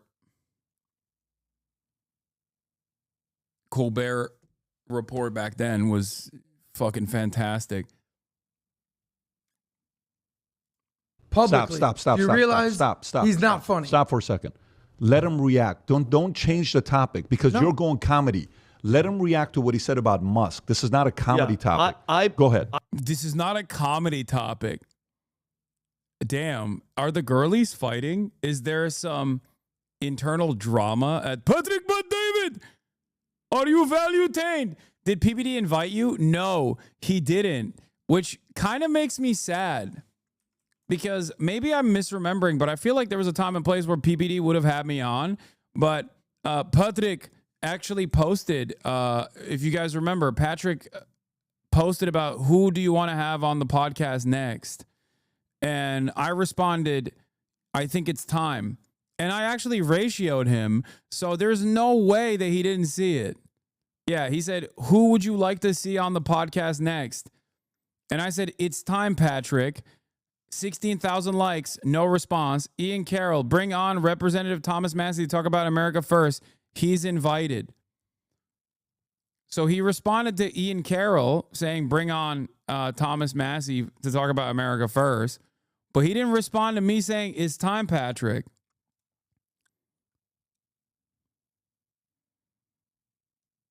You called Vinny red and Patrick was mad? Yeah. I don't know. It makes me sad. I'm going to follow him. It makes me sad that he doesn't, he's afraid of having opinions. He's afraid of representing opinions that he might agree to, you know? Or maybe he's afraid that Vinny will have an aneurysm if I appear in their studio.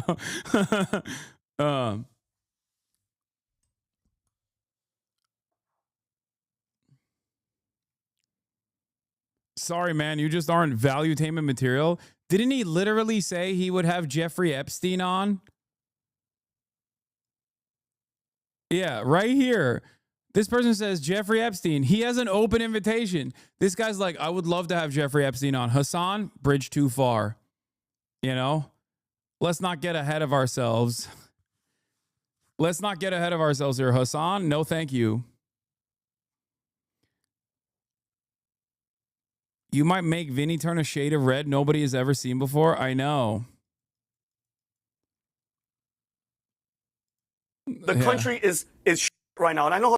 This one got 1.5 million views, man. Remember this? Hassan said, you know, Trump was talking about the border and the illegals are the problem. They are the problem. They are. Kerry mentioned one story. There's been 4 this week. And people like that say, oh, it's not really a problem. You say that because it's not happening to you. It is a problem. And by the end of this 4 years, the number's probably going to be 18 million. Whole state of California. I don't know what you're talking about. Yeah, it's a whole Oh, yeah, it's a total hellhole, dude. California Florida is a sinking. Look at your tan. Oh, yeah, it's sinking. By the way, first of all, I don't respect any Nepo baby that thinks Twitch streaming is a job. And I want the audience to know, this guy, Hasan, has said in the past that America deserved 9/11. So don't even talk. Don't even open your mouth. You don't have no reason to talk. Vinny, just shut up. I'm a big just fan do me a of favor you. and shut up. I'm a big respectfully. fan of you. And, okay, but hold on. I'm a big fan of you, so I don't want you to die. I feel like your heart pressure is going up. You're turning red, Vinny. Somebody like you shouldn't be on this panel. I'm sorry for my language, Pierce. He doesn't belong on your show. I feel like maybe he's actively petitioning Patrick to not have me on. I bet he can't even reply to you because Vinny called you a bunch of different slurs while bitching about you initially after this happened. Yeah, he went back to Patrick and he was like, Patrick, I was on a show. I went on Piers Morgan's show and this fucking Nepo baby. And then beep, like a bunch of slurs, I assume. This fucking Nepo baby. He said, I'm turning red. I'm turning red again. Patrick, stop saying I'm turning red.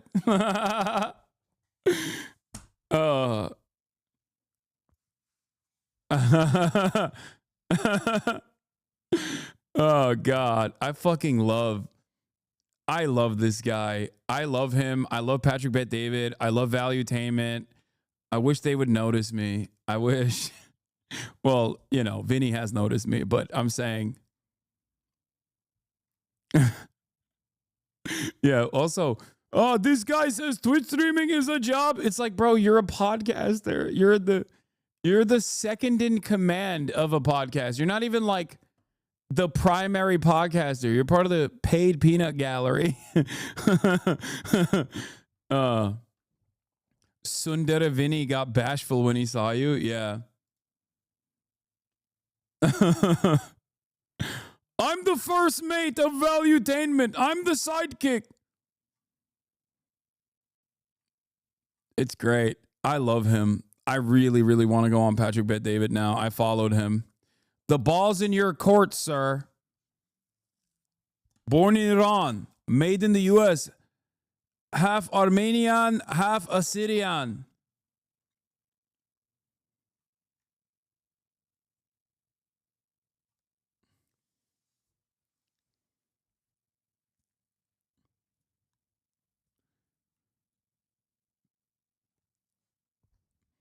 Anyway, in my headcanon, Patrick won't have me on because Vinny will die because of the aneurysm that he has if he sees me in the room alongside his goat, Patrick. So for that reason, it's okay that I'm not, you know, I don't want to give Vinny a stroke by appearing in the same room as him. So that's why it's like, for Vinny's safety, I'm fine not coming on the stream, you know? I personally don't know what happened to Bill Burr, okay? Maybe it's his wife. Now, I'm glad that we started off this conversation by showing you what Bill Burr was saying in fucking 2012.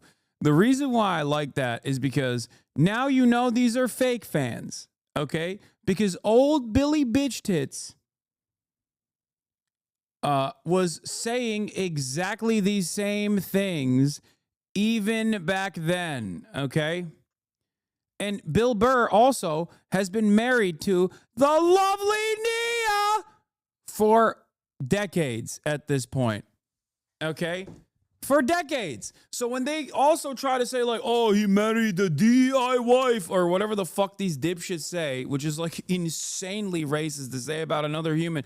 Like, I cannot comprehend how you got, like, how do you, the audacity, just like the lack of shame when you just basically say like you have a DEI wife because your wife is black. Like, how do you not feel embarrassed when you just like what substitute the N-word for 3 letters? Like all of a sudden it just like is appropriate. Like the audacity to just like say something so ruthlessly, so gross, so racist, so ruthless. But in any case, not saying that that's what Vinny is going to say here. I'm just, saying that this is what I've seen. This is what I have seen from conservatives who want to figure out why Bill Burr has changed, and they just like falsely assume that it's because he has a black wife. But real heads know old Billy Bitch Tits has been not only a Patrice O'Neal close friend, and also has been married to the lovely Nia for quite some time. So, wife, maybe she's in his ear, maybe it's something else, but the signs are... Oh, never mind. I spoke too soon. He did bring up the wife. Okay, got it. There, funny story. So back in LA, the pandemic's over. Okay, one of my friends, Mark, is doing comedy shows outside in Hollywood behind like one of those nightclubs. Bill Burr walks in, tight ass. I'm talking about the mask was so tight, nobody else is wearing masks. He's the only one. Tight mask. This is how gone he is as a liberal. Goes. Don't you lefties hate Patrice O'Neal? What? Incel for life? Dude, I need you to understand something, okay? I don't fucking hate any comedian for what they're saying, for their comedy, unless it's hack shit, okay? That's what I fucking hate. I can't stand hacks. That's it. I know that this breaks your previous understanding of what like leftists are supposed to be like or whatever. That's it. Most of the people, and are there actual lefties, social justice warriors, radlibs or whatever, who don't like any comedy whatsoever because they think it's reactionary across the board? Certainly. I'm just not one of them. This community is not one of those communities. I literally have fucking Cumtown hosts on this broadcast all the goddamn time. Shut the fuck up, okay? Now, having said that, I can't stand hacks. What do I mean by this?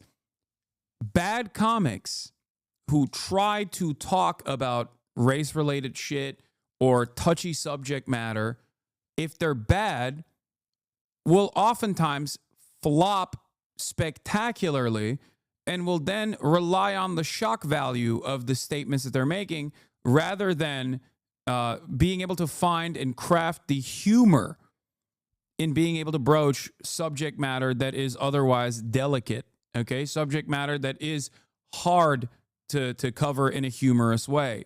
That's it. There's no such thing. There is no issue that you can't talk about in a humorous way. I don't believe that there's any issue. It's just there are plenty of people who are not creative enough, smart enough, funny enough to be able to drive comedy out of issues that are delicate in nature. That's it.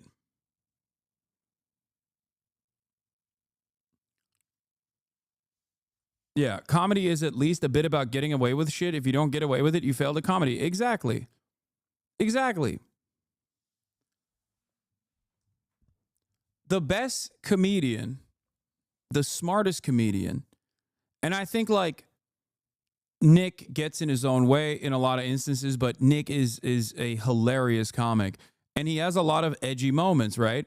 But the best comedian, like someone like Nick Mullen, okay, can make the wokest motherfucker laugh with shit that he's saying that if another person was repeating, someone like myself, for example, who's not as humorous, who's not as funny, who's not as clever, who's not as charismatic, everyone would yell at. That's the difference. That's the difference. The difference is Nick Mullen can get away with it despite being a, self-sabotager and whatnot, but that's like totally irrelevant to this point here. Like when we're talking about raw talent, Nick is fucking hilarious. He's very funny. And you want to know why I know he's very funny? Because he can make you laugh while saying shit that's truly unhinged.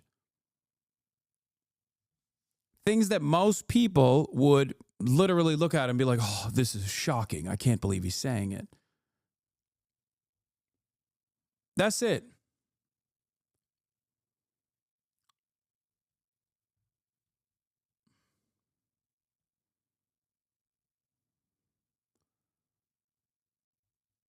Nick might have the greatest comedic mind in comedy ever. It's almost criminal how still unknown he is. No, he's fucking brilliant. He's very funny.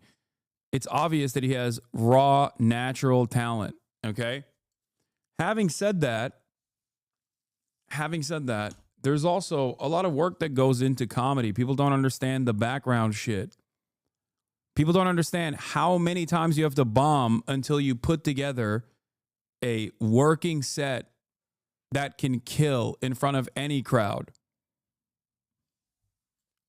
And especially with like podcasting, comedians doing podcasts, when they're testing bits, they're going to come across as reactionary. They're going to come across as crazy. Shane Gillis's like compilation of anti-Asian sentiment is a perfect demonstration of that. Shane Gillis is a very good comedian. He's a very funny comedy writer, and he's also a very good comedian. I don't give a fuck that people say he's a hack in this chat, okay? He is. Especially in the current field of comics, Shane Gillis is absolutely in the new generation of comedians. Shane Gillis is at, he's in the top 20 easily.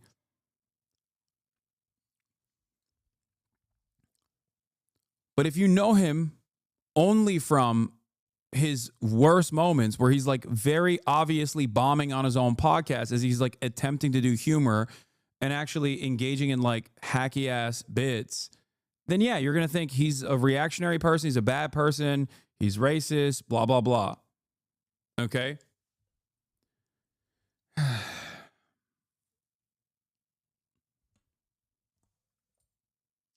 First time I've ever disagreed with you, Shane, is rough. Different strokes for different folks, everybody.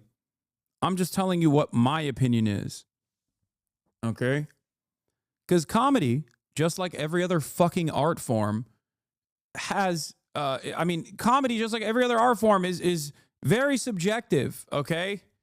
And a lot of people don't understand that because they think because comedy is like spoken word and dissecting social issues, that they think it actually is like philosophical or I don't know, it's political commentary technically. Like it's not, okay? It's not. It's just the ultimate purpose of comedy is to make you fucking laugh. That's it. Wait, you're saying Shane Gillis is top 20 of all time? No, I'm saying Shane Gillis is top 20 in this generation of comics.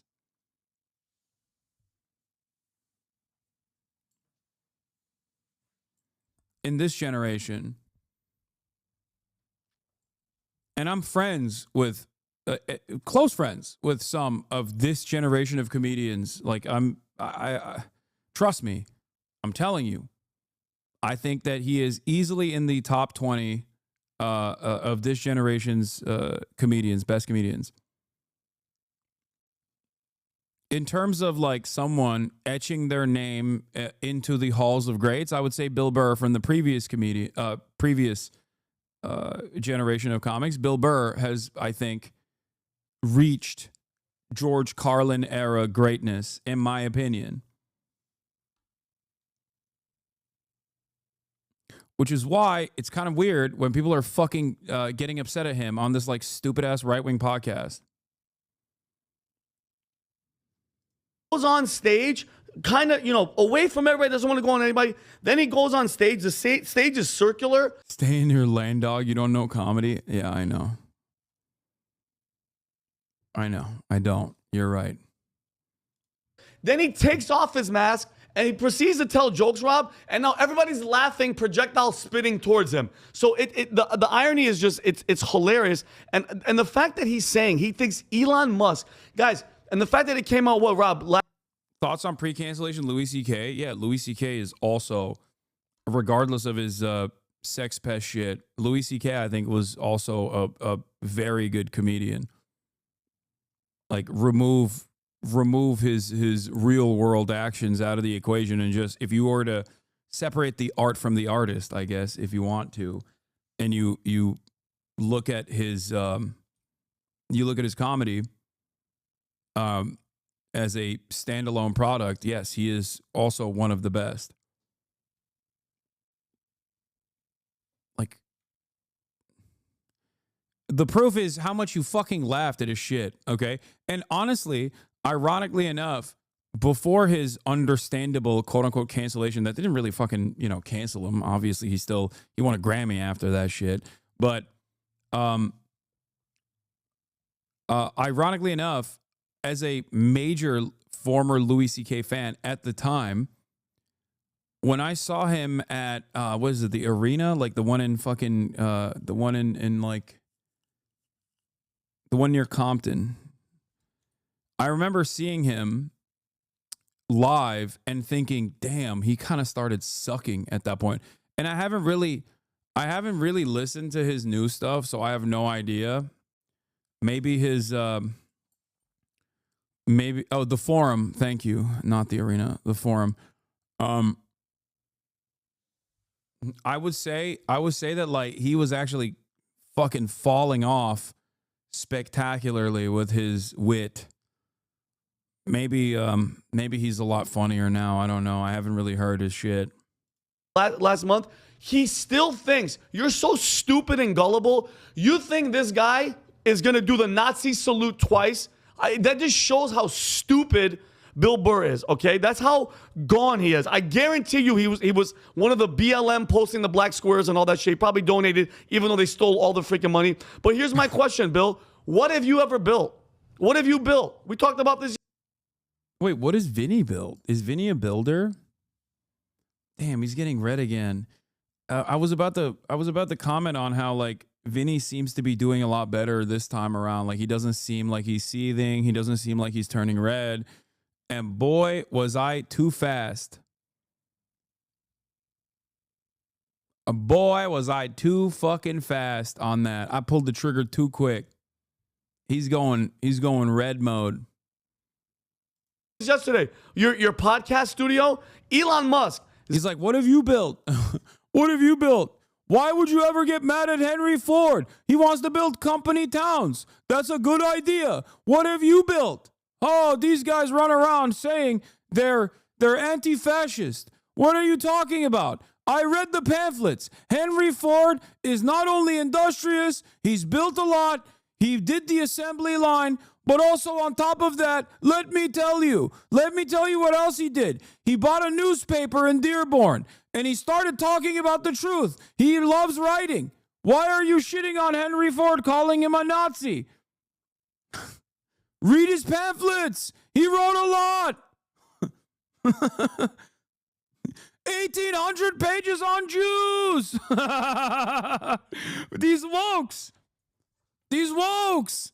They're coming after my industrious entrepreneur, Henry Ford.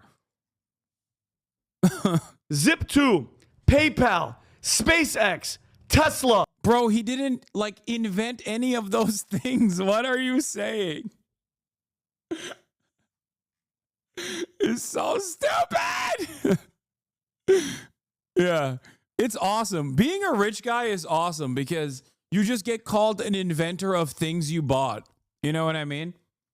Like, ain't nobody thinks, bro, no one thinks, what's his face? Berkshire Hathaway, guy who drives a Subaru still and eats at McDonald's. He's a freak of a different kind, the billionaire. What was his name? I can't believe I'm forgetting his name. Oh my God. Warren Buffett. Nobody's like, oh, Warren Buffett, he invented Coca-Cola. No, he just like bought into it. Okay. He's just like, it's so stupid. Listen, I invented housing. Okay. Why? Because I bought real estate. That means I invented the concept of a house. I invented the concept of shelter. Warren Buffett invented houses.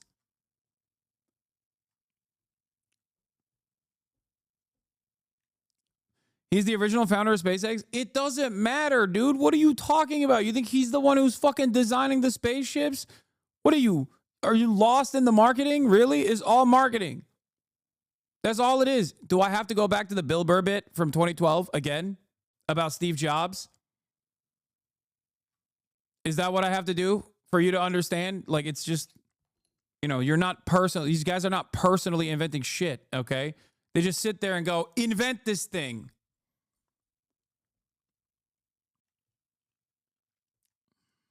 Solar City, OpenAI, Neuralink, helping people that can't move any of their freaking limbs talk and type on a fucking computer. All right? The Boring Company, XAI, and the list can keep going, okay? And he bought Twitter so people like us can actually speak out, Bill. Not like the one that had before that was actually treating it like Nazis, kicking people off the platform and censoring people, okay? Meanwhile, he's sitting over there and you're talking shit about a guy that's revolutionizing the world, changing the freaking game. Oh my God, bro, I'm sorry. If Vinny was my dad and I saw my dad suck off a dude this hard, I don't know what I would do. Like, this is not on some no homo shit. Like, I'm not even saying like, oh, I'm homophobic. Like, this is like, you have reduced yourself to a degree where you are no longer human. You have become machine, a dick-sucking machine. Like, you literally are just like, I am no longer a man. I am but a mere vessel that inhales Elon's dick. I am but a mere vessel that needs Elon's dick to breathe. It's like oxygen to me. I need it. If I don't have it every waking moment, I will die. I will perish. Wow. He's like, I am literally a Tenga for Elon Musk. Sir, please. And let's not forget who Bill Burr is. He was at some sneaker thing, Rob. You can look it up. Millionaire. I hate him. He's at a sneaker thing. He made a joke. He said, Luigi. I got so scared. I'm not going to hold you, bro. This is what you do to Braun. I'm not going to hold you. You do this with Braun? Yeah, okay. Elon Musk versus LeBron James. Did Elon Musk score 50,000 fucking points, lifetime points in the NBA? No. Suck my dick. Yes, it is not glaze if it's worthy. It's not glaze if it's valid. Don't get me fucking started on LeBron James, dude. It's crazy to me that there are still, and I'll say it, white supremacists in this chat who have any kind of criticism against the GOAT, Lamau, okay?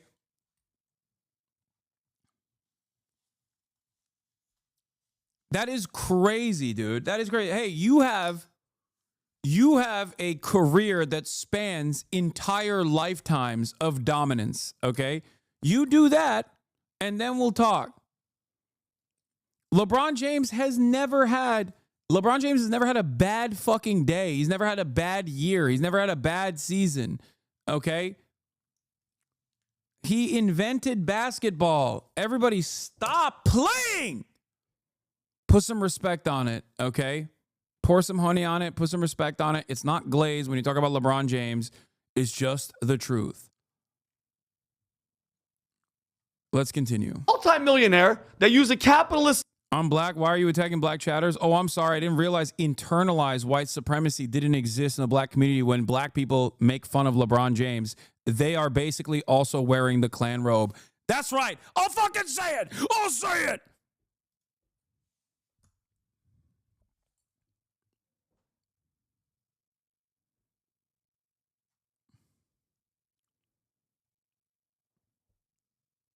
Jordan was golfing at 37. LeBron was breaking the all-time scoring record. Thank you.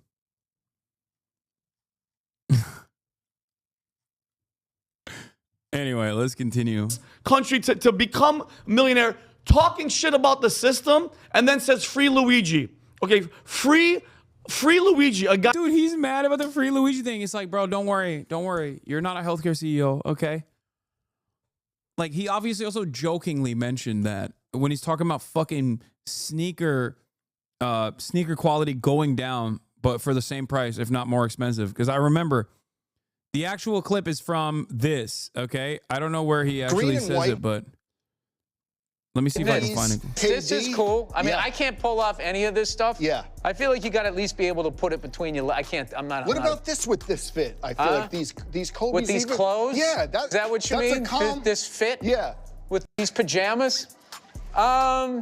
No. Okay. I don't get what this cascading crest function. Yeah, what is that for? Do they really think I'm gonna go that hard at this? I don't. Break my ankles? This is gonna get stuck in the linoleum in my kitchen, and it's gonna cause me to blow out my ACL.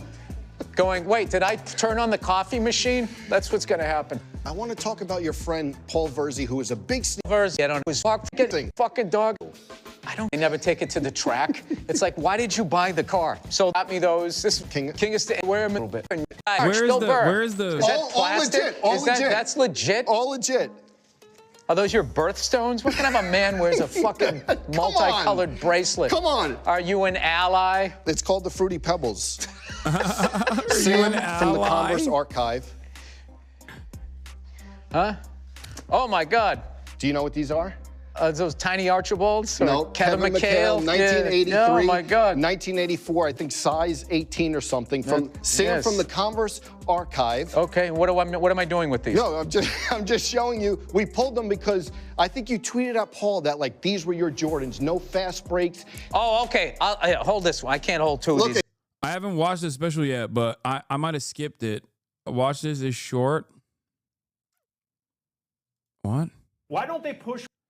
Dude, are you fucking serious? I'm looking for the free Luigi moment, and this motherfucker goes, hey, man, watch this totally, like, irrelevant clip. Oh, fuck! I clip. God damn it. God damn it. God damn it. God damn it. Okay, so he's complaining right here about free Luigi.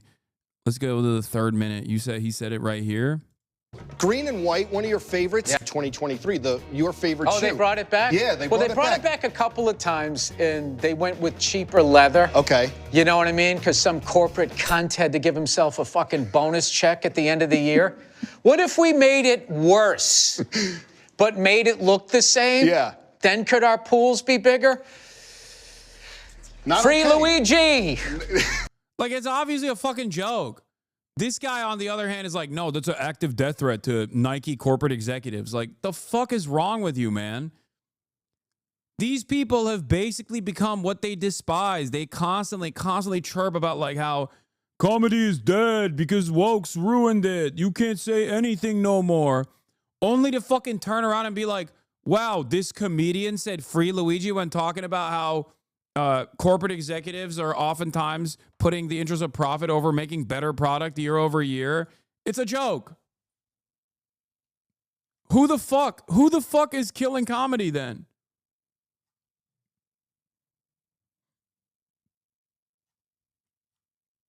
Jesus Christ. Free Luigi, a guy that murdered. I don't give a shit how you feel. Oh, you can't make a joke like that. You can't. You can't make a joke like that. Why are you doing this, Bill? You're making me so upset. Yeah, we got dark woke on the one hand, and we got soy right on the other, dude. Holy shit. Jesus Christ, shut the fuck up. Holy moly. Fucking snowflake, dude. I need to report you to the authorities. You said free Luigi. Oh, no. Jesus, are you not value-tained? Exactly. According to his own bio, Vinny was later discovered at an open mic night by Damon Wayans' niece. Wayans subsequently cast him on a sketch comedy series, The Underground, on Showtime. Wait, this guy's a comedian? Vinny is a comic?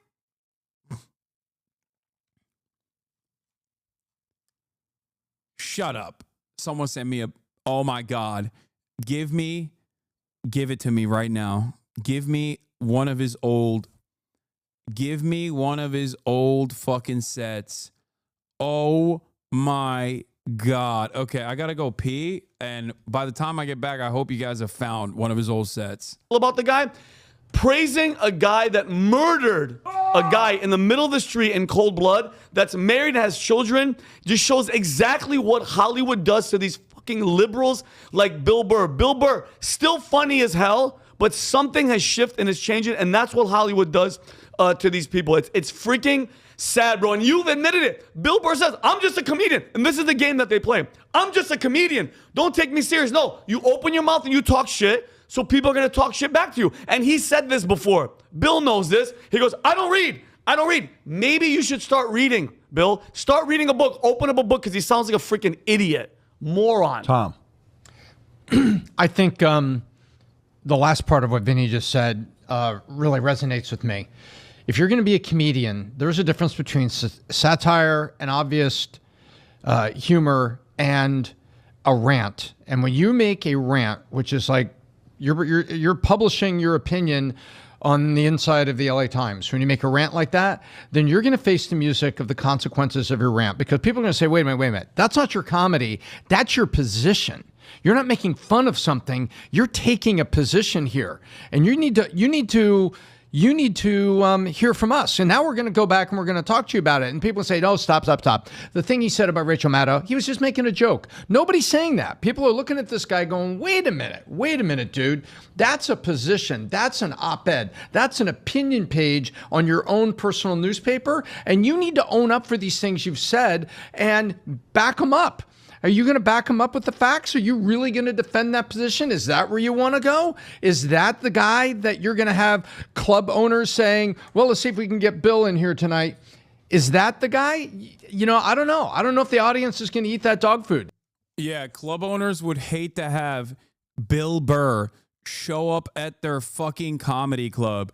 Bill Burr, who is literally hailed by every fucking working comic as one of the all-time greats at this point. Like, Bill Burr is so respected that Joe Rogan will still have him on, despite the fact that they do not see the world in the same lens, okay? Joe Rogan, who despises people who disagree with him at this point, Joe Rogan would absolutely love to have Bill Burr on. Wait, what? Lamau, like he's doing clubs? Yes, Bill Burr still does clubs. Of course he does clubs. Every comic does clubs, no matter how big or small. You want to know why? Because that's how you make your material. You have to test out your bits in front of a live audience. You think he just like materializes this stuff? No, of course not. He goes to clubs. Of course he goes to clubs. Bill Burr, anytime, any place around the country, can just walk into any fucking comedy club. Hasan a comedy pro now? No, for years I have been a comedy fan, like a nerd, okay? A comedy nerd. That was the one thing I used to love doing.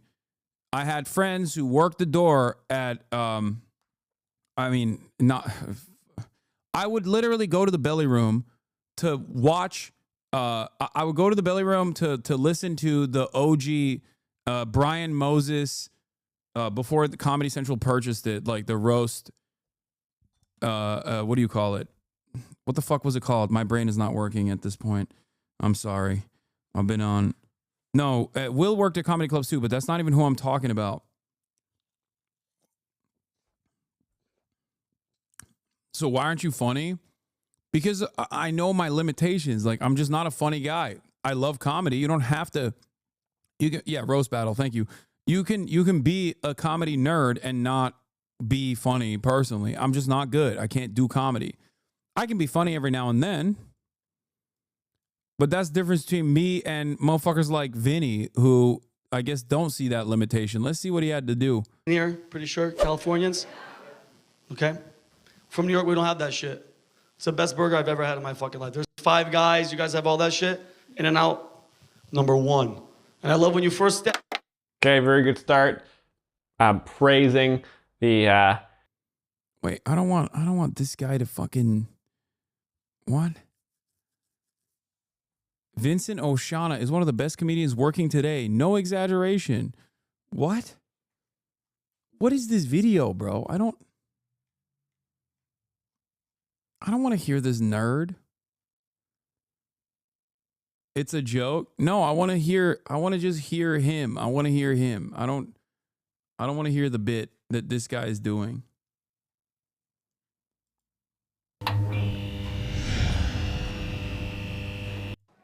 Oh, Laugh Factory instantly. Nothing good comes out of that background. Okay. I don't like Laugh Factory in any, I'm not a Laugh Factory head. I don't like it, but let's hear what he had to do. Let's see his best moments in front of that fucking backdrop. And I hate everybody. Remember when it first hit? Everybody had a cure. Everybody had a cure. People were like, who had that friend? That was like, hey, Sarah with the H. Extra. Oh, those bitches are extra. Sarah, she's extra. Why do you need that, bitch? Your parents knew who the fuck you're gonna be. Oh my God. This is the same guy? This is not that long ago, bro. Bro, this is the guy now talking about Bill Burr. Oh my God. Hey, yo, he's zesty as hell. Yo. What the fuck?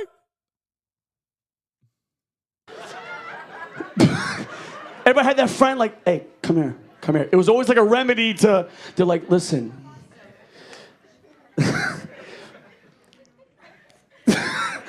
Take an avocado. Right? Cut it in half. I'm like, bitch, I'm broke. It's a fucking pandemic. Cut an onion, a red onion, not a fucking sweet onion. Duct tape it to your foot. Take a nap. That'll suck COVID out of your... Who the fuck told you that, bitch? Dr. Fauci? You guys all heard this one. Who, be real, boil water, hot water, squeeze 4 lemons, shove your fucking head in boiling water. COVID runs out of you. What about burns? Who gives a fuck? Do you want COVID? It's killing people. Tom Hanks has it.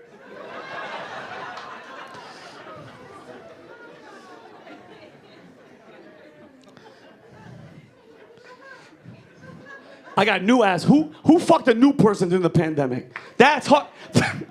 Gangster, gangster. Not you. I respect that. You're kind of slow with it because you're like, I want somebody else to. And bro, I hope this girl, oh, gorgeous shit. I met her online. I'm a gamer. I play on Twitch. Vinny O'Shawn. I'm playing. Met this fucking hot. What? Yo! He was a Twitch streamer! What is going on? Yo! Oh my God. Oh my God. Now I know why Vinny fucking hates my ass so much. Oh my God. We need to find his fucking Twitch VODs. We need to find his, oh my God. This is a story that contains multitudes. This is getting better by the second. Holy moly. He's not bombing, at least. Good for him. I mean, he's not. Having said that, however, this isn't exactly great comedy, okay?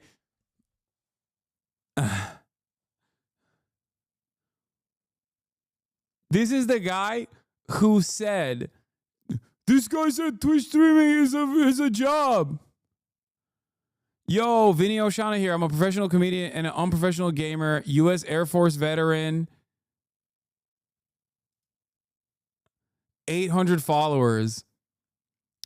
Currently a comedian and actor living in the city of Angels. Thank you all for following me and enjoying my content. For donations to help with LA rent. He had his PayPal.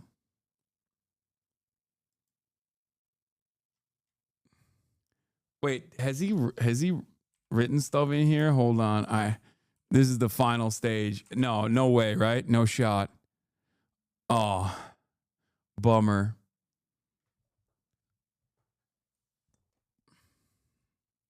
His top clip. He's at 38 meters, 156, right outside this window. Oh, okay. Oh, let's. Yeah, let me get Let's some creep around, run. plates. Let's go around. Yeah, let's go Need around. some plates here. I don't have any plates. Here. Run. All right. Okay, yellow. Follow me. Oh, here's someone in here. Come here.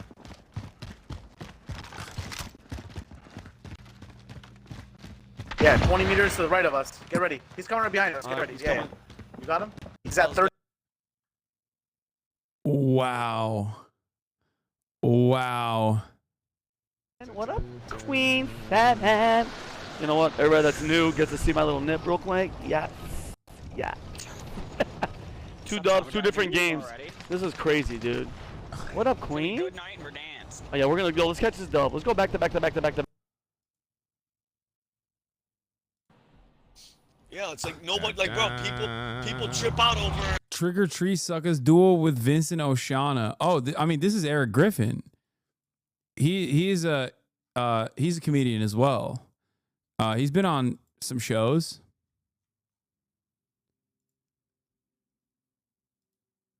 Back to back. Hot nips. Oh, I was showing. What's her name? What? Look at that chat. Wait. Oh, and I'm getting shot.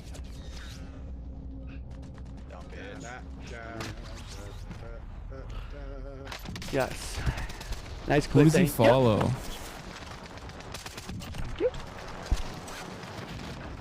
Damn, he got owned. Who does he follow? Huskers,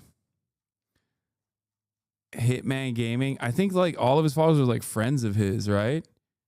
And then Eric Griffin. This is sad. Vinny could have been normal. Nah. New Kaiser YouTube. I am getting shot at. Todd is running out the door. Where the fuck is Eric? He's Stalking on live, kind of mid, kind of wild. How is this stalking? He's literally a fucking... Not only is he a public figure, but we're looking at his fucking evolution as like a comic. At this point, he is a comedian trying to make it out the mud.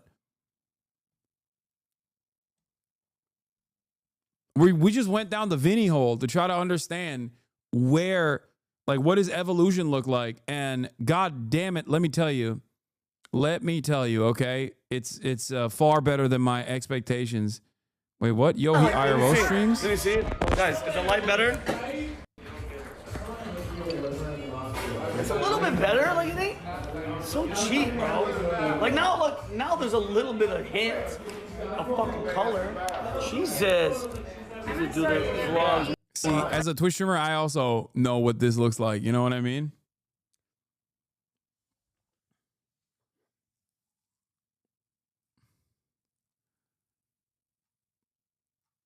Jesus. Yo, Arkham, I love you, bro. Thank you.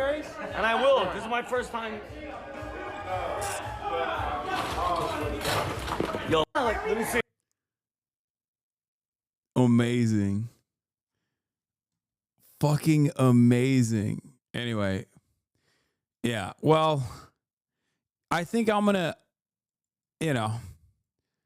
I think it makes sense why he has this kind of smoke for Bill Burr now, Because, like, if your career absolutely imploded and you failed in spectacular fashion in both Twitch streaming on your own and also in stand-up comedy on your own, and then now you have to play the role of, like, the right-wing guy who looks like a fucking used car salesman who took steroids and is, like, talking about how DEI is ruining America. If that's the role you have to fulfill, then yeah, you're going to fucking fulfill that role, right?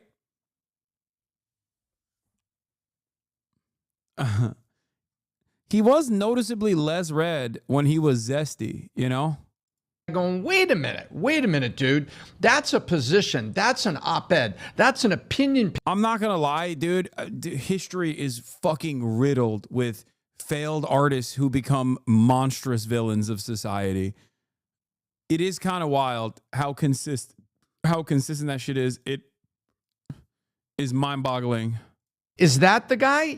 You know, I don't know. I don't know if the audience is going to eat that dog food. And there's a hell of a difference between, I was funny, I was a comedian. What happened to when he went on a rant like that? In Philly? Michael Seinfeld. Michael Richards. Michael Richards. He lost it on stage and went on a rant. What did Jerry Seinfeld say? Sitting with Letterman 2 days later, they looked at the clip, they bleeped it, and Seinfeld turns to Letterman and said, you can't do that. That's not the act. You can't do that. And I think I'm quoting him exactly when he turned to Letterman and says, you can't do that. It was such a great way he handled it. Yeah, that's a good point. I remember that. Adam, your thoughts? Well, sorry to make you apologize, but I think we're on the same. I'm not apologizing for anything. I think Bill Burr is still. Listen, him being hilarious.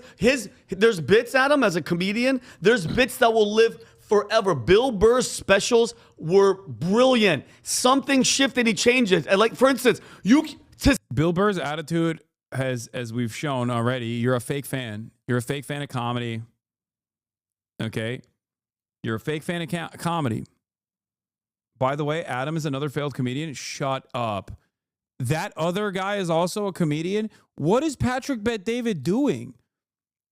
You know how like Mark Zuckerberg got hit with the Dominican rape? Patrick Bet-David hits these guys with like old creepy pastor or used car salesman rays. I just don't understand. How did these guys become these people?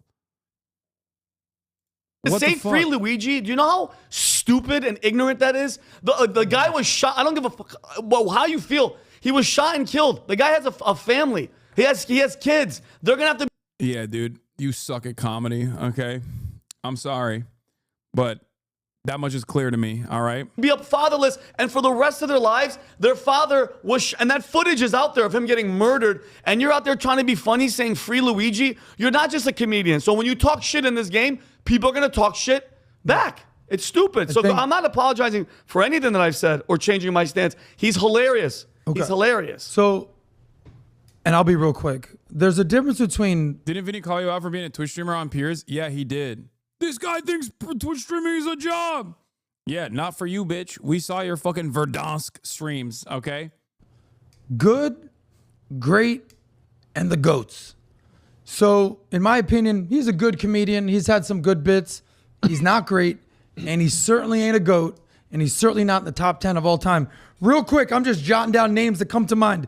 Dave Chappelle, George Carlin, Richard Pryor, Seinfeld, Cat Williams, Chris Rock, Eddie Murphy, Rodney Dangerfield, Louis C.K., Patrice O'Neal, Andrew Schultz these days, Louis C.K., Shane Gillis, Tom Segura. These guys. Bro, I'm sorry. You can't say Andrew Schultz, who I know personally. Okay, and even fucking Jerry Seinfeld, like who the fuck would agree to that? Well, and not say Bill Burr is not in the GOAT. Guys, and I'm just riffing. You think Bill Burr's not better than Tom Segura?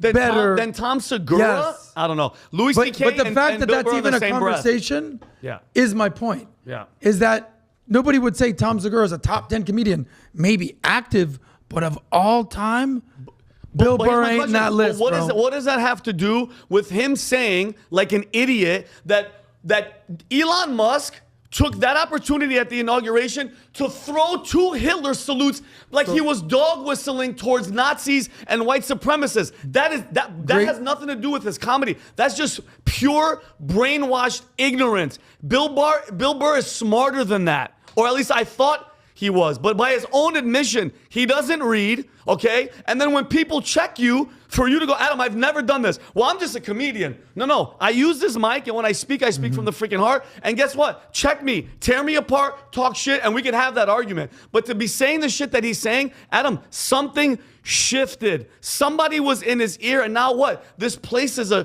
shitty place, and we should feel sorry for living in America. And by the way, you're talking about an African guy. This guy's not from this country and whatever, and that nails our point. This guy is revolutionizing the game, bro. NASA who? It's Elon Musk.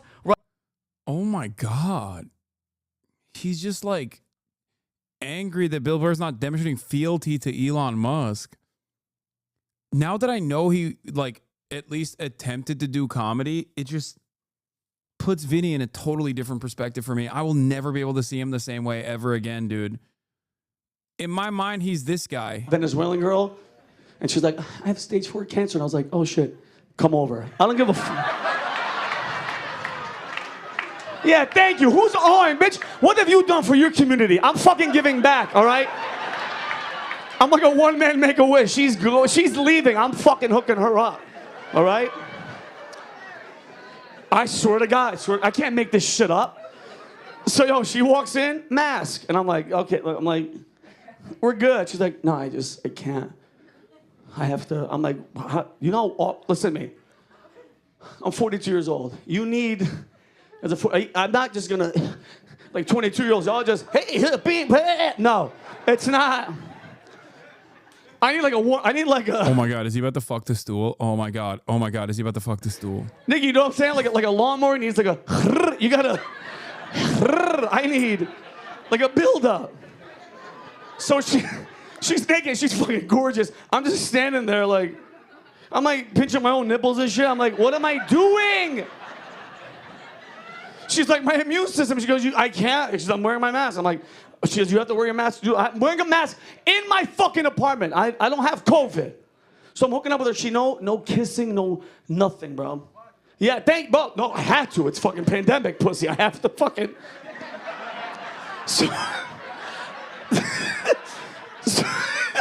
So I swear to God, I'm hitting a doggy style, bro, and I can't fucking breathe. I hate masks. I don't know how he's doing it. I don't know how. I'm like, I'm trying to lower the mask, but she keeps trying to turn. And I'm like,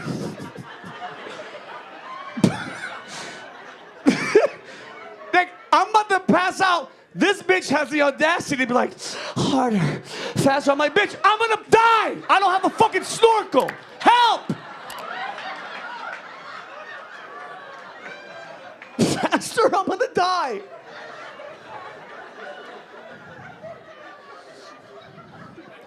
The only cool thing was, and you guys know, every guy here, when you hook up with a random and you want them to leave, I didn't have to say, all I had to do was go, she just ran. Bye. Bye.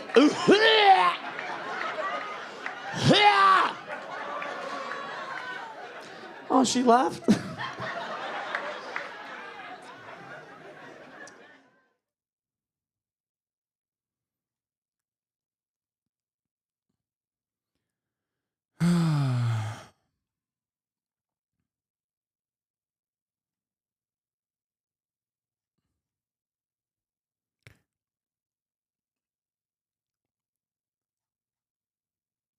Now look at him. Right now, bro, with Doge and everything like that. Comedy aside, what Bill Burr is doing, bro, is not in his like wheelhouse. He looks ill-informed. He looks stupid. And I just wish, and I hate to be the guy that says stick to comedy. Bro, you were hilarious. You were hilarious. The specials were amazing. He's just getting more angrier and bitter, and I think somebody is in his ear, and I think we all know. But they give him a pass because he's liberal, because the actors and actresses that step out and give opinions that are conservative get barbecued. Thank you. If you drink a lot of coffee, Chad is being Chad, but that could have been a lot worse. He's just a regular amateur comic. Yeah, I mean, it just like flopped.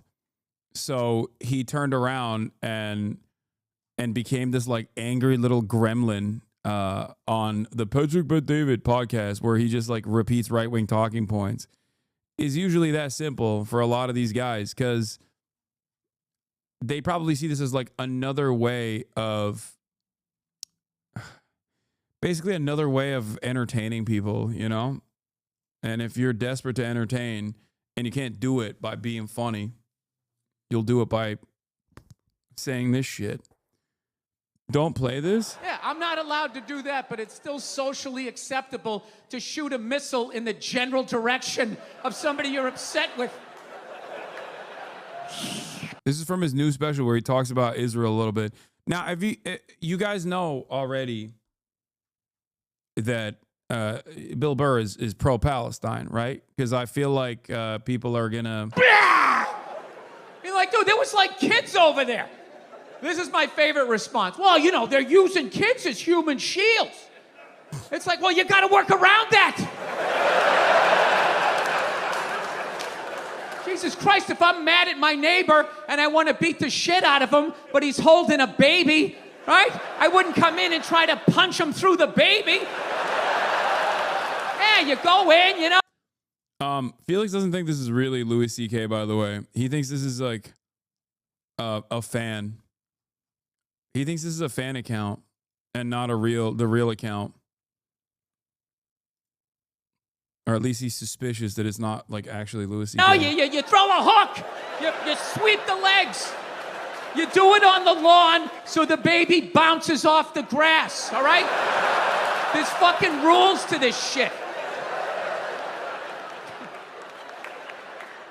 I do think it's hilarious that college kids are all freaking out, you know, fucking supporting the Palestinians. How dare the Israelis do what our country has been doing for 20 years? What the fuck? You don't do that shit, we do. Oh, you didn't like that one, did you? That was a little too close to home. All right. Last joke doesn't make any sense because the college kids protesting now weren't even born 20 years ago. Yeah, I know. He's trying to make a joke, dude. It's not his best, but you know, he's literally on the record saying like, yeah, I think I'm gonna fucking take the side of the college students. They have a historically good track record. A couple weeks ago, I overzealous with a new video. He offended both sides. Lamont, only leftists get that joke. He also very quickly tries to recover because he recognizes that it didn't land. That's why he said, that one hurt, didn't it? Like, that's a classic way that a experienced comic will address something when it doesn't stick the landing.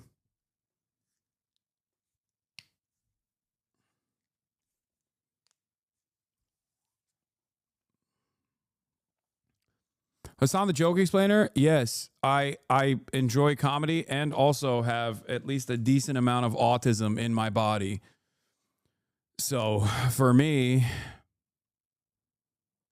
oh, this is the lovely Nia. Bill Burr Talks new stand-up special, Drop Dead Years. Bill's new special comes out tomorrow on Hulu, and he's currently on Broadway. So yeah, he's doing just fine.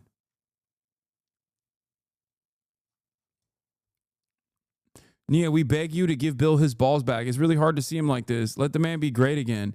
These guys, dude, conservatives are so fucking one note. It's so goddamn annoying. They literally always are just like, they just can't comprehend it. Like, oh, my beloved comic is saying things that I don't agree with because I didn't understand his old material. So it must mean that his wife brainwashed him. Like, you're a fucking idiot, dude.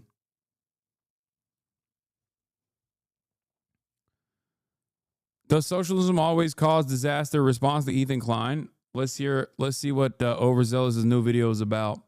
made a video where I responded to clips like this. Any socialist country devolves into disaster. Socialism is bad because socialism is tyranny. What have I ever done except get hundreds of millions of people killed? The whole point of that video was to refute the idea that socialism always leads to disaster and tyranny. I also went on to show how capitalism, due to its very design with its constant need for profits and expansion at the expense of human well-being, has led to dictatorship and catastrophe many, many times. So in this video, I want to do two things that I didn't have time for in the last one. One, talk a little more about past socialist projects that have a bad reputation among certain crowds like the USSR, China, and so on, and add a bit more context as to why some autocratic and undesirable deficiencies emerged in them, and two, go over some of the many socialist projects that didn't turn into what Mr. H3 could call a disaster. Unless, of course, the capitalist powers of the world overthrew them and installed or supported a right-wing dictatorship, but that has little to do with socialism and a lot more to do with protecting capital and Western business interests.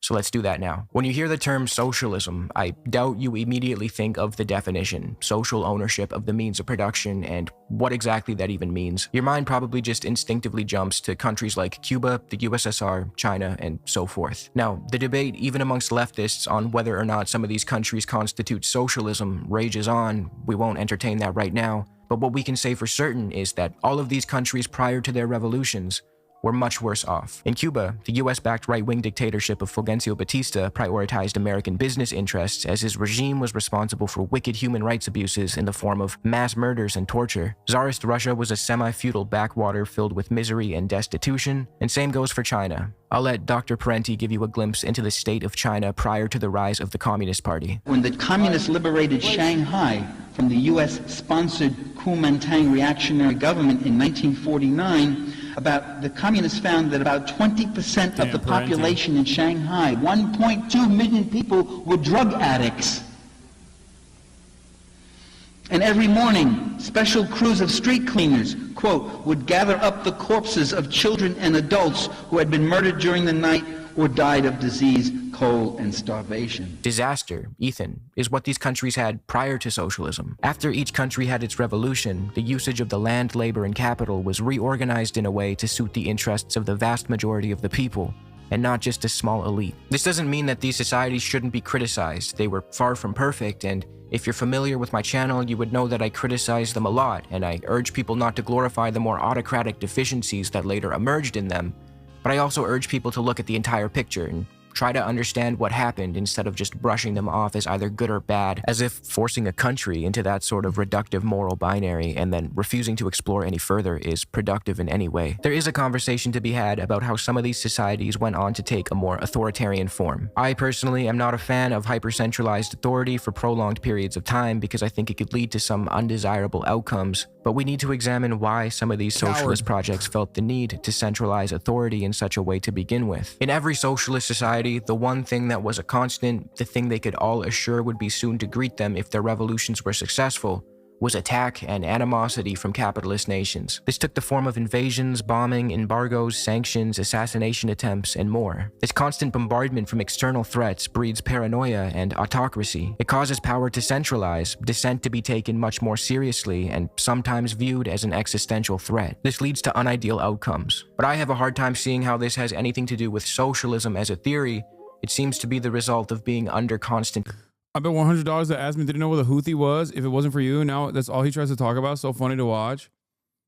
Asmin Gold tackling geopolitical issues such as the man-made famine implemented by Western-backed coalition forces like the UAE and Saudi Arabia on Yemen is fantastic. I'm sure he has a lot of good opinions on that. I'm sure he has a lot of, he's put a lot of thought, a lot of reading was done. Attack. If we look at Russia post-revolution, when a multitude of Western nations invaded the country and sided with the White Army to fight against the communists in the Russian Civil War, we can start to understand why paranoia was rampant in the USSR right from the jump. If we shift our focus over to different kinds of socialist experiments, ones that are often referred to as democratic socialist projects where leaders and parties... He's saying Noah Samson should be sued. Amazing. Asmongold thinks that defeating the Ansar Allah, the Houthis, is simple. Just find them with satellites and kill them. Oh boy. It's like, imagine you're in this fucking... Yeah, fuck around and find out. Am I right? It's like if he knew a thing or two about Operation Prosperity Guardian, he would have recognized that the NATO Andes did this exact same fucking posturing before. And it yielded... not so great results. I read somewhere, maybe it's wrong, that they also get Chinese tech now for their drones. So I don't know. In canoe. And you see this video, you're like, oh shit. Fuck, man. Oh, come on, dude. Yeah, I'm cooked. I'm going home, man. Yeah, bomb Yemen. Yeah. Are the airstrikes in Yemen working? Well, when you say working, are they stopping the Houthis? No. Are they going to continue? This was awesome. Are they stopping the Houthis? No. Will we keep doing it? Yes. Yes. $1 billion in the pooper. $1 billion plus in the pooper for Operation Prosperity Guardian. Instead of getting Israel, our attack dog, to stop doing genocide, we were like, we're going to go after the people who are trying to stop Israel from doing a genocide. And man, oh brother, did it fucking work spectacularly. Yeah, even the NATO Andes are mad. NATO Andes are mad that the American government is so inefficient in its wasteful expenditures to defend Israel's genocide. Like, which is true. I mean, this is literally true. Only if you have to realize, I think, that it's because America's consistent. They consistently want to be on the wrong side. That's why the Ukrainian stuff was living on borrowed time, where they were like, no, dude, you don't understand. We like being on the wrong side. Even if we have the wrong purposes for being on the Ukraine side, it's just like, you don't understand. We want evil to succeed, okay? We want evil to win. We misunderstood. We accidentally thought that, we accidentally thought that Russia was on the right side, so we backed you guys. But it turns out they were on the wrong side, so we're backing them now. Fantastic. Yeah, the New York Times article is what I'm talking about. Houthi drones could become stealthier and fly farther because of hydrogen fuel cell components that have been smuggled in from China, is what they're saying. Will provide Houthi fighters a technological leap ahead.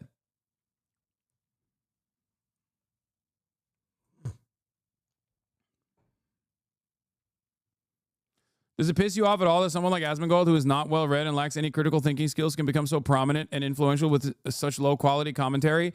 No. It's not Asmongold's fault. He's taking advantage of the market.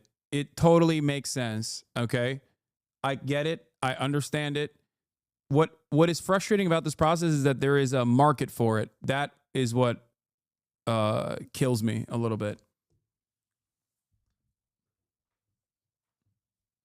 That's it. But also, Asmongold's not the first, nor will he be the last guy that does this shit, to be fair. History is riddled with people like this that milk dumbasses with the lowest common denominator takes, like, yeah, we're really going to own these Houthis. Yeah. Which America could, you know. It is an incredibly costly endeavor, however, you know. And at what cost? The question is, what cost? If there are two ways out of every conflict, which is escalation or de-escalation, your goal probably should be to manage it in the least violent ways possible. That's what a superpower is supposed to do, which is to go back to Israel and be like, dude, you got to cut it out. The fuck are you doing? What do you mean you're not going to send in humanitarian aid to Gaza? Like, there's supposed to be a quote-unquote ceasefire right now. You're fucking the bag up. Because the Houthis had stopped their blockade on the Red Sea and their pot shots against like ships that try to penetrate the blockade that they had implemented. They stopped it. They very openly stopped it. And then a couple days prior, they said, we're going to restart it now that Israel claims that now that Israel has stopped humanitarian aid from going into Gaza, we're going to try and punish Israel to the best of our ability again. U.S. is bombing Yemen because that's easier to do than to get Israel to abide by the terms of the ceasefire they already agreed to. That is precisely the dynamic here. I hope everybody understands. Yeah. No, you don't get it, dude. We just got to keep bombing one of the world's poorest nations that just withstood a fucking genocide by our guys in the region, okay? It just a couple more bombs. Dude, a couple more lanes in this highway structure is going to work out. Just one more lane, please. Please give me one more fucking lane. Please, please, please. One more bomb. One more bomb. If we bomb Sanaa one more time, I swear the Houthis are going to stop. They're going to fucking stop. We just got one more fucking bomb, dude. Come on. Come on. Who's with me? It's just like Americans, there's no solution. Honestly, I think it's pretty easy to look at it. You figure out the people that are involved with the people that are involved with these terrorist groups. You identify them. You figure out where they live. You can do this through satellite imaging. You can do it with other types of intelligence. And you work with the government there. And if they don't want to work with you... Bro, the DOD has to hire this guy. This is such good commentary. Well, boys. The problem was so simple.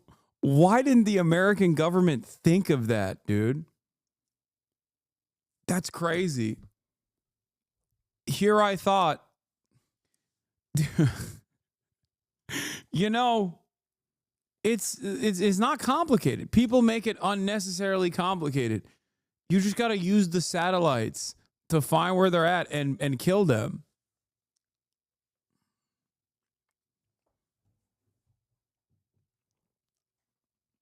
Which is very different than the Biden administration and also very different than the Trump administration.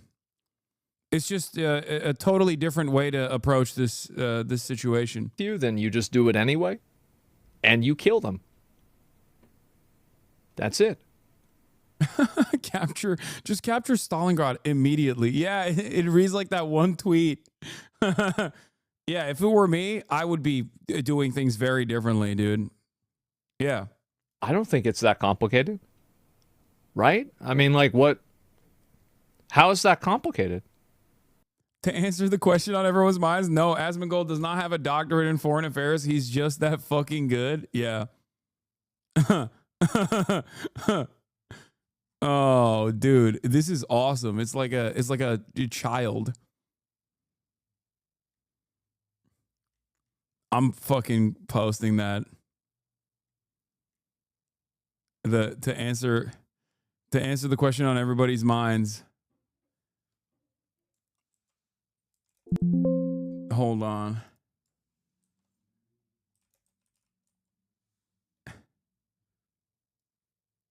I'm stealing that. I'm tweeting that out, chatter.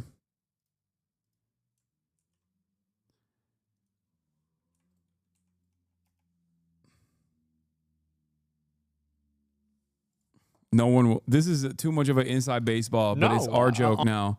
It's our joke now, comrade. Your joke has been reappropriated.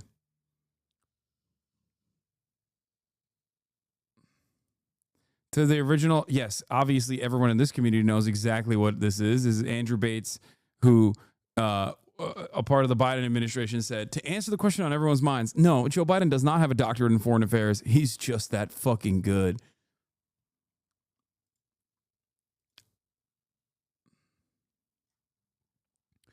Yeah. Our toothbrush, comrade. No, this famous tweet is now deleted.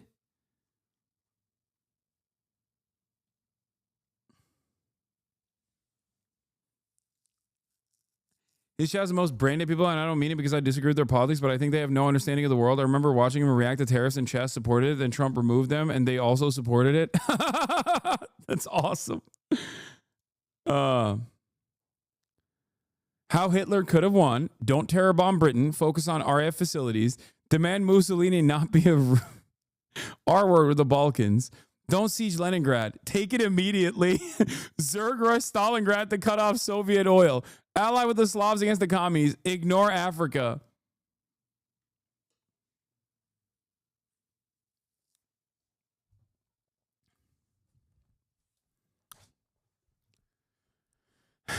Don't siege Leningrad. Take it immediately.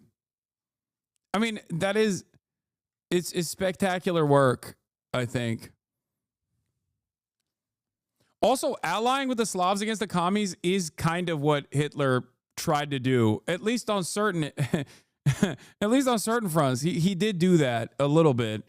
They also loved killing the Slavs at the same time, so I feel like there was a little bit of friction there. Sigma grind thinking, yeah.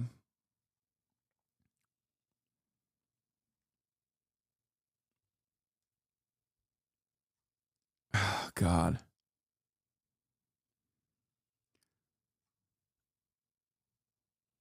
He forgot don't do so much math.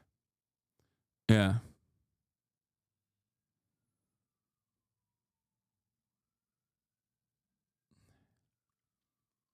Anyway, let's get back to this. Parties rose to power through peaceful and electoral means while maintaining a free and open press as well as encouraging opposing political parties. Asmongold's knowledge comes naturally to him. Truly impressive. Hasan's the stupid one, spending years to learn about these topics when he could have just played WoW.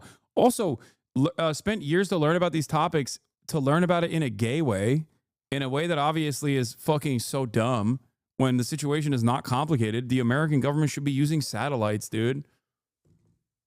Famously, the way that they currently operate, they don't use that for some reason. They just...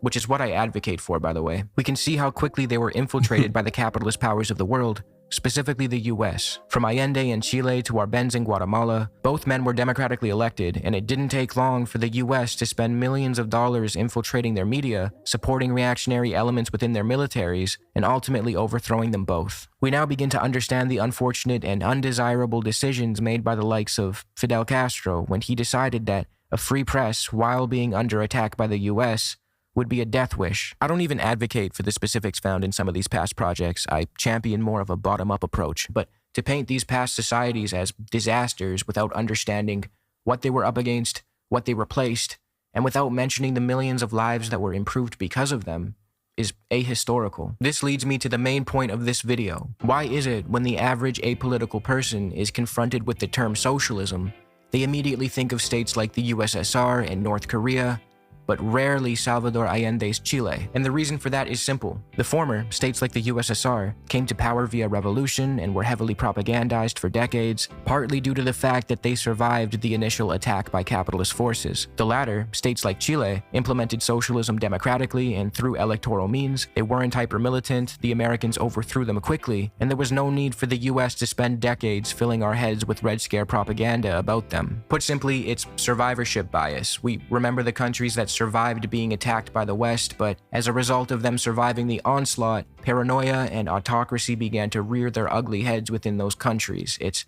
a bit of a self-fulfilling prophecy. So with that out of the way, and to show Ethan the range and variety of past socialist experiments, for the remainder of this video, we will quickly look at some socialist projects that improved the quality of life for the vast majority of people and did not turn into what he could consider a disaster. So let's do that. I put these examples of socialist projects in the honorable mentions category, not because they were unimpressive, but because I've already gone over them many times on this channel, so I want to quickly run through them for those who may be new to my videos. Starting with Salvador Allende of Chile. This topic in particular I've covered many times. If you want an in-depth video about Allende and the Chilean road to socialism, check out this video of mine. But to briefly recap, prior to Allende, much of Chile's industry and resources were owned by foreign corporations, from copper mines to the... Oh my fucking God, this drama shit is beneath you. Bro, we're literally watching a fucking video that goes through Salvador Allende's Chile or fucking Thomas Sankara and Evo Morales' Bolivia, and you're like, this drama shit. Dog, how do you not understand that drama is the fucking drama is the sweetener on top of this? The video itself has basically nothing to do with fucking Ethan. He's just using Ethan's name as a way to explain to people with clickbait historical socialist attempts that were thwarted by American intervention and Western intervention. That's the entire point of this. It has nothing to do with fucking drama. Virtually every video I watch on stuff like this, whether it be Bad Empanada or Overzealots, is directly doing that. Telecommunications industry, American businesses soaked up plenty of Chilean wealth while many Chileans lived in poverty. This was... Bro will be like, American intervention during the Cold War was just drama. Can we not talk about this? Still is a common arrangement in many areas in the developed... Salvador Allende, he was a big drama guy, loved the drama. World. Rich Western corporations will buy up the natural resources, exploit the local labor forces, and if the people of the exploited nation decide to fight back, either through revolution or by electoralism, Western governments, acting in partnership with their business interests, will install a fascist dictator to protect their profits. This little arrangement tends to benefit two groups: the Western business interests, who siphon the wealth away from these poorer countries, and the local elite of these poorer countries, who make up a small percentage of the population and tend to benefit from their alliance with these Western capitalists. In 1970, Salvador Allende was legally and constitutionally elected, and he vowed to take back Chilean resources and industry to help develop the country and pull people out of poverty. He referred to his ambitions as the Chilean road to socialism, where he... Big mistake. Can't do that. Not allowed. Would bring about those ends by respecting the democratic and constitutional integrity of Chile. This immediately pissed off the Americans, who had spent years trying to convince people that socialism and democracy were mutually exclusive. By the end of Allende's first year, he had nationalized over 150 enterprises and loosened the Americans' grip over his country. He had an impressive first year and a half. You see, silly socialists, this is why socialism never works, okay? Because it fails on the weight of its own contradictions, except it doesn't. We make sure it fails every single time by doing a bloody coup and then installing the worst fascist dictator you've ever seen and then rewriting the constitution of the country. You know, that's why. And that's the natural balance of things. Obviously, how dare you? And to back up that statement, I will use. And then decades later, we will literally openly reveal that we've done such things. But what are you supposed to do? You've already been so heavily propagandized against this position that you can't even fucking recognize that America was responsible for this. This is my favorite Marxist source, the CIA. Allende's economy saw an 8.5% jump in GDP, a lower rate of inflation compared to his predecessor, the lowest unemployment rate in a decade, a sharp boost in real wages for Chile's lower classes, leading to a consumer buying spree that boosted manufacturing output by 12%, and an additional 12% boost in construction activity, leading to a decline of the unemployment rate in the Santiago area from 8.3% to 3.8%. Now, to you and I, this seems like a good thing. People are enjoying rising living standards, and foreign exploitation is screeching to a halt. No, I don't, because that is happening at the that is happening against corporate profits, and I don't like that. And also, I am a industrious Chilean entrepreneur, and for me, I'm gonna go back and ask some Western allies, like, yo, these guys are fucking doing some crazy shit. You know, you want to come in and help us out a little bit? But for the Americans and the Chilean conservative elite, this was really bad news. The CIA began funding right-wing opposition in Chile. They gave over $1 million to El Mercurio, an anti-Allende conservative media outlet. Nixon gave the order to make the economy scream when referring to what he wanted done to Allende's Chile. The Chilean right-wing and business owners engaged in attempts to sabotage the economy by withholding their goods and refusing to sell them, which led to artificial scarcity. The U.S. established an economic blockade. It used its... This is where this is where the heavy hand comes in, okay? That's it. Like, if you want to have markets, that's fine. Okay? Great. Sure. You can have your markets. There is going to be heavy regulatory control over it, okay? The moment that you hit the artificial scarcity button, the moment where you limit supply when demand is still rising, I'm coming in and I'm saying, okay, well, it's really sad, but we're going to have to basically take over your company, at least for the interim period. Now, what's interesting about this is that I've actually advocated for the Biden administration to do this, and prior liberal administrations to do this in the past as well. Like, this isn't like dictatorial control or whatever. I mean, I guess Americans would consider that, but Americans would say that is the case. But like, this was an issue with Chavez as well. This was a major issue with Chavez. People think like Chavez was this like ruthless autocrat, but it ironically was a major problem for him too, in the same exact sectors, actually. It was the agricultural output in the grocery stores that refused to collaborate with the Chavez regime at the time. And the very same issue started in Venezuela as it did in Chile as well. And the issue, Chavez, sorry, not Chavez. English is my second language. I only speak Turkish. I don't speak any Spanish or Spanish adjacent, Portuguese. I don't speak any other language. Okay, give me a break. I'm saying it wrong. But anyway, point is, I've advocated for this in America as well. Okay, remember during the OPEC Plus induced oil crisis that was taking place, I said time and time again that we heavily subsidize the fossil fuel industry, and we must demand a significant level of control over the fossil fuel industry in the United States of America. Extraction should be nationalized across the board. But even if it's not going to be nationalized across the board, if our own oil and gas providers if our own oil and gas industry does not actually try to outcompete OPEC Plus by steadily increasing supply to the best of their ability for the time being, in an effort to adjust prices for the American markets, then yeah, you should take them over. You should either cut the fucking money faucet off or just take it over. I think that's perfectly valid. And there's already legal precedent for this. We have a Defense Production Act that Donald Trump utilized. You know, there are already existing legal precedent to be able to do such things in times of crisis. So this is not far-fetched even in the United States of America, and it certainly is not far-fetched in a place like Chile, where the moment that a sector guided by sector leaders who don't align with you ideologically refuse to play ball and try to starve out the fucking population or induce hyperinflation is a moment where you have to come in and be like, no, you have to do this. It's fucking ridiculous.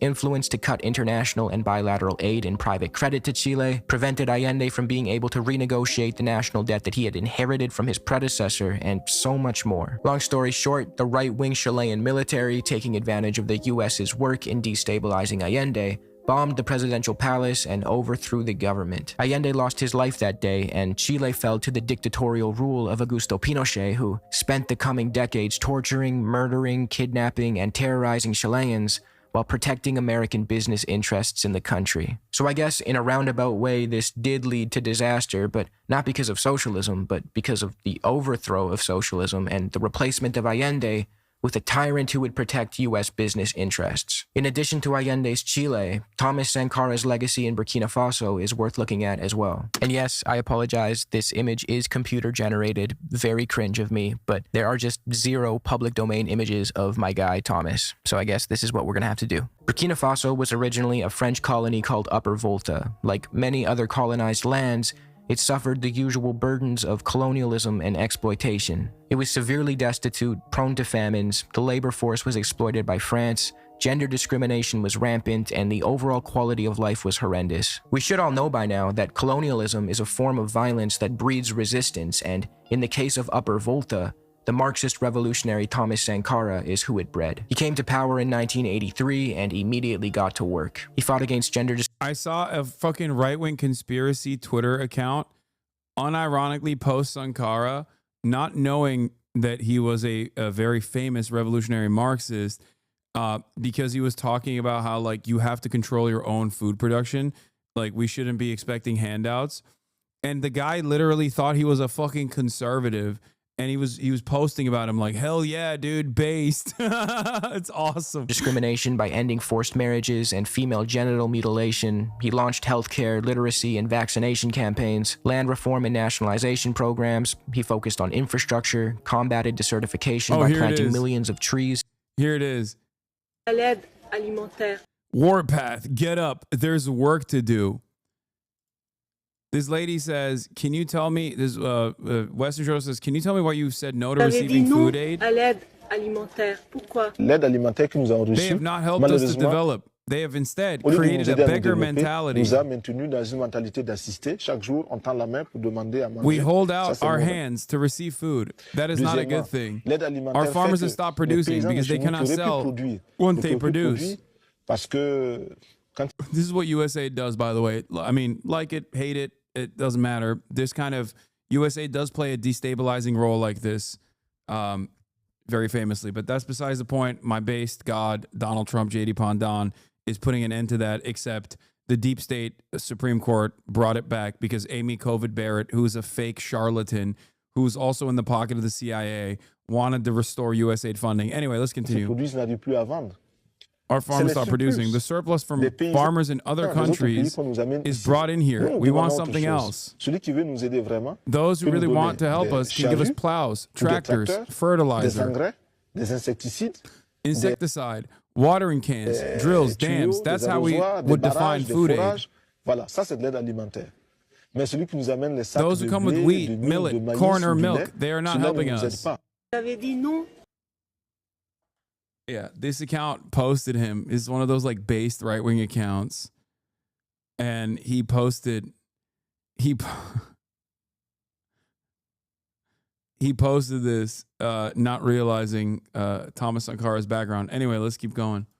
Dramatically lowered the infant mortality rate, and he fought effectively against hunger. So effectively that Jean Ziegler of the UN declared, Thomas Sankara has conquered hunger. Burkina Faso, in 4 years, has become food self-sufficient. This is notable considering Burkina Faso's history with famines and food scarcity. Sankara also refused to play ball. Trump just gutted RFA, RFE, and Voice of America. Unlike USA, this cannot be prevented by the neocons. No, he did that because Democrats in Congress gave him the power to do so. Like, that's what I mean, he also fucking gutted like a bunch of mental health programs. You know what I mean? Like, he's a fucking asshole. It is funny, though, that he has smoke for Voice of America for some reason. Someone probably told him it was woke. I don't know. Maybe it was Jackson Hinkle. Jackson Hinkledink was in his ear being like, Mr. President, Voice of America's woke. Just kidding. He would never do that because I still think he's a federal agent. Anyway, let's continue. With the IMF and institute. Remember, chat, this administration is fucking blackbagging people who are objectively not doing any of the things that many of my naysayers say I do all the time in terms of like offering material support to Hamas or whatever. And they're blackbagging them regardless. But Jackson Hinkle can go to the fucking Hassan Nasrallah funeral and then come back to the United States of America without even a scratch. Okay.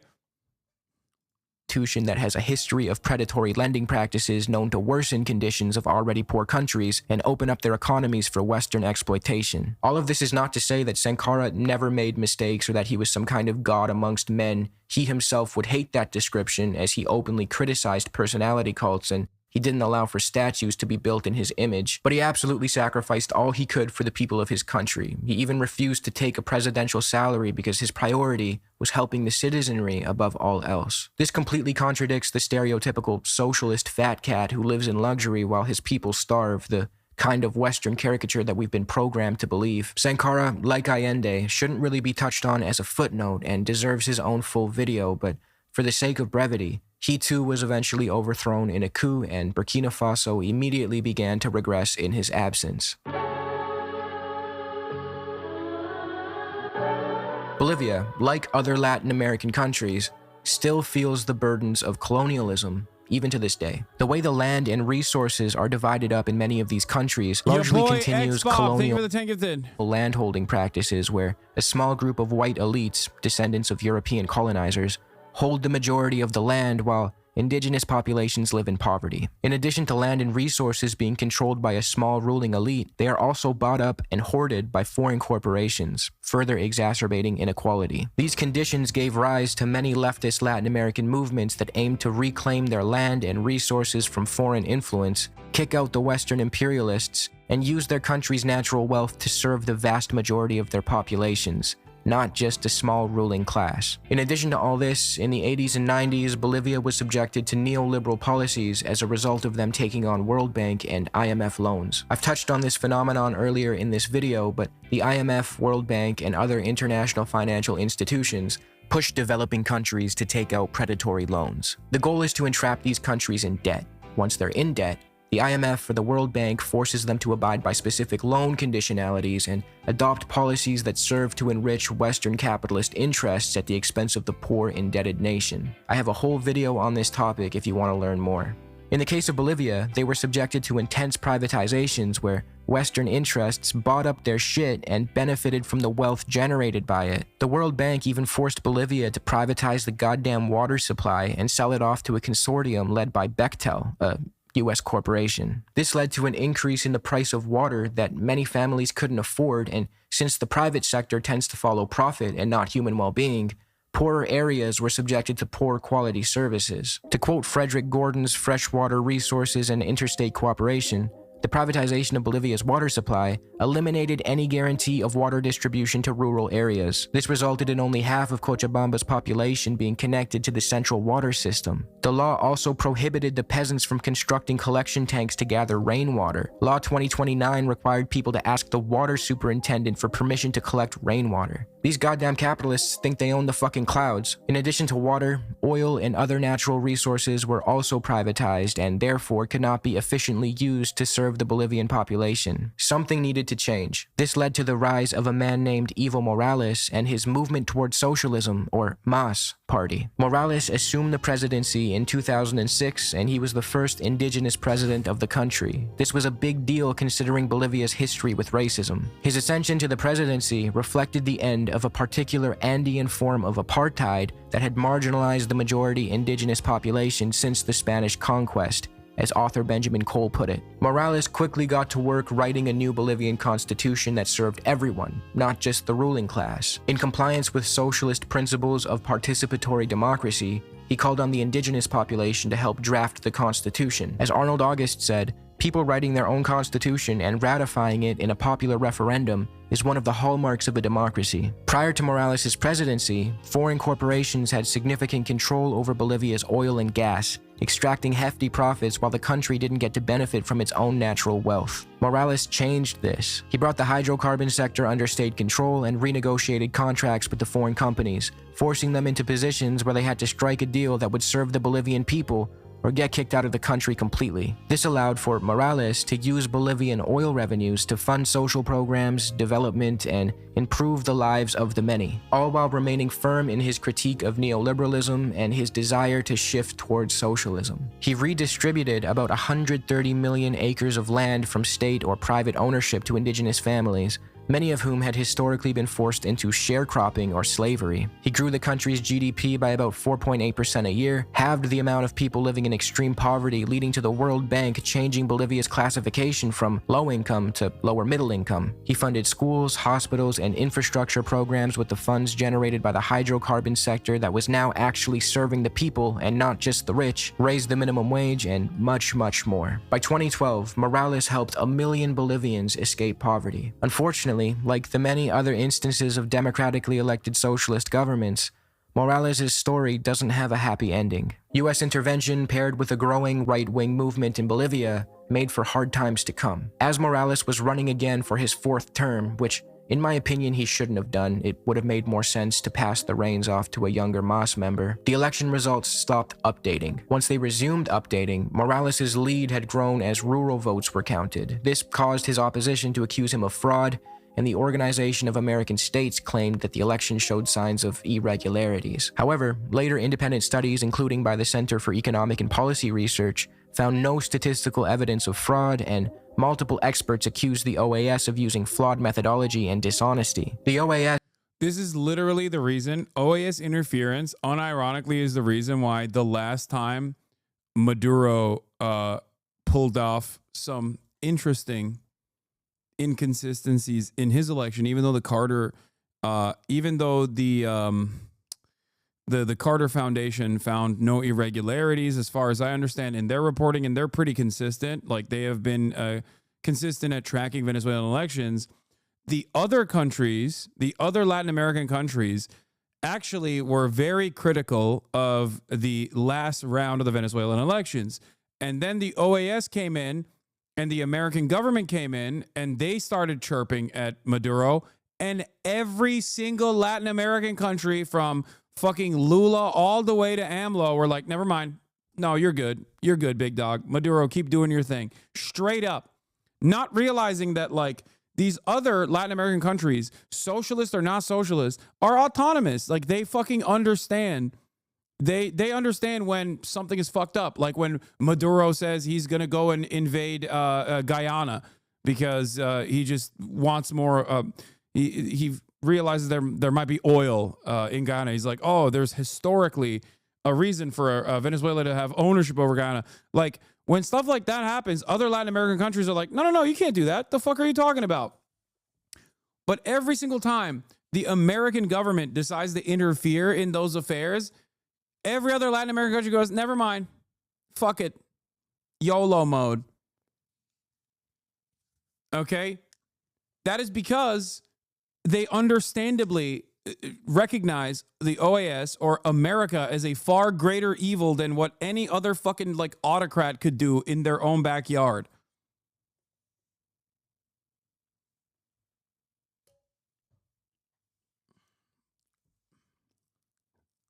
One must ask why they have this America bad mentality.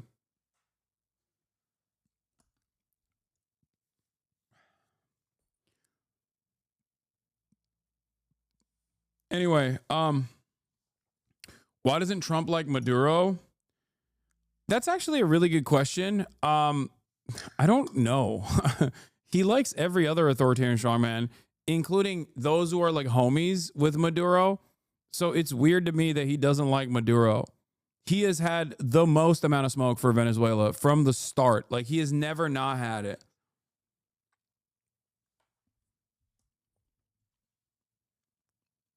Maybe he considers him to be weak, which in some respects he is. He really does hate, he hates Venezuela. He hates Venezuelans, and he fucking hates Maduro.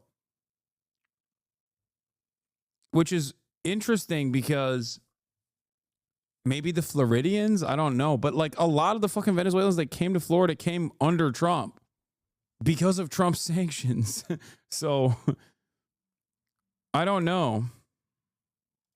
Then went on to request that Morales redo the election, and he agreed, saying it was no problem. But before the election took place, the conservative military forced him to step down and flee the country. Not exactly what happened. The area in the coast of Guyana was already disputed. When oil was found, Maduro just pressed more, even because Guyana made a highly prejudicial deal with Exxon for its exploitation.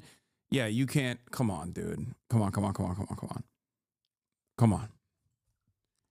No, that's fucking bullshit.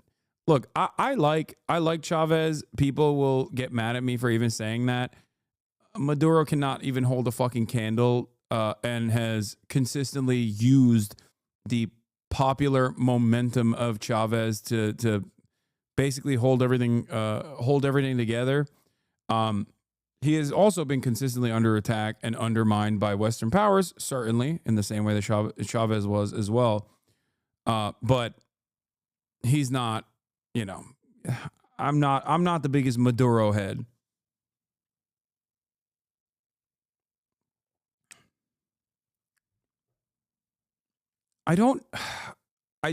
Maybe Trump doesn't like him because he thinks he's weak. I don't know.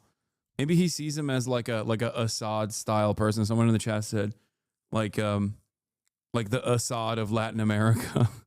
And he's just like, I hate him. He's not good. Make no mistake, this was a military coup. Maduro's not the problem. USA sanctions is? Yes, no shit. That is always the case. I mean, here, an objectively more authoritarian regime would be the Democratic People's Republic of Korea. What's the greater evil there? The actual administration, the administrative state, which is fairly authoritarian, or the fucking sanctions? It's always the sanctions. Yes, America is always technically responsible for more harm than no matter how brutal the fucking admin is.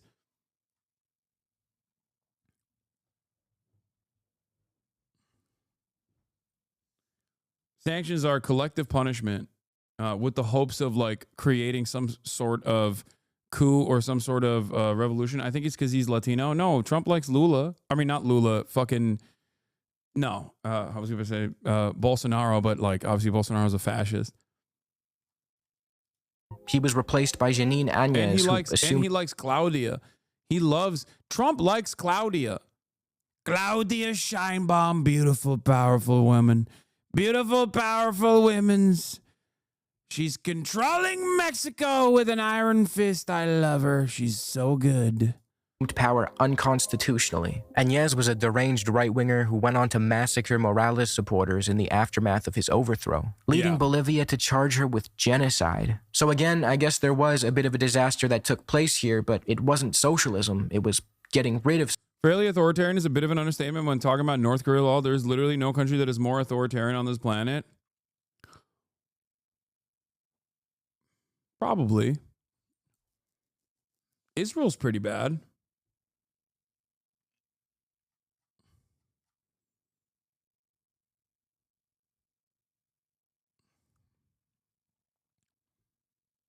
Saudi Arabia. A lot of the Gulf states are pretty bad. I would say Saudi Arabia is probably worse than. I mean, it's not a competition. It's just there are a lot of awful dictatorial regimes.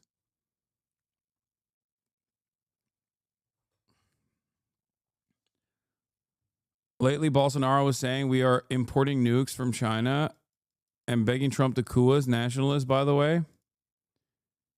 Socialism. Aside from the projects mentioned so far in this video, it is worth highlighting a few other socialist projects whose achievements seem to get swept under the rug. From the success of Slovenia, which came from very humble beginnings only to become a wealthy nation while maintaining its unique market. What is the answer besides sanctions then? We sanctioned Russia for what? The invasion? A way of saying you're being punished without going to war? Great question. It's an understandable mechanism against a fully established nation state that is a foreign adversary. What are the crimes of Venezuela for the sanctions when they initially started? What are the crimes for example, like what crime did the Cuban government commit? Oh, that's right. They had a successful revolution against their fucking fascist leadership that was aligned with the United States of America. We offered them arms, we offered them training, it didn't work, and then we punished the Cuban leadership and the Cuban population afterwards. Like, I think sanctions across the board only fucking work against foreign allies. They don't work against foreign adversaries in general, especially because of, Jeff Stein did really good work on this at the Washington Post. And I've covered that extensively on here, but the American sanctions regime is so easy to conduct because it's done through the Treasury, and you don't need a lot of research or a lot of evidence to basically go and sanction a country or a sector in a country or even like one industry leader. And that is precisely why we've been hitting that sanction button so fucking hard that we've basically created a secondary market of global trade now. Like a seriously robust network of trade around the globe because we fucking sanctioned everyone.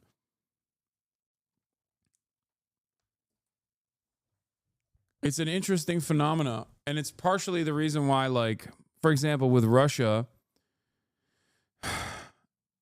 it didn't really work. I mean, it made things more costly, certainly, but it wasn't enough of an economic shock, especially for a foreign adversary, that they were still clearly able to overcome those problems and continue pummeling Ukraine. Sanctions on a country like Israel, on the other hand, would be unimaginably effective, like incredibly effective. Sanctions historically have worked in, even the mere threat of sanctions have worked historically in apartheid South Africa because apartheid South Africa was in the Western sphere of influence. I would say that it's the same. It's the same for a country like Israel, rather than our adversaries. Socialist model to the Indian state of Kerala, which of course is still forced to work within the confines of the Indian constitution, but nonetheless has done their best to build a democratic socialist project that ushered the state into an era of high human development, a thriving worker cooperative sector, near universal literacy, an increased lifespan, one of the lowest mortality rates in India, and an overall improvement in the quality of life. We begin to see that it's unfair to brush off socialism as an ideology that only ever leads to misery. It erases the stories of the millions of people whose lives were improved because of it. Alright, well, it would be nice for Mr. It's a good video. H3 to stumble across this video, and if he has any questions, I'm always down to chat. But that's all I got for now. Thanks.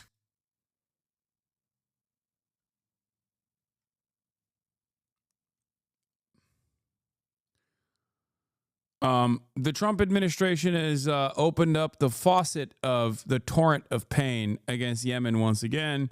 And I saw my timeline from people in Yemen that some of those bombing campaigns actually impacted the civilian population, unsurprisingly. Let's take a look at how the American government is. Let's see how the American government is covering Lucas it. Tomlinson is at the White House for us with the latest on those strikes. Lucas. John, these are the most significant airstrikes since President Trump returned to the White House, and the first time U.S. jets have struck these Iranian-backed Houthi rebels in Yemen since President Trump returned to the White House. U.S. officials say F-18 Super Hornets from the flight deck of the USS Harry S. Truman were the vanguard of the strikes, along with Air Force fighter jets and drones. President Trump announcing the strikes just a few minutes ago on his Truth Social, saying, quote, Joe, today I have ordered the United States military to launch decisive and powerful military action against the Houthi terrorists in Yemen. They have waged an unrelenting campaign of piracy, violence. I heard it was a message to Iran. Makes sense because apparently there's talks. Dude, the Trump administration is fucking crazy, okay? Like, if you think the Biden admin was cucked by Israel, holy moly, okay? Let me tell you something. First of all, they fired the guy who talked to Hamas, who was like Jared Kushner's college buddy or whatever, because he went on television and was like, these guys they're humans, you know, we can deal with them. We're not fucking cucked by Israel. We can do whatever we want. And then the next week he was like, nah, you're out. The fuck do you mean we can do whatever we want? No, we can't. Yeah, remember the guy that we watched? What was his name? Baylor or whatever? Yeah, they kicked him out. He got the Trotsky ice pick from the Trump regime. They moved him around. They didn't fire him, but they just moved him away from Israel. Okay. He's no longer doing Israel related talks. So there's that. And also they're simultaneously talking about potentially striking Iranian targets again. The Houthis literally have music videos about how even if America kills them, oh, I know, they'll tank it. Oh, I know. And that was before Operation Amazon Prime. This will suck for Yemen, but they withhold worse from the same people. Oh, I know. Trust me, I know very well how musical of a people the Yemeni population is in general. I've made the mistake of showing some of those musicals, and people constantly love bringing it up as though this is like a shameful act. I don't give a fuck. If it wasn't banned, if Twitch, which is the only platform where showing that is not allowed, if that wasn't in place, if that rule wasn't in place, I'll be fucking blasting that shit all day, every day. The go ahead, send us your bombs. Yeah, they are a musically gifted people. I know people think that I'm like ashamed of that or something. I'm not ashamed of showing that to Nick. I don't give a fuck. You can suck my dick. Anyway, can we watch some American propaganda military ads? We do every day, my friend. Yeah. The Pentagon has been drafting new military plans against the Houthis since Trump's decision to redesignate them as terrorist organizations several weeks after he assumed office. According to the U.S. official, after the Houthis downed a U.S. military drone 2 weeks ago, the preparations for the strikes accelerated. And in recent days, the main question became about best operational timing for the strikes. Trump approved the plan on Friday, and Saturday he gave the final order to carry it out. The Trump admin had informed a small number of key allies in advance, Saudi Arabia and Israel. The official said other relevant allies and senior members of Congress were informed after the strikes began.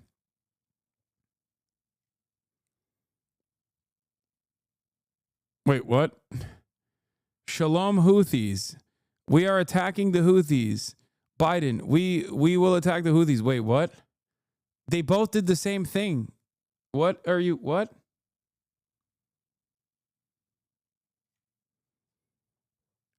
I guess Biden did it wokely. Like when Biden deployed $1 billion worth of munitions on Yemeni soil, he did it in a woke and gay kind of way. Whereas when Trump is doing it, he's doing it in like a big dick kind of way. You know what I mean? Like a strong, muscular guy that I would really like to suck off. Wonder if showing U.S. terrorist propaganda would get you the same pushback? No, of course not. Also, my text has funded this, so.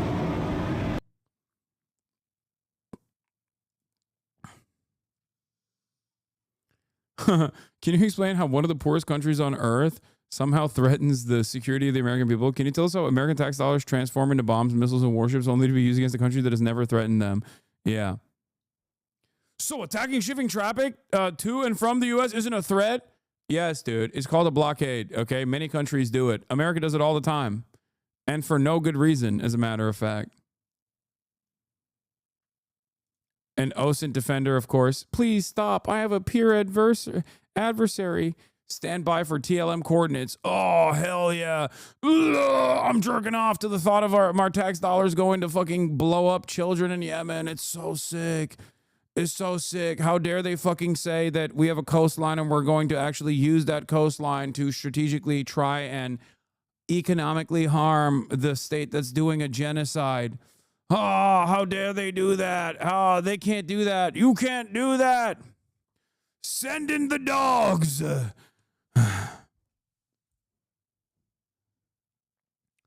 Yeah, sick.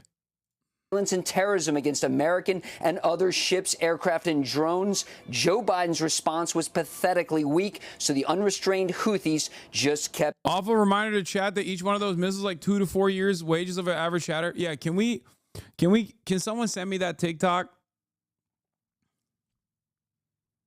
Can someone send me that TikTok of the cost of like each deployed munition? There's a bunch of them. It's great.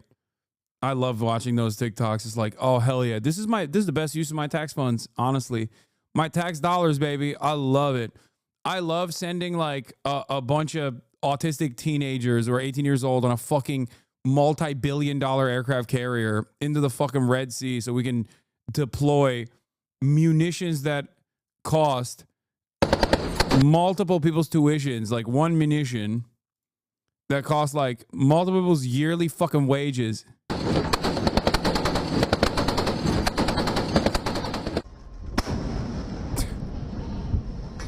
These aren't even the big boys, remember.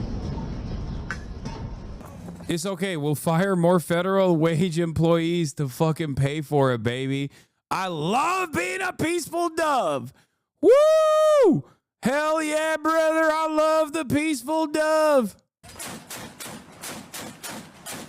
All hail the peaceful dove.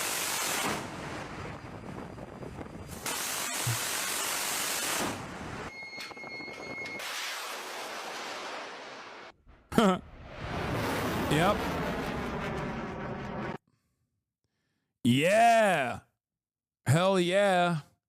Hell yeah, dude. That's what I'm talking about. I'm so hard right now. I'm a pathetic fucking scrub who has nothing to look forward to.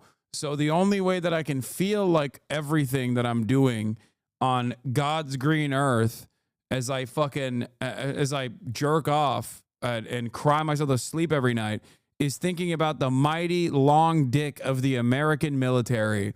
What is the American military doing? That's right, dominating one of the poorest countries on the planet. Why are they doing that? Because one of the poorest countries on the planet decided to use its own coastline to try and put an economic penalty to our other imperial vestige in the region doing a genocide, to stop them from doing that genocide, which, by the way, also we're paying for. We're paying for that genocide as well. Anyway, yes, this is unironically the Yemeni "We Don't Care" song to the U.S. is literally the reason why I got banned, or not banned, but the reason why everybody fucking yells at me, and I got a warning from Twitch for playing it. Yeah. Does that change my my opinion? Not even this much, okay? It doesn't.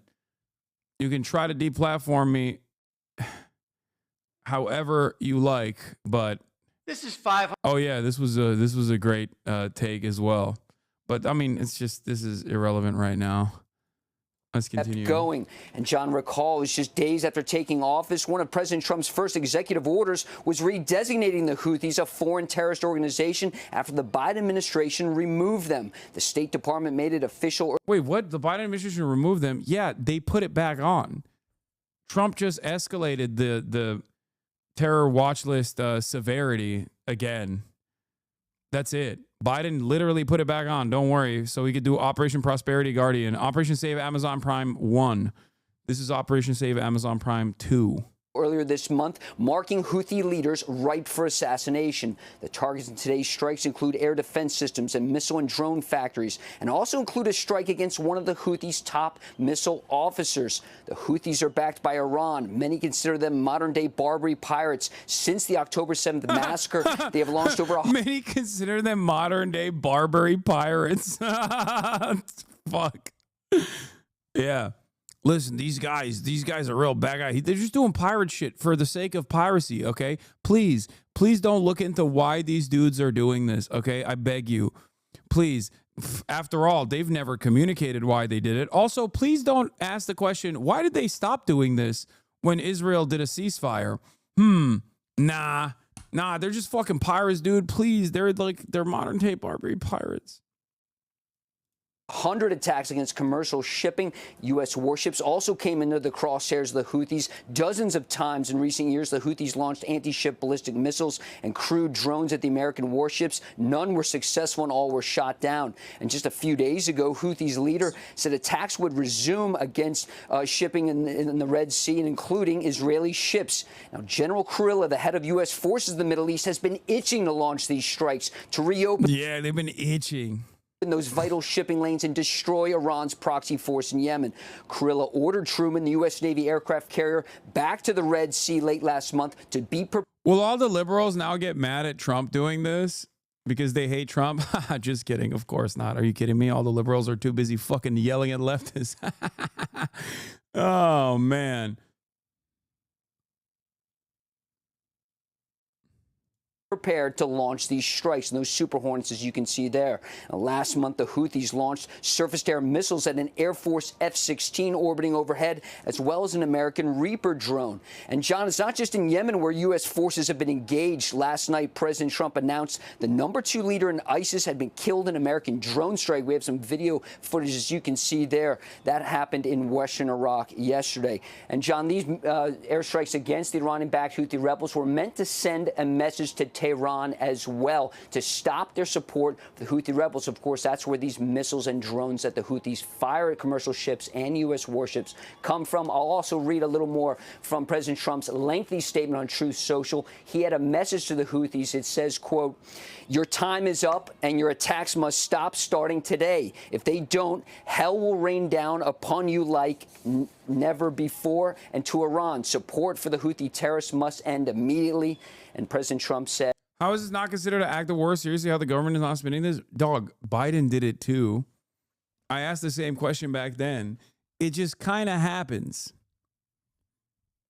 Okay? It just kind of is a thing. And you just get to do that because Yemen is one of the poorest nations on the fucking planet. That's it. Let's see what the Houthi statement was on the strikes, by the way. Houthi spokesman responded to renewed American airstrikes on the Yemeni capital. In a world governed by greed, interest, and fears, Yemen has emerged to act... Dude. I'm not going to say anything.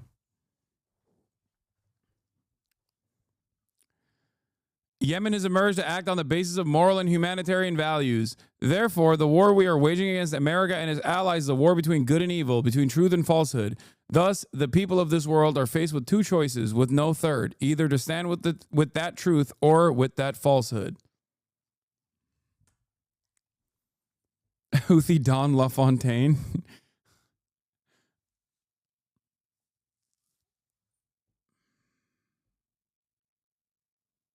Yeah, it's global war on terror laws. They're also Arabs, so we don't need declarations of war. Based on this coverage, what percentage of Americans would know that the Houthis are the government of Yemen? They cover them as if they're rebels hiding in caves. It doesn't matter. Even if they were the government of Yemen, do you think America gives a fuck about bombing Yemen? Americans are stupid. They thought that Saddam Hussein did 9/11. Like, Americans will literally watch the TV and go, yeah, that makes sense. Give me the burger now. Also, how many McDonald's exist in Yemen? 0. Okay, there you go. That's how it works. No McDonald's means that's a territory you can bomb. Unless they have nukes, in which case, then you can't bomb them.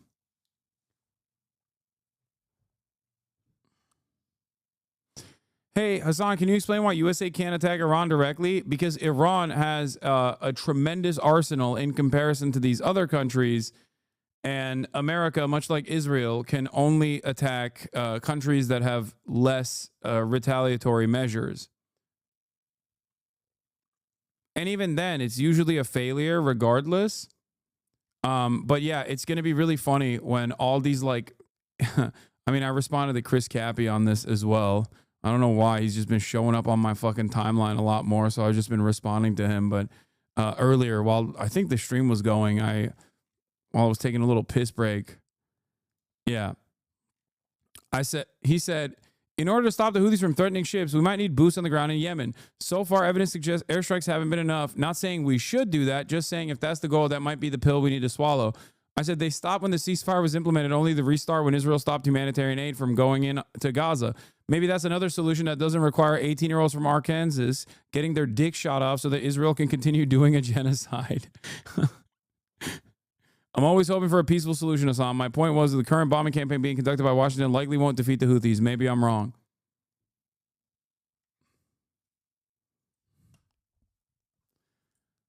You know, because that is the reality. Like, Ryan, good news then. A truce in Gaza and you get peace from Yemen.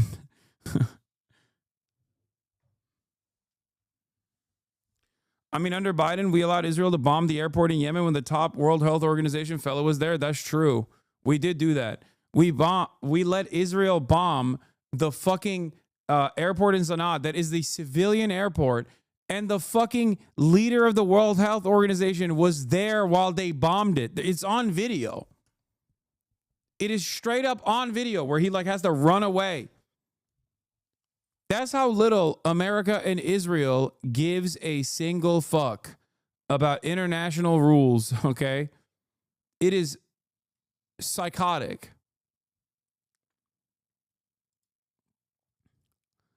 Yeah. The Houthis' response, we will meet escalation with escalation, and the one who starts it is the most unjust. Looks like the Trump admin will continue the Biden admin's legacy of failure in deterring the Houthis, and the Yemeni civilians will continue to pay the price. Yeah. Drop sites, Shuaib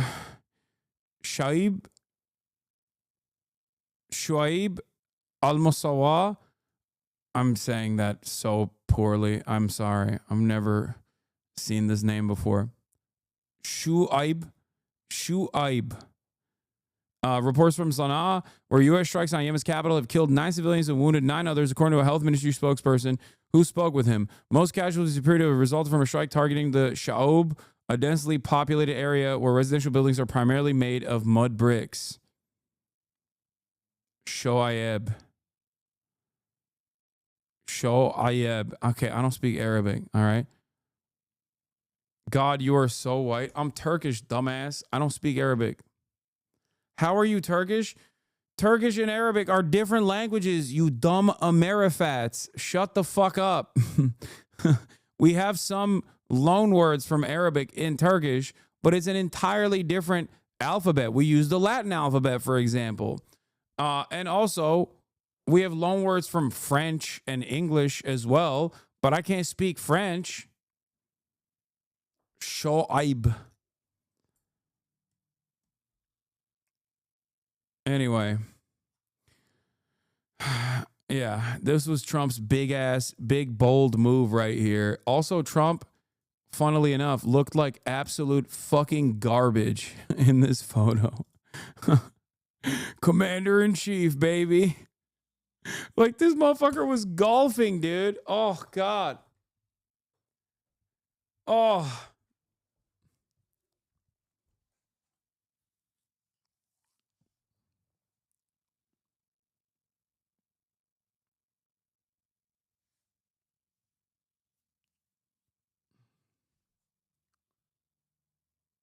Why is he wearing...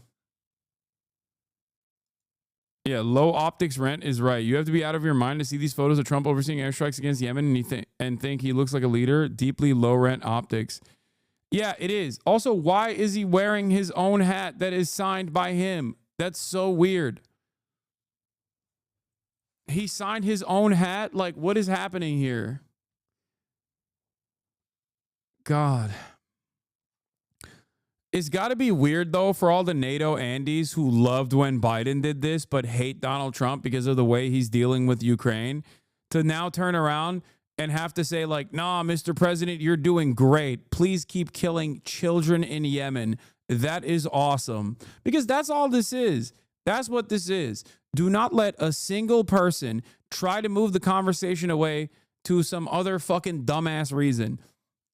The Ansar Allah movement, okay, the de facto government of Yemen, started a blockade openly after Israel did a genocide in Gaza, after Israel started a genocide in Gaza.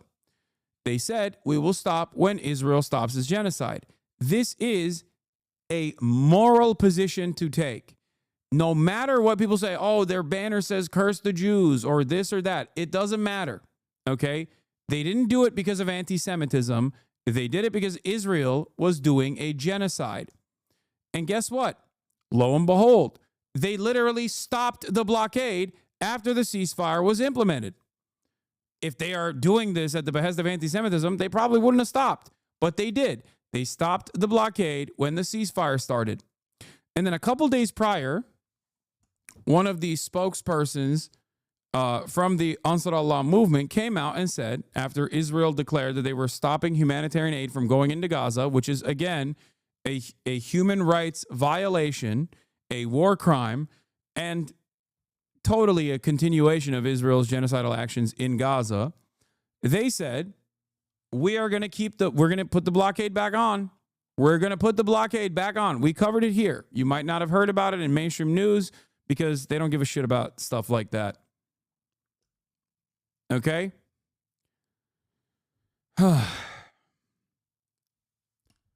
And that's why they said that they were going to implement a blockade. In that process, they shot down a drone, an American drone. What is this? I don't want people to falsely fucking hit me with they're going to say I'm watching terrorist propaganda. It's really stupid because it's newsworthy to watch, but I don't want to get in trouble. Anyway, sorry. No music, guys. We can't. It's very fucking stupid, but I just don't want to risk it.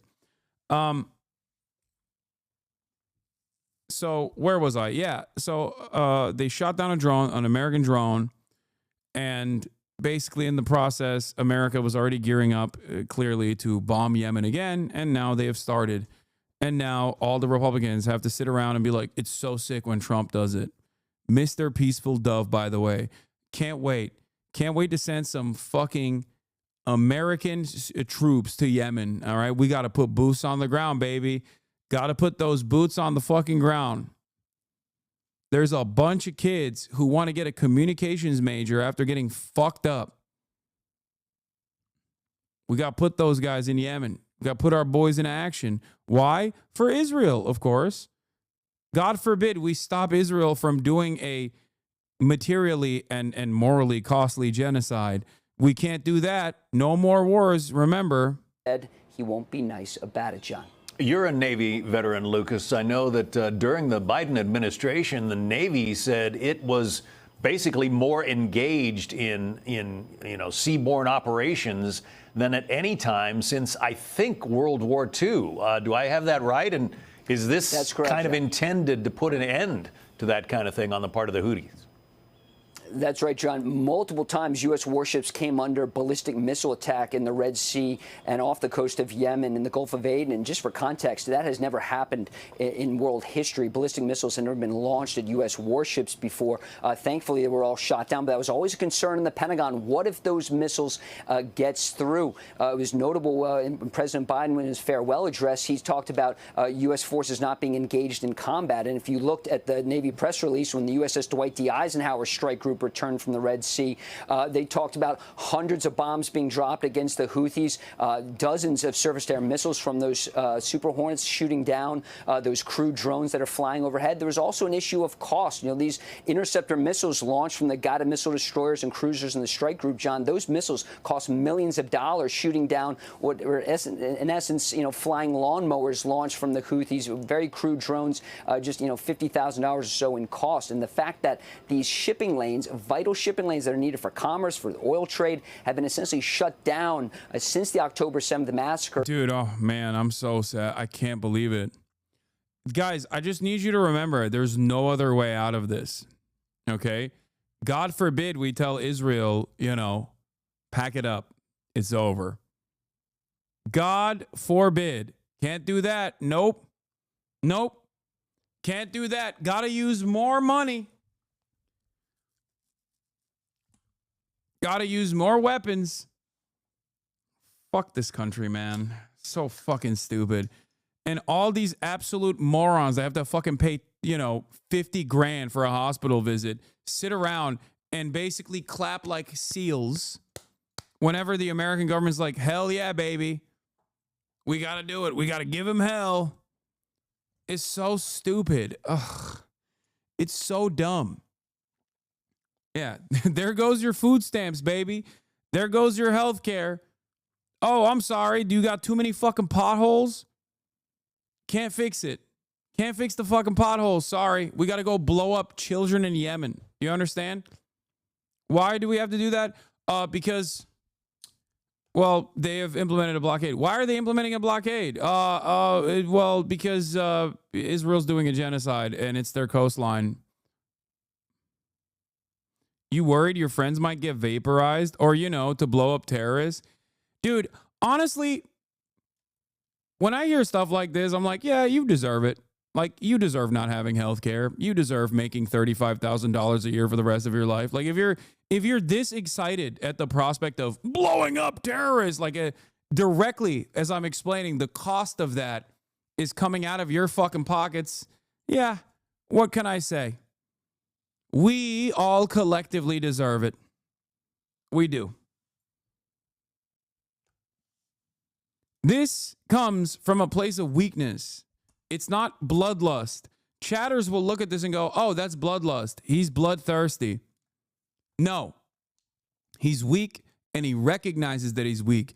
He knows he is utterly powerless in the face of American empire. America will do whatever the fuck it wants to do, right? And he knows that, so he's like, oh, please make this please make this be worth it for me.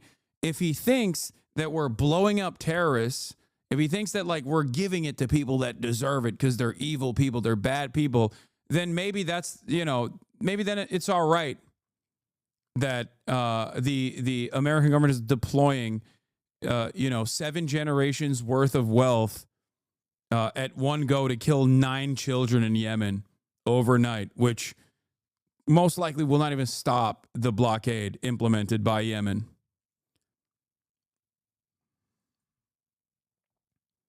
Do you see what I'm saying? You're an insufferable cunt. You'll get what you deserve one day, Hassan. Okay. I'm an insufferable cunt. Why am I an insufferable cunt? Because I keep telling you over and over again that there's a cost. There's a cost to all the bullets. There's a cost to all the munitions. And that cost is coming out of your pockets. That is $1 that could be spent on bricks for your local school. That is $1 that could be spent on the roads. There's $1 that could be spent on improving broadband. There's $1 that could be spent on healthcare. Your healthcare. You're an American. You live in this fucking country. How does this not piss you off? How can you be so stupid not to see this reality? We got a fucking tornado season that's ripping through Mississippi. 15 people have died, and Trump gutted FEMA. Look to where they spend the money. Look to where they cut the money. They're cutting money from initiatives that would help you, okay? That would help you survive, because that's how little they give a fuck about you. And every single time you come out and you agitate, every single time you come out and openly defend American empire, that is done at the cost of your fucking tax dollars not going back to you. They hear that, they see that, and they go, ha, look at these fucking morons. Yeah, hell yeah, baby. Keep doing genocide Israel with our weapons, with more of our tax dollars. That's it. You got peasant brain. It's so stupid. Trump cut NWS and NOAA right before fucking tornado season. Trump cut FEMA, which will help in the recovery and the aid. You think that's not going to help you? You think that you'll be fine? Can you survive a fucking tornado? Stupid. Ay, ay, ay. You know what Trump didn't cut? The defense budget.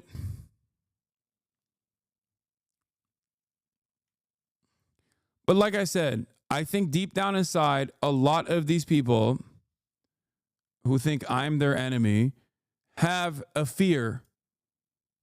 They feel in their hearts that I might be right. And if I'm right, oh my God, then everything they know is fucking wrong. Then what good was all of this project for?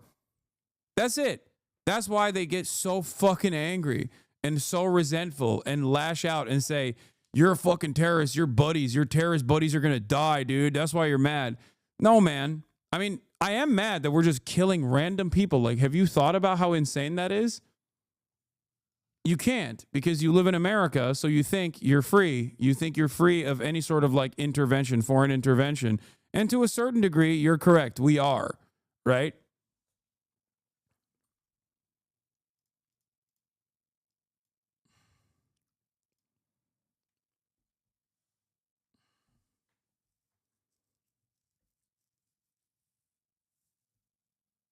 You think they're randos? What do you mean?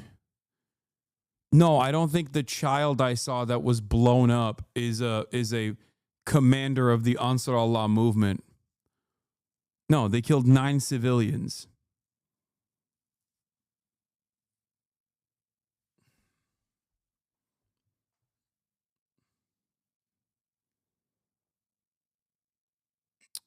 Let's continue. Commercial ships having to take that long journey around Africa, certainly adding to the cost. So certainly there's an economic message here with these strikes against the Houthis today. And by the way, John, these strikes could go on for a number of days. That's not immediately clear. Right, because I read that one of the goals is to target their weapons storage facilities, which are reportedly deep underground. So they're going to be using those bunker busters and probably repeatedly to try to get to those warehouses that are essentially buried.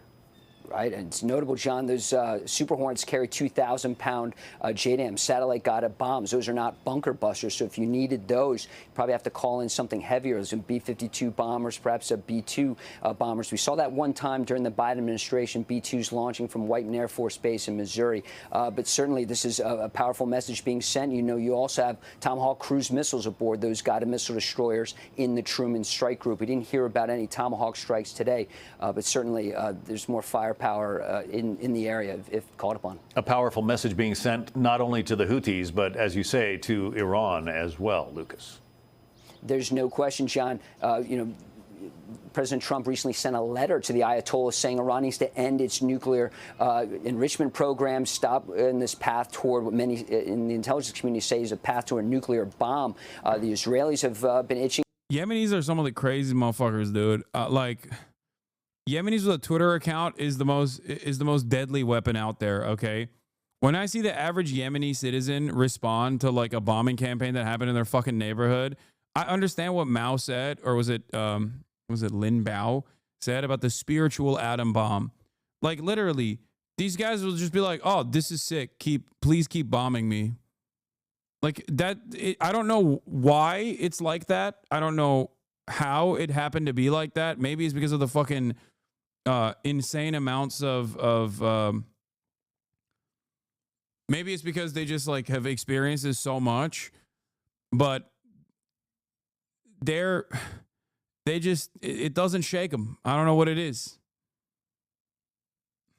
To strike the Iranians so far, while the Trump administration has voiced its support for such an operation. President Trump has said he wants to end this diplomatically. That's why he sent that letter, but it was rejected from the Ayatollah. But the Iranians support these Houthi rebels, and so there's no question this is a message being sent to Tehran as well in Sana'a in Yemen. All right, Lucas Tomlinson at the White House. If you get more.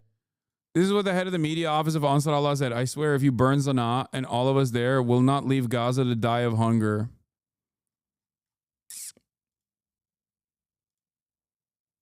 That's what he said. By God, even if you burn Sanaa and burn us all, we will not let Gaza die of hunger. Not like they've gone through a famine or anything. No, I think that's what it is. They just they're like, yeah, you've done it all.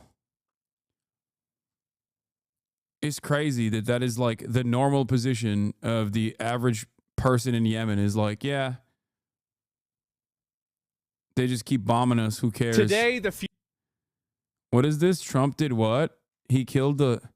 Wait, what is fugitive this? leader of ISIS in Iraq was killed. He was relentlessly hunted down by our intrepid warfighters. His miserable life was terminated along with another member of ISIS in coordination with the Iraqi government and the Kurdish regional government. Peace through strength. This guy is a real centrist head here. Centrist heads rise up.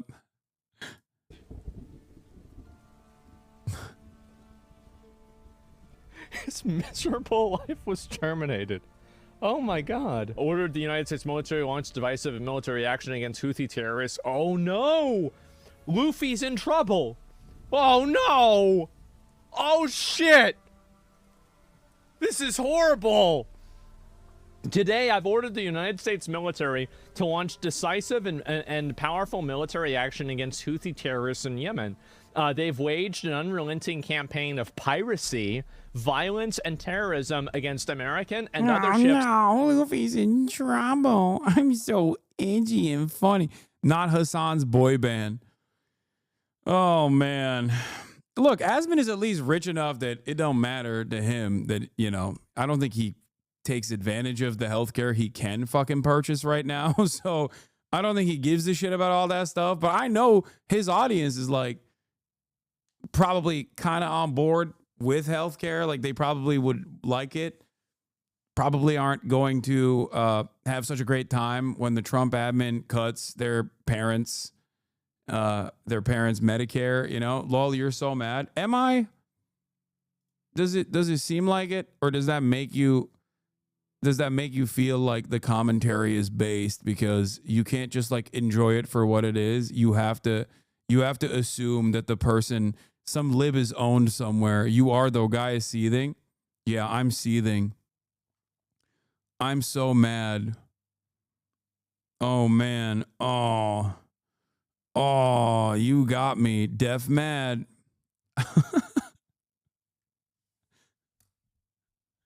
We're winning. We're winning. My brother has cancer and Trump cut cancer grants, but we're winning. Hey, it's all good. It's going to a good place. It's going to a good place to kill people in Yemen, to kill children. Oh, we're winning so hard. You must be mad. Why you always talk about Asman? Dog, this is literally, he's directly making fun of me, and his chat is talking about me in this video. I know Asmongold fans are not like the smartest people, okay? But this is a video that he made about why so emotional. What? Are people responding to what they're seeing on screen, or are they just like fantasizing about an alternative reality? Hello?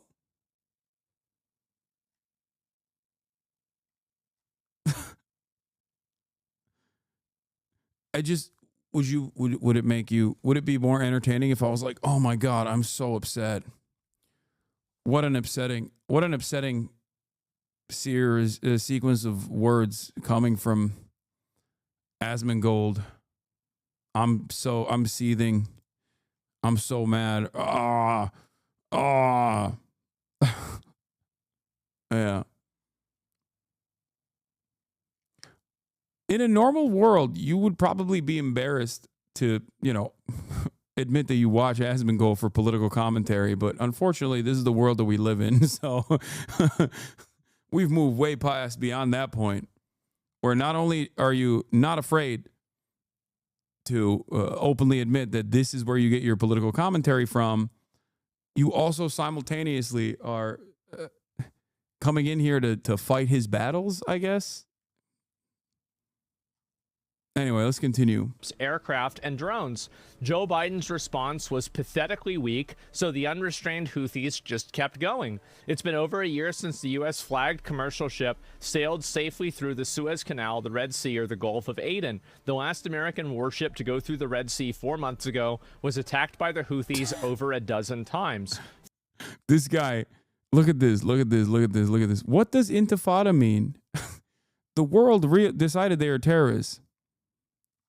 It feels like trolls are trying to trigger you. A couple days later, did you see the Asmongold response? I have a game. Take a shot each time you say genocide. Why you always talk about Asmongold?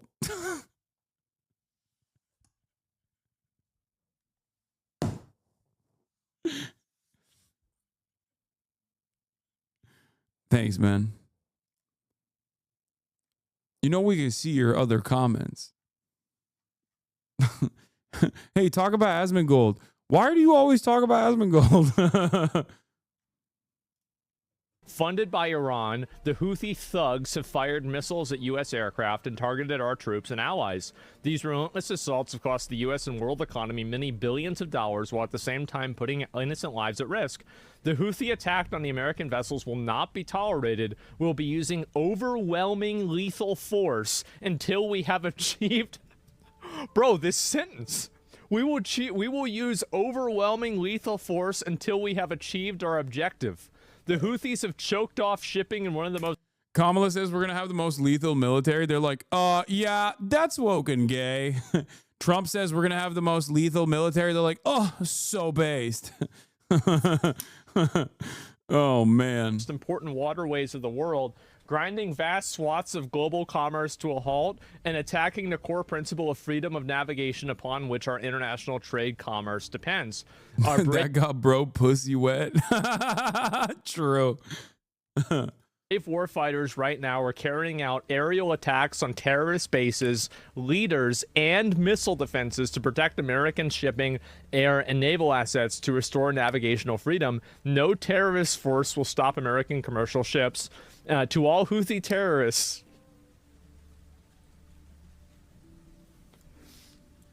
your time is up and your attacks must stop, starting today. If they don't, hell will rain down upon you like nothing you have ever seen before. This is so fucking... I mean, yeah, no, this is good. This is good stuff. Why is this making him come so hard? He has to. I think he's faking it, first of all. I think this is the fakest orgasm I've ever seen, okay? And I watch Brazzers, and this is way faker than that. I think he has a role to play, so he's just like, oh, so sick. Oh, I love that he's doing it to the Houthis. Like, motherfucker, you don't know what the Houthis were or are. You don't know where the fuck Yemen is. You don't know any of this shit. Can't wait for him to be like, Hassan, here's a video where you can't find Yemen on a map.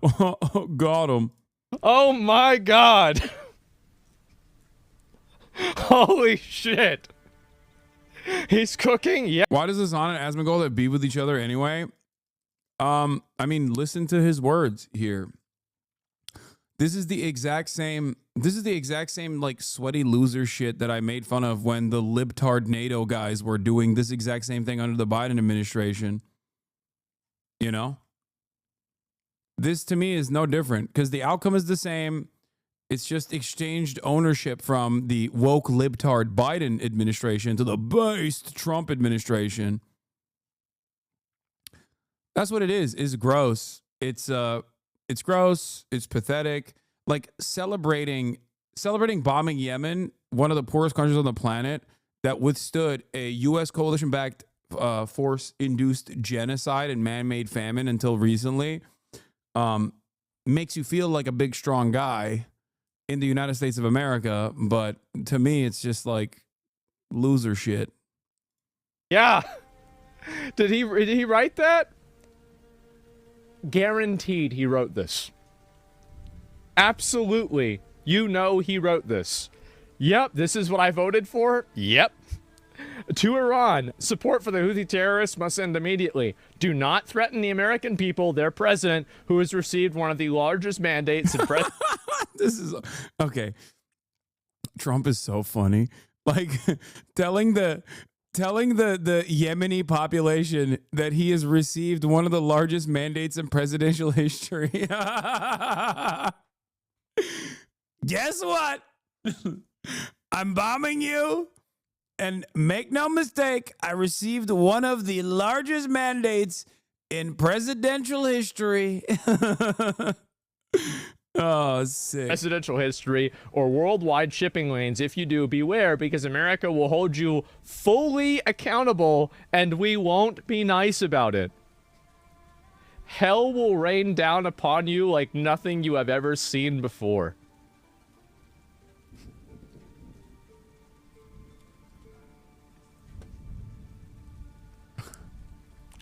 Man.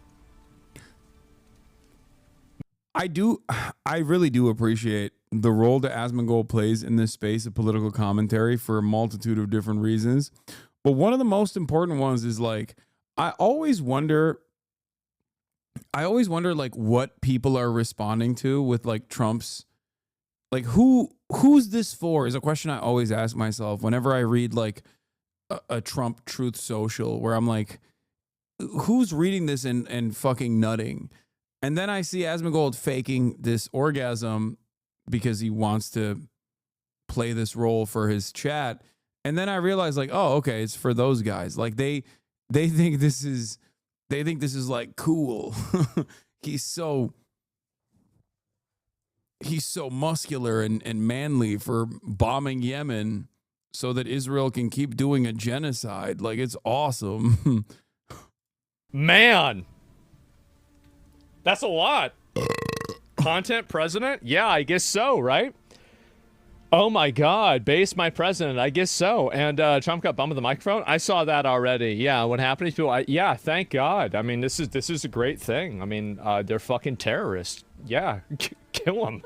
Like, what are we talking about? Obviously. Yeah, it's not even a question. They're attacking our ships. What the fuck do we have? We spend $1 trillion a year on the military. If we can't go kill people that are attacking our ships, well, I want my fucking money back. That's how I see it. Yeah, if we're not going and doing this, then yeah. I do love that he just like, I mean, this is my commentary.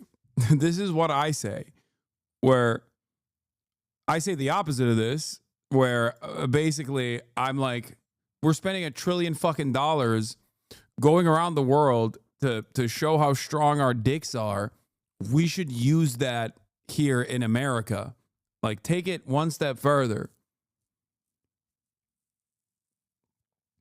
Take that thought to its logical conclusion, which is like, why the fuck are we bombing Yemen? Why?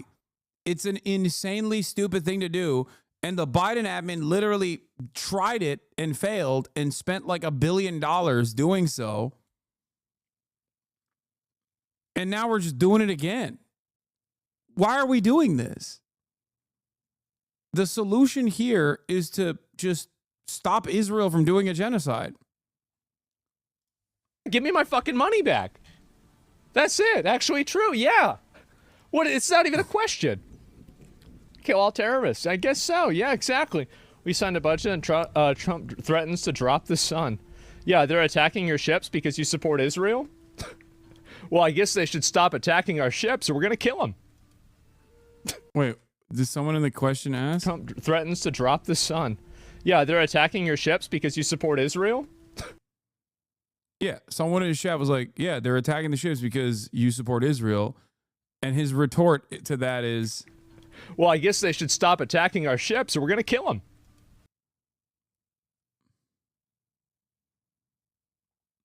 Is this not him calling for violence against political figures? Dude, are you insane? What are you guys talking about? Yes, there's a double standard. Hello? Yes, if you're an American, you can advocate to fucking nuke Tehran and it doesn't matter. You will never get banned for that. Advocate to nuke Tel Aviv, however, and things change for dramatically. Yes, there is a double standard there. Hello? The entire structure revolves around consistently thinking that countries with a civilian population that is our foreign fucking adversaries are not real humans. What do you think he's saying here? He's like, oh, they're terrorists. Kill them.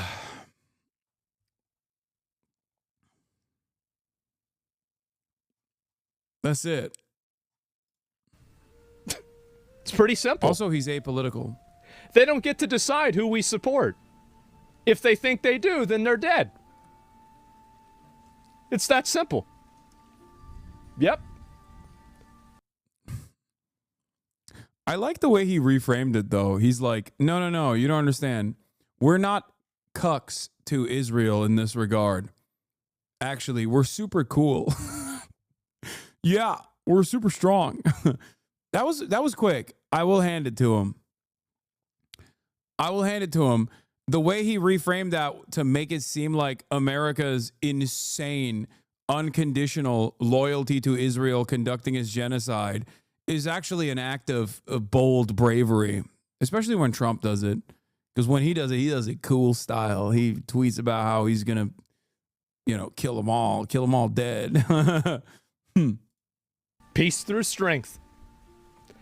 And by the way, if there's an option to, I will vote for that every single time. And that's it. Yeah, I don't care what you think your moral authority is or whatever. If you're attacking our ships, I will vote for the person who will kill the people attacking. Dude, I'm not kidding. It's just like, obviously, I can't say half of the things that Asman says about my own country. Otherwise, I would get fucking banned.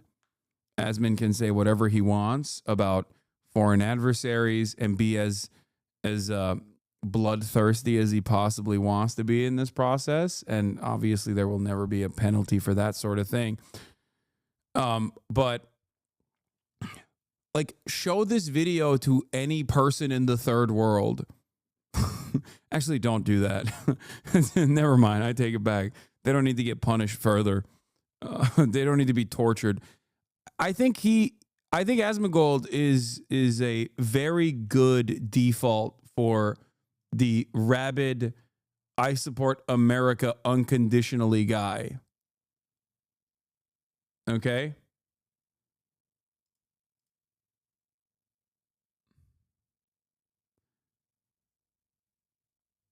I just like this is the default coworker position. Maybe not to this degree. Maybe not this actively salivating, because he is an entertainer, so he has to present himself as though the subject matter is like way more entertaining than it actually is. 35 plus Gamergate ex-Muslims love this motherfucker.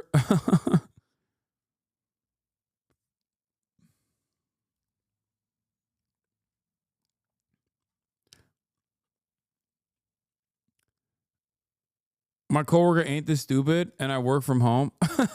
Okay. Our ships. Full stop. No restrictions. Absolutely. Thank God.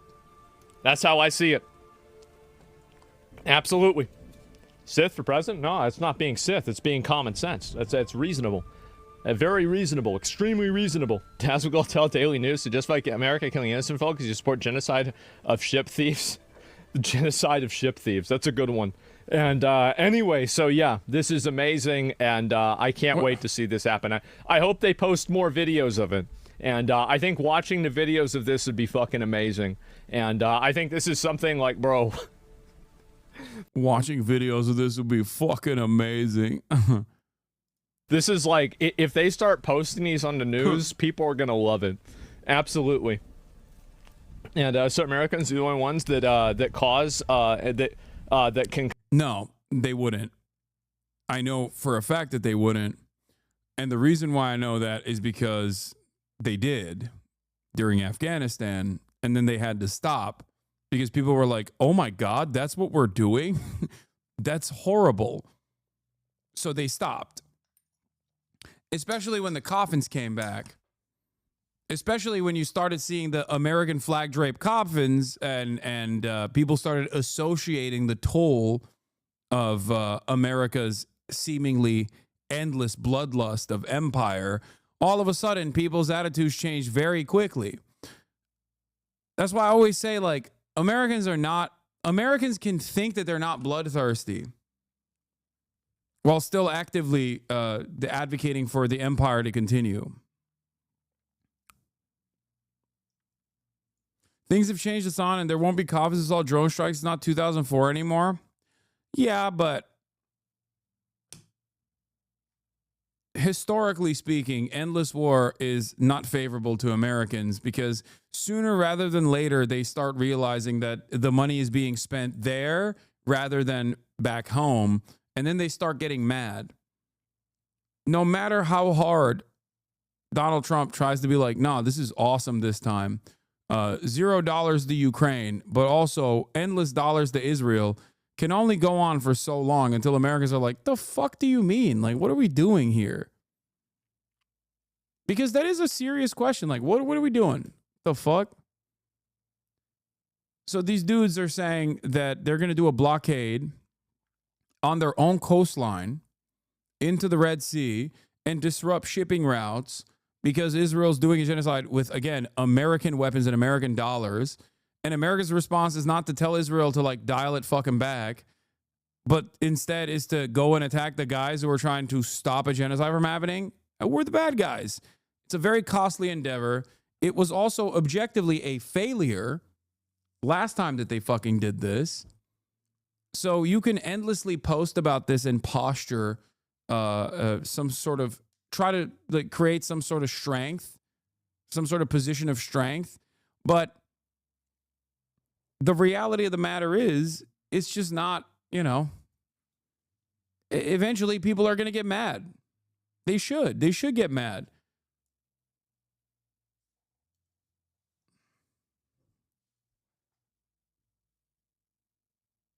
You know?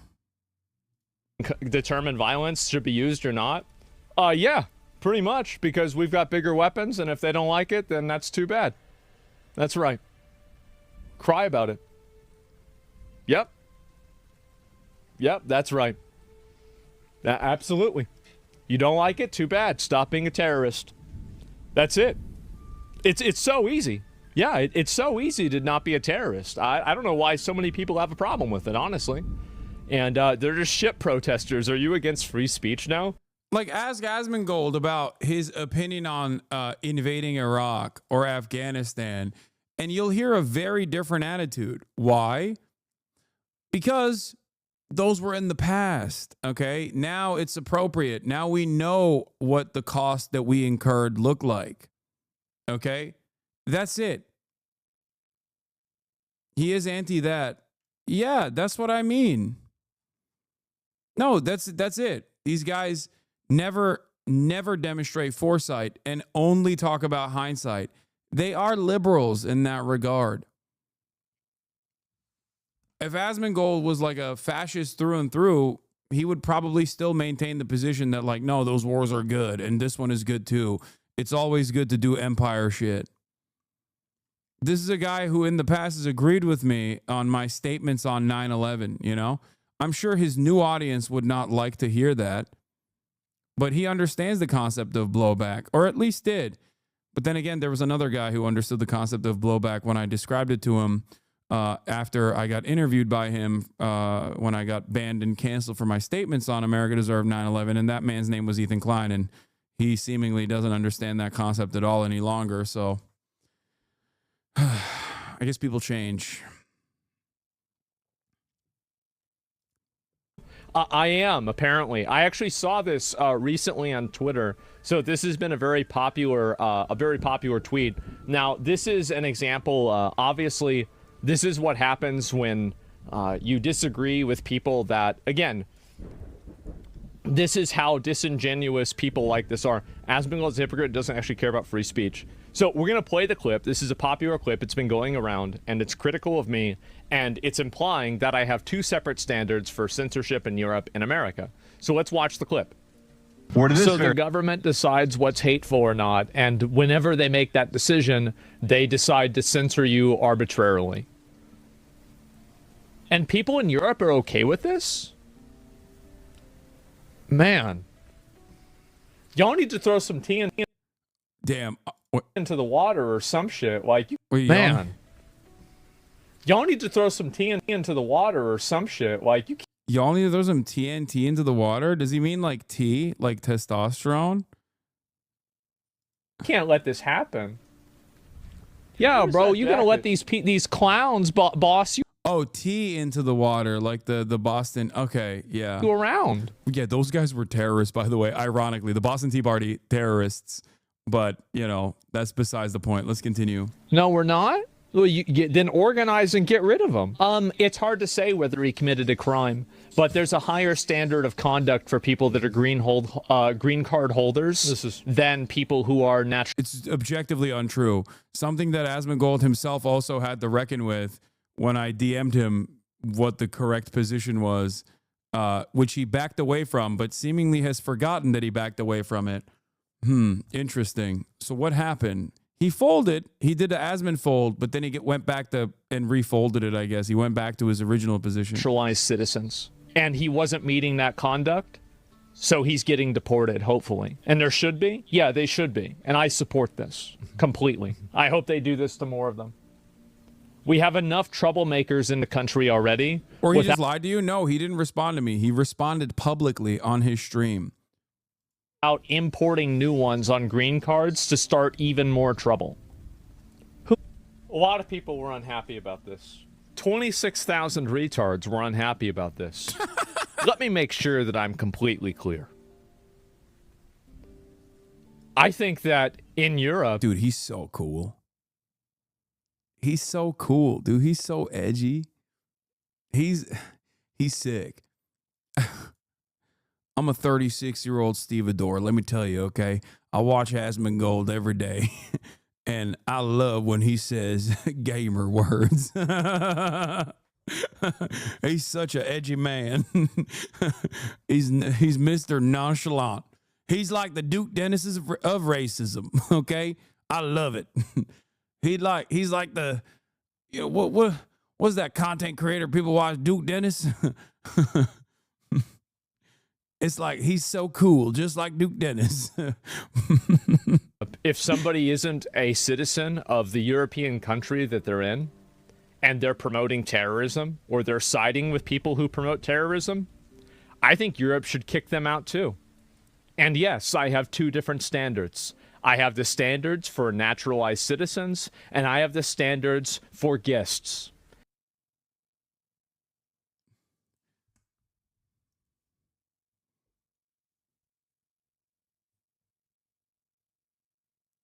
Dude, but that's not the standard in America. In America, we have a free speech standard. Okay? It doesn't matter if you have a green card or not. Okay? It doesn't matter. You can't just be like, well, my standard is new and different now. That's free speech. Free speech unconditionally protects citizens and non-citizens alike. Okay? If there is no crime, you cannot go after someone for simply speech that you don't like. That statement inherently is contradictory. You can't just be like, well, I've decided you can deport people who are legal permanent residents because I don't like their speech. Okay, then you're not for free speech. Then you're not. You don't like the current existing American free speech protections. You don't want non-citizens to have free speech protections. Maybe that's what you're trying to say. Okay? I guess that's what the statement is here. Which is still ridiculous. Because the standard of free speech isn't just like what you've chosen that you don't like. It's across the board, at least in America. There are some exceptions to it, but it's like Mahmoud Khalil did not violate any of those standards. He's like, nah, when I said I want free speech, I meant free speech for some. And if you are a guest in a country and you are celebrating and promoting terrorism, I think you should be removed. There is no hypocrisy. There is no inconsistency. There is only obvious, uncompromising common sense.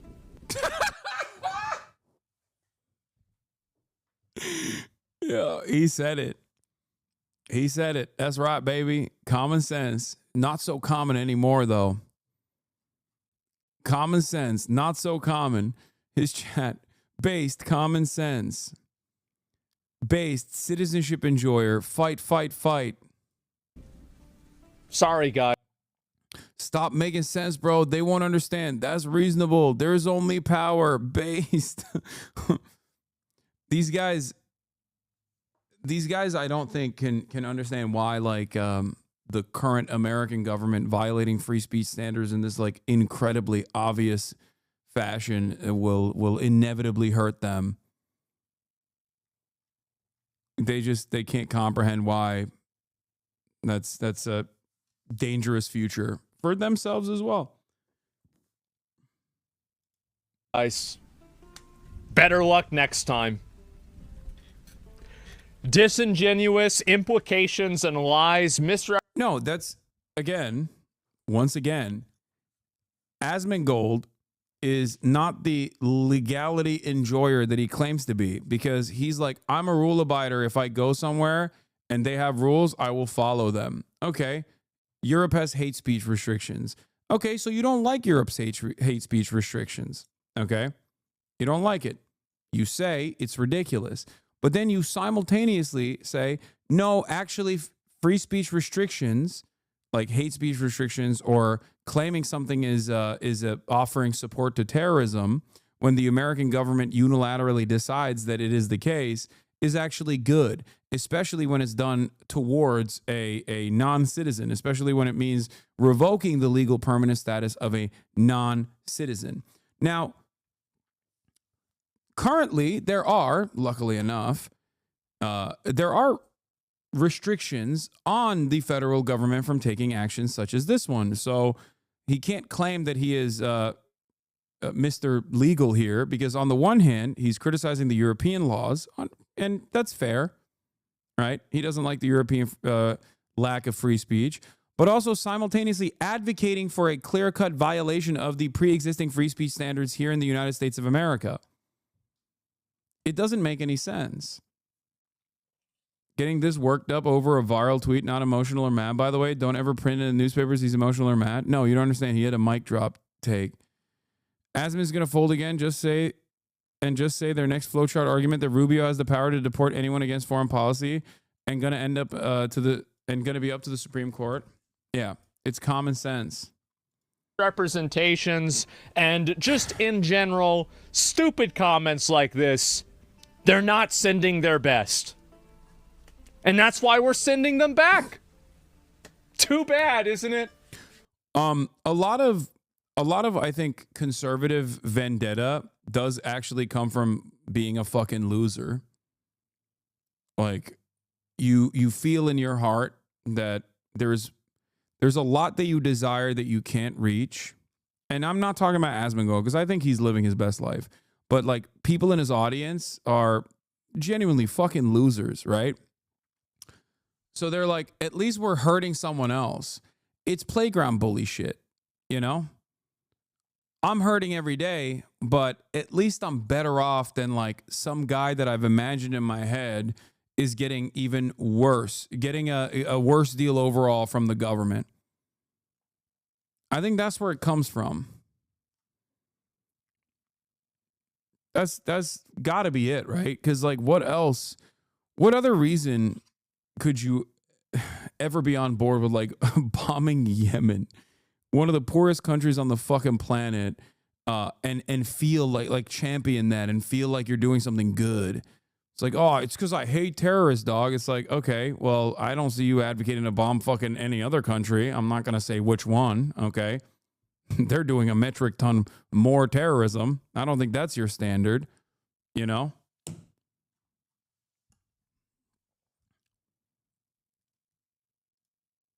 What a shame. And the sign of a failed and decaying society is that more people listening to this unkempt idiot than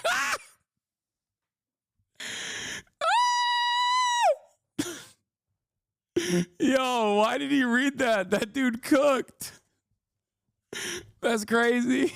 Actual experts who spent decades studying these topics. And then we have, how many flags does he have in his profile picture? Oh, White dude. woman enjoyer. Yeah, it's a joke, man. That's a joke. I mean, same, but damn.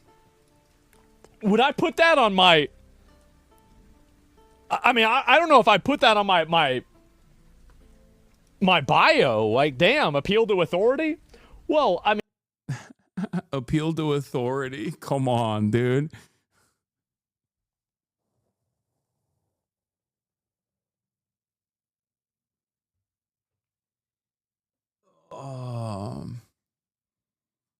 Yeah, he's not disputing. He's not disputing anything. He's waiting for a comeback from chat. I mean, somebody's an expert. You can... There's plenty of people that are experts that are fucking retarded. Like, it doesn't matter. That's right. He's right. Asma's like, I'm mentally disabled too, but there's other people who are also mentally disabled. Like, he's not even addressing the point. He's like, listen, I'm fucking dumb. But you know, a lot of experts are dumb too. Matter. What is this? These two things have nothing to do with one another. Yeah, nothing to do with it. Yeah, Asmongold's a grifter with no real morals. Who would have guessed? Okay. Midas, why don't we deport all the terrorists to your house instead? Why don't you deal with them then? Fucking own, dude. Oh no. That would be so devastating. Yeah, no, give me Mahmoud Khalil, okay? I'll take this terrorist. Yeah, deport him to my house. I got space. That was the thing. That was the meta when people were like, on Twitter, there was like a pro-Israel account that was like, oh, what would you do if Hamas came to your house or whatever, right? And it was like this incredibly funny viral Twitter thread of people being like, I would cook them food. I would welcome them. I would serve them tea. I would learn how to like everyone from all around. It was mostly non-Americans. Like, I'm going to be so for real, dude. I'm going to be 100% honest right now. I would welcome, give or take, 50 Mahmoud Khalils into my house, then one Asmongold. Okay? I can't handle the bioweapon that is Asmongold in my home. For no other reason. Because, like, I'm sure we could have an entertaining conversation off camera or whatever. That's not the problem. Like, I mean, that's not really an issue to worry about anyway, because it's not like he fucking leaves his house.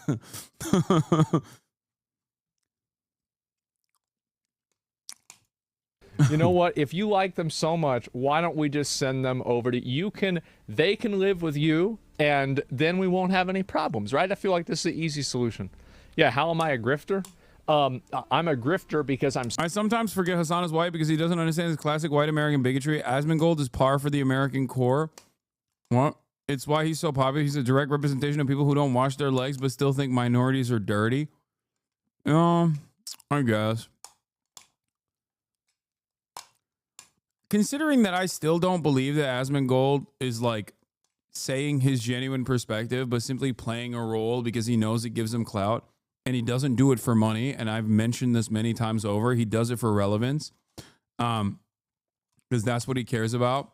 And I know this. I know this because the big difference between me and Asmongold, I think, in this regard, is that I also have like an ideological conviction. Like, I have a worldview, and I believe that the more people hear it in a charitable manner, and the more people internalize what I'm saying, the better things will be.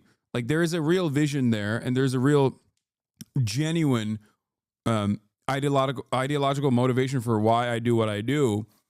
The only difference between him and I is that he doesn't have that, where he just will, do everything in his power to just operate off of clout and maintain relevancy. And I think that's the reason why he's very successful in this field.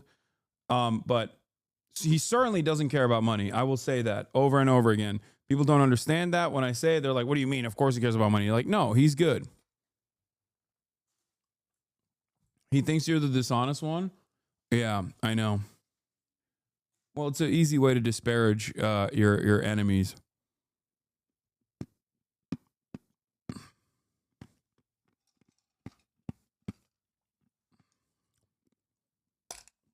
Why are you watching Asmongold? Every time I click on, you look obsessed. Dog, he's like mentioned me subtly in this video multiple times, and the video has nothing to do with me at all. It's just about like Trump's actions. He's also posting a fan account. He's also covering a fan account, Hasanabi Productions, right now in this video. I don't understand it. Yeah, it's sneak dissing. Also, normally in this circumstance, I would cover Ben Shapiro's takes on, you know, Trump's actions of bombing Yemen, right? But I find that to be irrelevant because Ben Shapiro is now irrelevant. Ben Shapiro will never get 747,000 views on a YouTube video defending Trump's actions over the course of a couple hours. Asman does. Asman is more reflective of the broader conservative sentiment in at least online than Ben Shapiro is. So I treat it in the same way that I treat Ben Shapiro. That's the way I see it.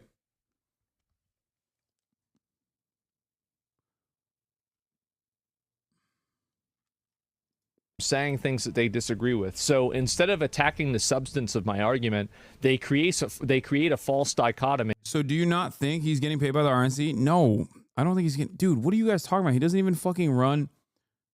He doesn't even run ads on his stream. What do you mean? No, I'm telling you, he already has made enough money. He doesn't give a shit, bro. His overhead is like $3.50. What are you talking about? You're talking about a dude who eats $1 steak. I'm telling you, this is not to like shelter him from criticism or whatever. I'm telling you how he operates. He does not care. When I did his podcast, his fucking car broke down. He had like a Mustang from 2001 or some shit, and his car broke down. He had to walk to the podcast studio. Like, it's not even that he's frugal. He just doesn't give a shit. I at least like spend. I at least spend more than he does in terms of like my finances. But his motivations are not about making money. His motivations are entirely around clout and relevance. That's what it is. Is status, being well liked, and generating relevancy. He likes the attention. He likes the views and clicks. And to be fair, I do too. But I see it as it serving a higher purpose than just simply being well liked. Because I'm also very hated as well, and so is he. You literally said he doesn't care about the money, though. Getting prepped by various right-wing elements to be relevant still fits the bill. Yes, it's not about money. It's about relevancy. 100%. Then why are you feeding the troll? Brother, there is no way for me to feed or starve this troll. I'm going to repeat this one more time. When you get 1 million views on your video, on your 11-minute video where you didn't really say anything, you just said, yeah, we got to kill terrorists. That was the heart of this argument. Was basically, yeah, we got to kill the terrorists, of course. And that reaches 1 million people in a matter of hours. That means this person the troll has already been fed. I think you guys don't understand. I don't watch Asmongold because he's a content creator on Twitch. I watch him now, at least, because he is the largest right-wing political commentator.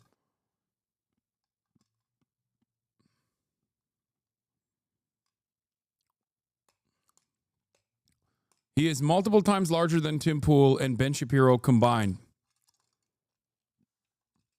it's important to it's important to understand why Asmongold is the most popular right-wing commentator. You know what I mean? Me and attack my credibility because the obvious nuance between this is lost on these people. They're totally emotional. They don't think about what they're saying at all, and I just think it's funny. It really is. Grifter is just the most reaction content? Yeah, I guess so. Well, they use the term grifter to attack a person's credibility. Secret fascist watches Asmongold. What happened to you? What? Secret fascist? I don't know what you're talking about. I'm confused. I'm not grifting. If anything, if you want to think I'm a grifter, that I don't know why you'd say that. You could disagree with me, but I'm committed to. I do disagree with Asmongold.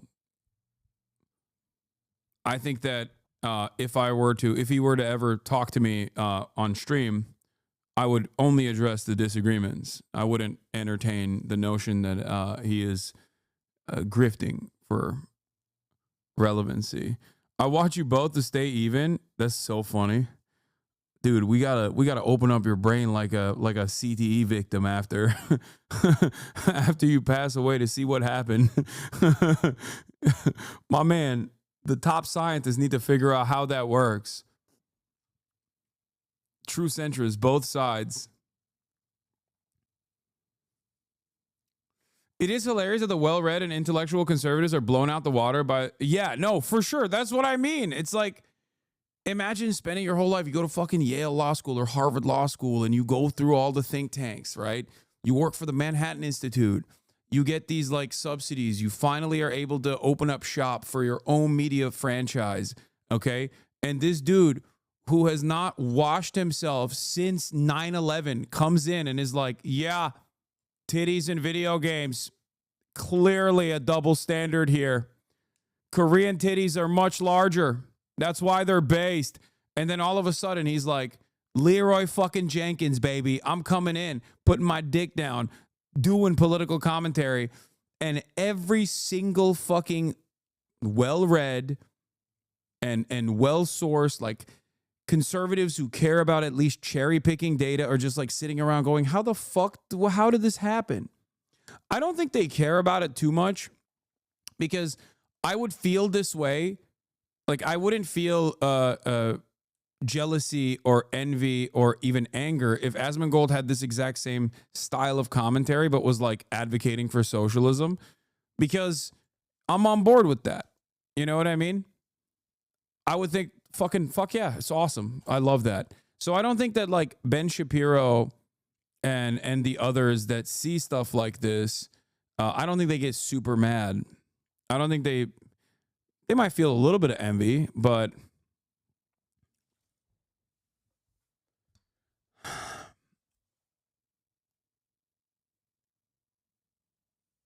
and Asmon Head says that he's fun and funny and not fake. I don't know what you mean by that.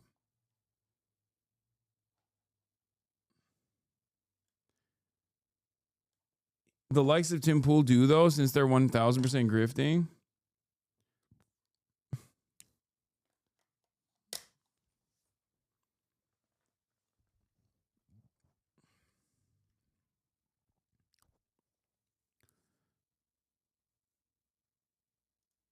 To being retarded, then. I'm not being retarded as a joke. I'm being retarded as a lifestyle. Brilliant. Tonight, okay. Oh my From God, Mediaite, more conservatives are Bill mad. Burr. More conservatives are mad at fucking Bill Burr, dude. More conservatives are mad at Bill Burr. Do you think Asmon will start collabing with more right-wingers? Probably not.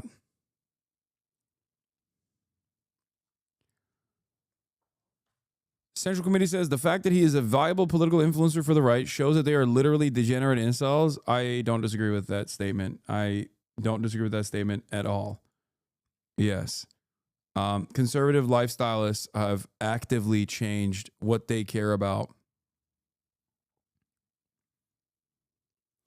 You went from 20K to 35K and leftists are not popular. Right wing has always dominated the algo. What do you mean? What do you mean I went from 20K to 35K? Then you say Tim Pool has 60K views. That's sad. The student who self-deported was not an activist. She liked pro-Palestine tweets and signed on to the letter. Wait, what? Bro, this is straight Israel shit. ICE relentlessly pursued this Fulbright scholar and forced her to flee the country because she had liked some pro-Palestine posts and signed on to a letter calling for Palestinian liberation. Even the most basic expressions of popular support for Palestinian human rights or critique of Israel can make you a target of destruction by the Trump regime. Unlike Mr. Khalil, Miss Srini Vasan says she was not an activist or a member of any group that organized demonstrations on campus. Oh my God. Aren't likes hidden? Not on Instagram. Miss Srinivasan says she was an architect who came into the United States from India as a part of the Fulbright program. Dude, I can't wait for Asmel to pop off on this one. He's yeah, based. I don't like it. You don't get to like Instagram posts in my country as a guest. Yeah. Holy fuck, this is crazy. She said that her activity on social media had mostly been limited to liking and sharing posts that highlighted human rights violations in the war in Gaza. And she said that she has signed several open letters related to the war, including one by architecture scholars that call for Palestinian liberation. I'm just surprised that I'm a person of interest, she said. I'm kind of a rando, like absolute rando, she said, using slang for random.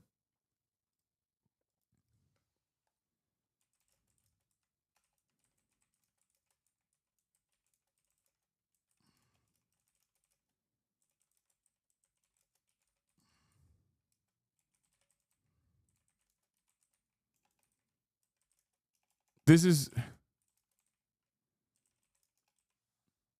straight up Israel shit.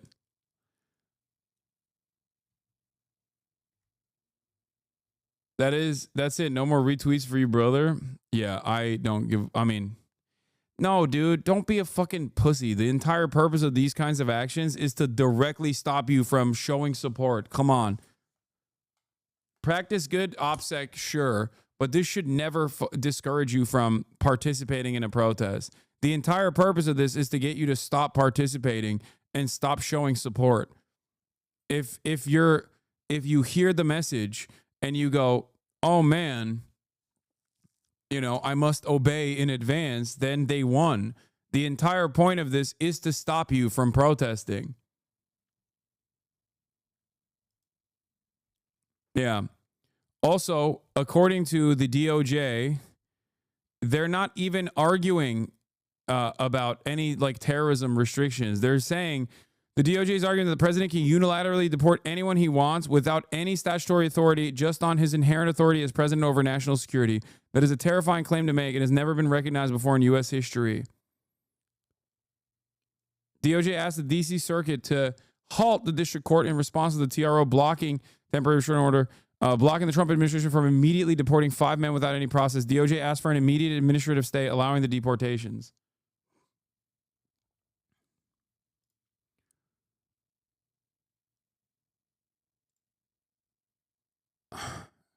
Rhode Island doctor prevented from returning to the U.S. after visiting her parents in Lebanon. Dr. Rasha Alaway works at Brown Medicine in Rhode Island Hospital, and she had secured an H-1B visa, her lawyer said. What the hell? The U.S. consulate in Lebanon had issued her an H-1B visa, which is given to people in specialty occupations requiring expertise. The visa was valid through mid-2027. Alaway was detained when she returned to Logan Airport, and family members are afraid that she's about to be deported to Lebanon. We're at a loss as to why this happened. Great stuff, man. Great stuff. Yeah, I saw this one as well. German national with green card detained by ICE after arriving at Logan Airport. And they tortured him. How the frick do I turn off this fucking thing?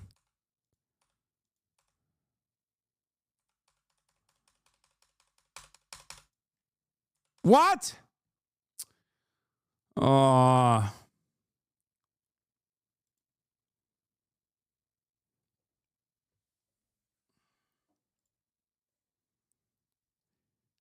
Trump's DHS deported a surgeon from Brown University's medical school who was here legally on an H-1B visa that doesn't expire until 2027 and has committed no crimes. Trained in the U.S. at Ohio State, University of Washington, and Yale as a transplant surgeon, one of the most difficult surgical fields in all of medicine. She is a highly trained doctor on kidney transplants, which cannot be easily replaced. Her phone was seized at the border. A federal judge handed down an injunction against her deportation, but she was already deported on a plane en route to Paris. Brown's kidney transplant clinic is now strained by her deportation. What the fuck is going on in Rhode Island, dude?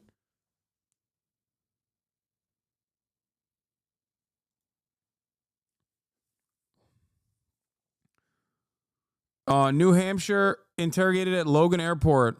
This guy was denied like water. Senior described Schmidt being violently interrogated at Logan Airport for hours and being stripped naked, put in a cold shower by two officials, and being put back onto a chair. She says Schmidt told her immigration agents pressured him to give up his green card. She said he was placed on a mat in a bright room with other people at the airport with little food or water, suffered sleep deprivation, and was denied access to his medication for anxiety or depression.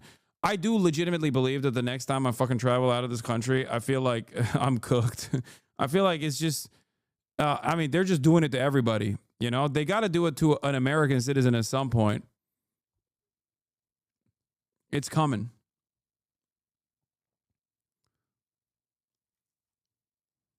He hardly got anything to drink, and he wasn't feeling very well, and he collapsed because he was placed, she said he was placed on a mat in a bright room with other people at the airport with little food or water, suffered sleep deprivation, and was denied access to his medication for anxiety or depression.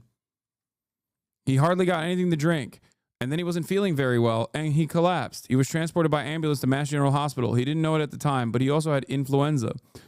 On Tuesday, Schmidt was transported to the regional headquarters for ICE in Burlington, Massachusetts, and then transferred to the Wyatt facility. The family, including his partner who's a cardiologist in Nashua, have acquired attorneys that have been working with the German consulate in hopes of having him released on bail. Bro, they're coming after white people, bro, and German whites too? God damn. What the hell is going on? Yeah. Schmidt has a misdemeanor charge for having marijuana in his car in 2015, which his mother said was dismissed after laws changed in California around marijuana possession. He missed a hearing about the case in 2022 since a notice was never forwarded to his new address. Senior mentioned that Schmidt is successfully recovering from alcoholism and had a DUI that he's completely worked through and paid off from around 10 years ago.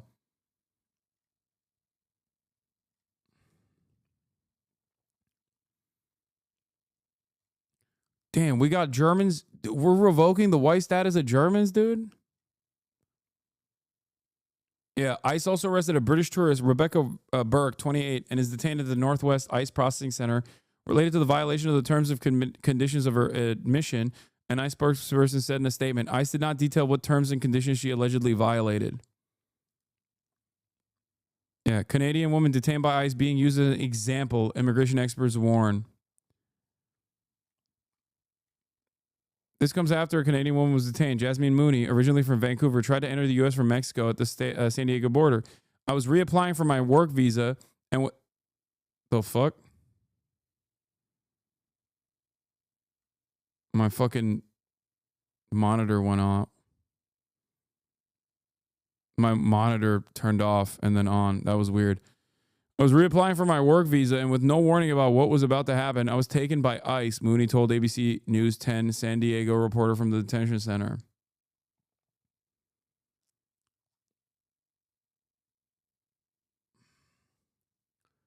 This is...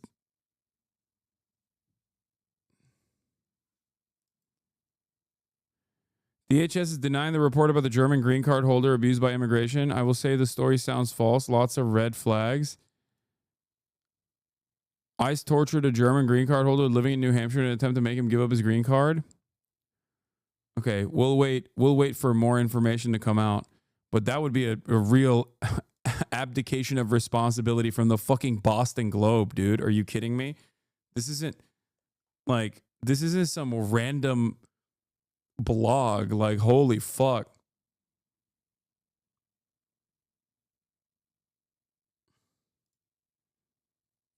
A German tattoo artist came into the U.S. for a 3-week trip. She's now been in ICE detention for over a month. What?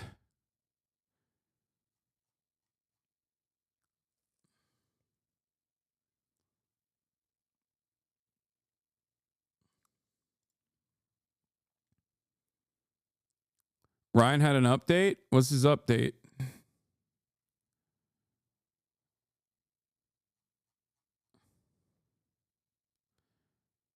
How dare a guest in our great country, the United States of America, press like... No, that's a different one.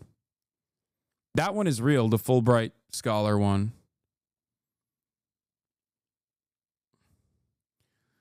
Tricia McLaughlin, spokesperson for the DHS, with a statement on the German green card holder who was alleged to have been abused. This is blatantly false. When an individual is found with drug-related charges and tries to re-enter the country, officers will take proper action. Oh, so they did do it. Okay, never mind. They're just they're just saying that they didn't torture him. Okay.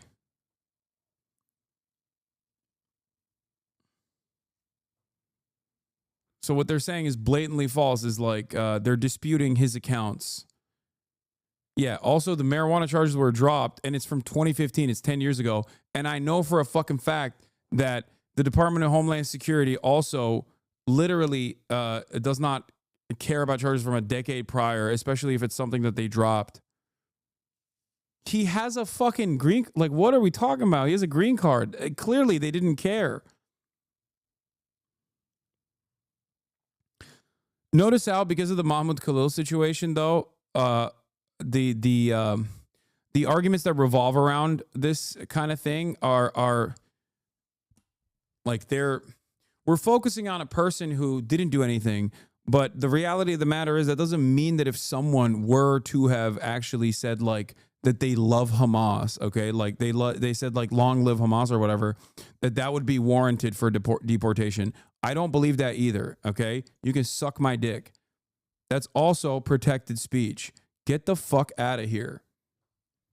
I just want to keep reiterating that when the inevitable happens, when the government also comes after someone that they finally catch that actually has said something that would be considered edgy, you know, or scary by like the soft as baby shit liberals and bloodthirsty cackling hyenas in the conservative movement alike. It's just understand that this is a stress test.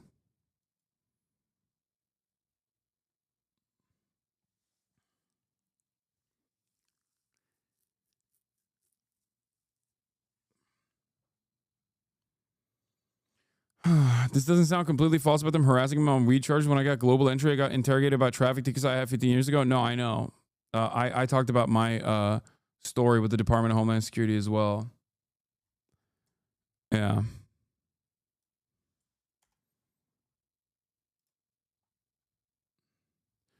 Dude, trying to deport someone for liking a tweet is so heinous. Like, this is thought crime shit, you know?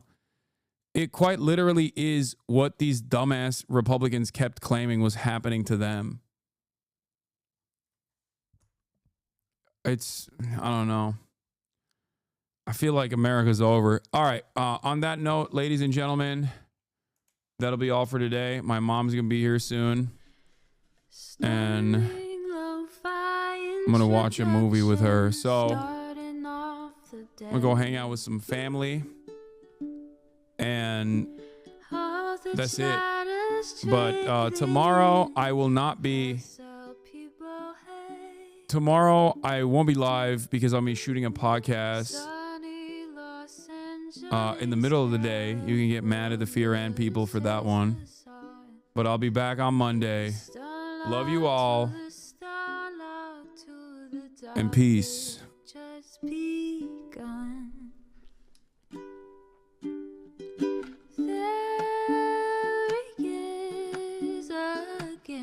Hasanabi streaming, Hasanabi streaming. There he is again, Hasanabi streaming, Hasanabi streaming.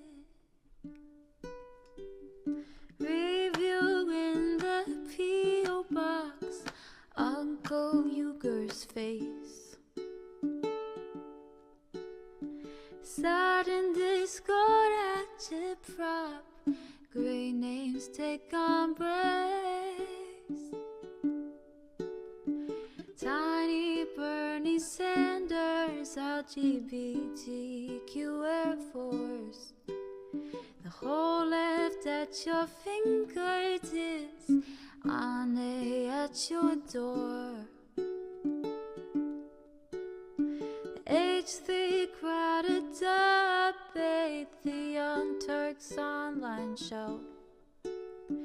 3 full fucking years of this, plenty more to go. 90-day fiance, talks of champagne bourgeoisie. A Trump rally live reaction, a mass riot at DC. There he is again, Hassan is streaming. Hassan is streaming.